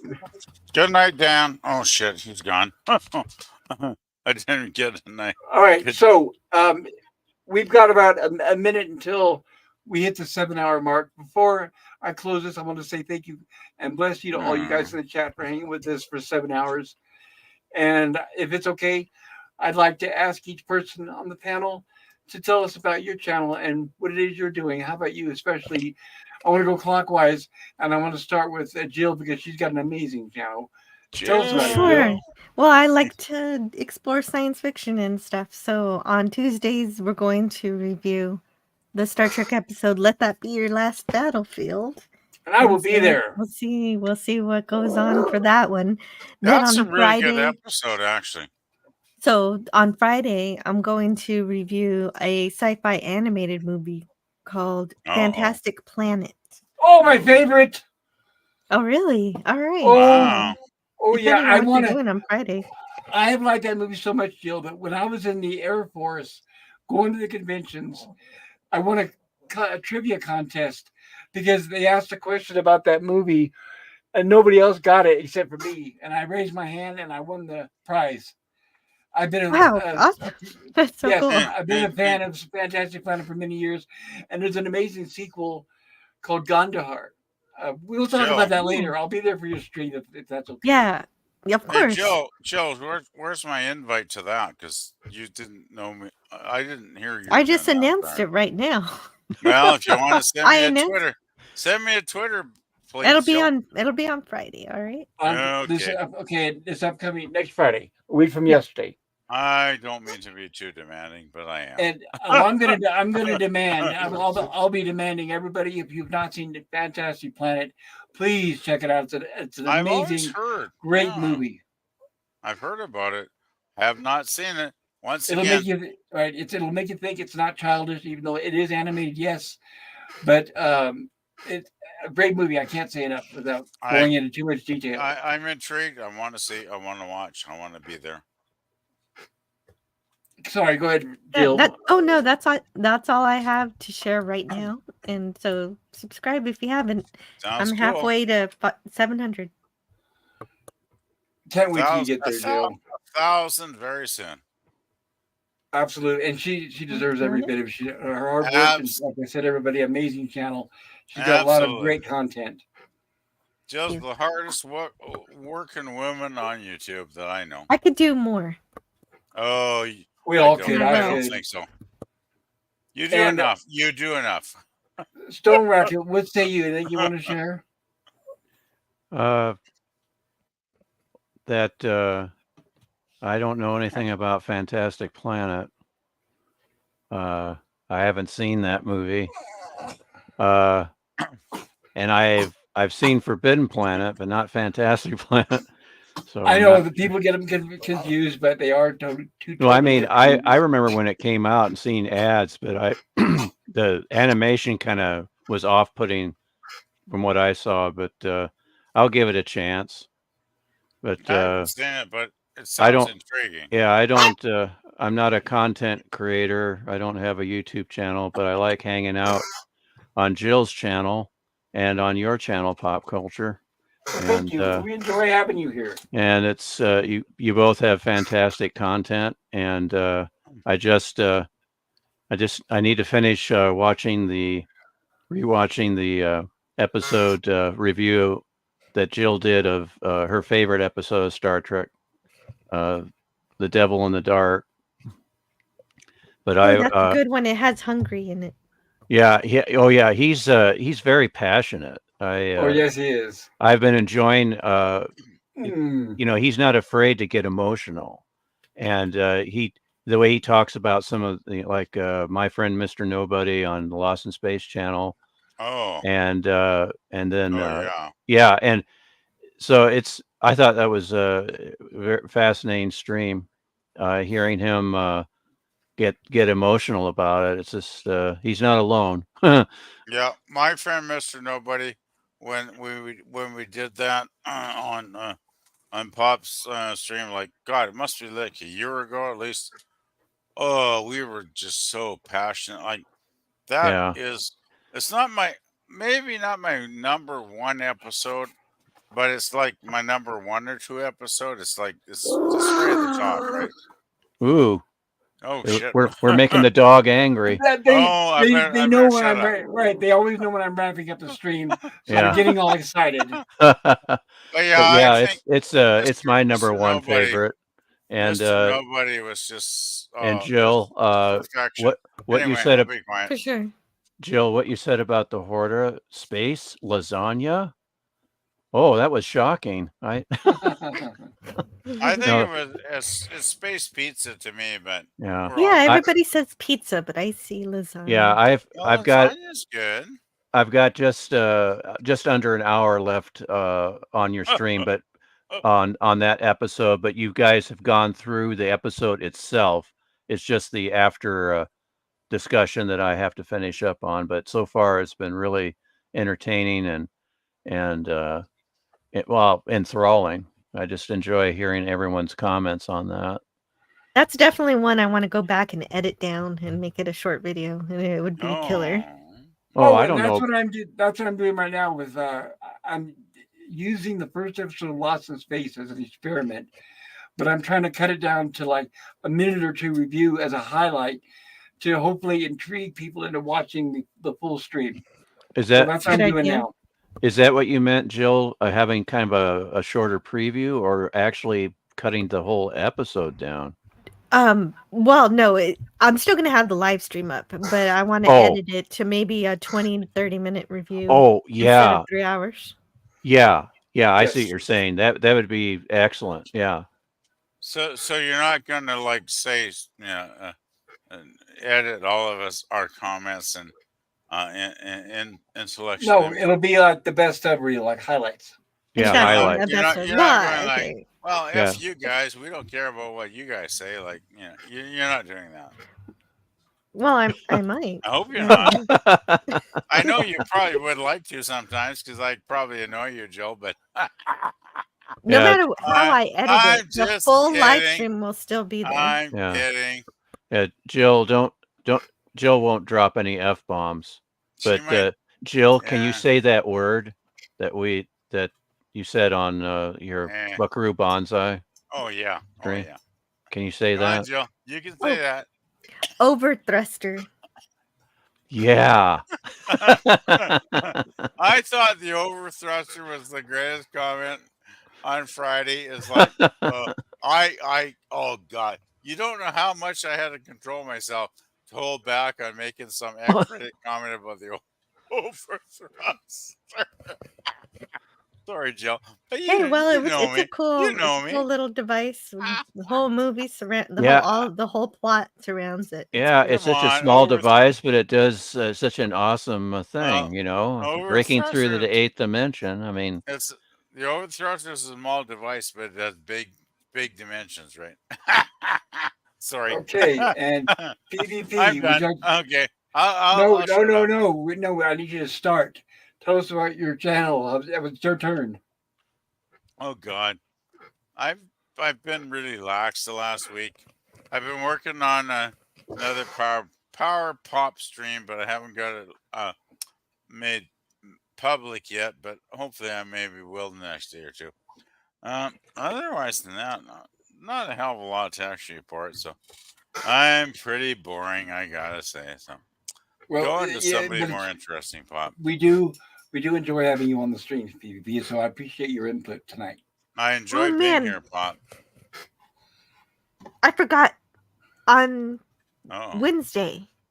I have a membership stream. So if anybody has a Oh, that's membership on my right. Oh, channel, what Yeah. time, Jill? What time, Jill? it's at noon. Oh, It's well, yeah. I'll try to stop by the chat. I've got chemo all day Wednesday, but I'll do my best to at least try to be in the chat. Yeah, okay. That sucks. I hate going to those appointments. But Daniel, what say you? Tell us about your channel. Anything you want to share? Well, I'm not really a YouTuber. Like, I don't post videos. I might do that someday, but right now I'm just Did you content. used to? Did you used to make videos and live streams? I feel like you used to a long time ago. No, I was just on my friends' live streams. That's all I do. Like to Okay. hang out. Well, Daniel, we It's been a appreciate you different being here reality. tonight.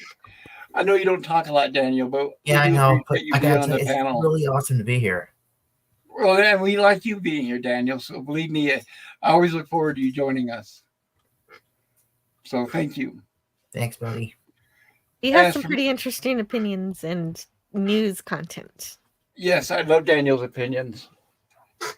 And as for my channel, Monday we've got another episode of the classic Lost in Space series. We're going to pick up. We're in season 2 now, and that'll be at 7 p.m. Mountain Time. If you guys can join us, I highly recommend it. Tuesday night, we did a poll, and it looks like most people chose the 1973 movie Westworld. That's written by Michael Crichton, the same guy who did Jurassic Park, so it follows the same plot of Jurassic Park. It's a Yeah. really good Pretty much. classic movie. Have you seen it, Jill? Yeah, I love it. It's great. I did it on Friday, Oh, and it was so good. well, It's then such I a guess good movie. I didn't copy you intentionally, Jill. I'm sorry. No. I don't own Westworld. I didn't make it, so you're good. But Everybody yes, should talk about this movie. It's Yeah. amazing. It's cool. yeah, And I think go ahead. and speaking of my father and science fiction, Jill, that was actually one of the movies that the whole family watched when it was on television the first time. Oh, Yeah, and so that was see, one sci-fi movie that we can say that my dad let us all watch. and Very that's a good cool. one too. It has an interesting message. Yeah. It does. A great cast and a Yeah. really good movie, everybody. And Wednesday, And I Major should be back with my Barrett. Sorry. Yeah, she's in it. and we get Major Barrett. And Wednesday I'll be back. Wednesday I'll be back with my good friend Gorilla's Random Thoughts, where we're going to be doing 2 more episodes of season 3 of Gilligan's Island. So if you're a Gilligan's Island fan, I highly recommend it. That'll be at 8 p.m. Mountain Time. So Monday 7 p.m. Mountain, Tuesday 7 p.m. Mountain, Wednesday 8 p.m. Mountain, and then back next Saturday for another Rumblings from the Lab. Where I we'll go want 8 hours. No. 8 hours. Well, see, remember, guys, I showed you guys I need to somehow get 500 hours accumulated if I want to have any chance of trying to be monetized. I know I should give up at this point, but it'd be nice if I could at least try to figure out some way to supplement the cost of StreamYards. Yeah. It's not a bad time. Yeah, I figure I don't. I know I feel like giving up, but I don't usually give up that easily, so I'll keep trying. And I couldn't Yeah. do it without all you guys, by the way. So thank you very much. Without your support, I wouldn't have a foot to stand on. So it really means a lot to me. I love you guys. You guys are good friends. I think, in my opinion, I have the best panel, the best guests, the best chat. No offense to anybody else who has a channel, but I'm a little partial. You keep trying. You should be monetized for sure. I'll do my best. I'll do my best. But I believe that's it. Like I said, I want to thank everybody in the chat for your patience. I know this was a long stream tonight, and I apologize for that. But I also thank you for sticking with it the whole time, and thank you guys for coming, being on the panel, talking to me, and I think we kept a very lively, active conversation all night. and also couldn't do it without your help. You guys are wonderful, so I really do appreciate that as well. Yeah, thank you, Pop. It is definitely my pleasure. If any of you have to work tomorrow, please drive safe, and wherever you are, try to stay warm. I know some places are freezing, and life's a little rough sometimes for all of us. So you got my blessings and my prayers wherever you are. But with that, I want to say thank you, everybody. Have a great night and peace. Yeah, stay safe, everyone. Bye bye.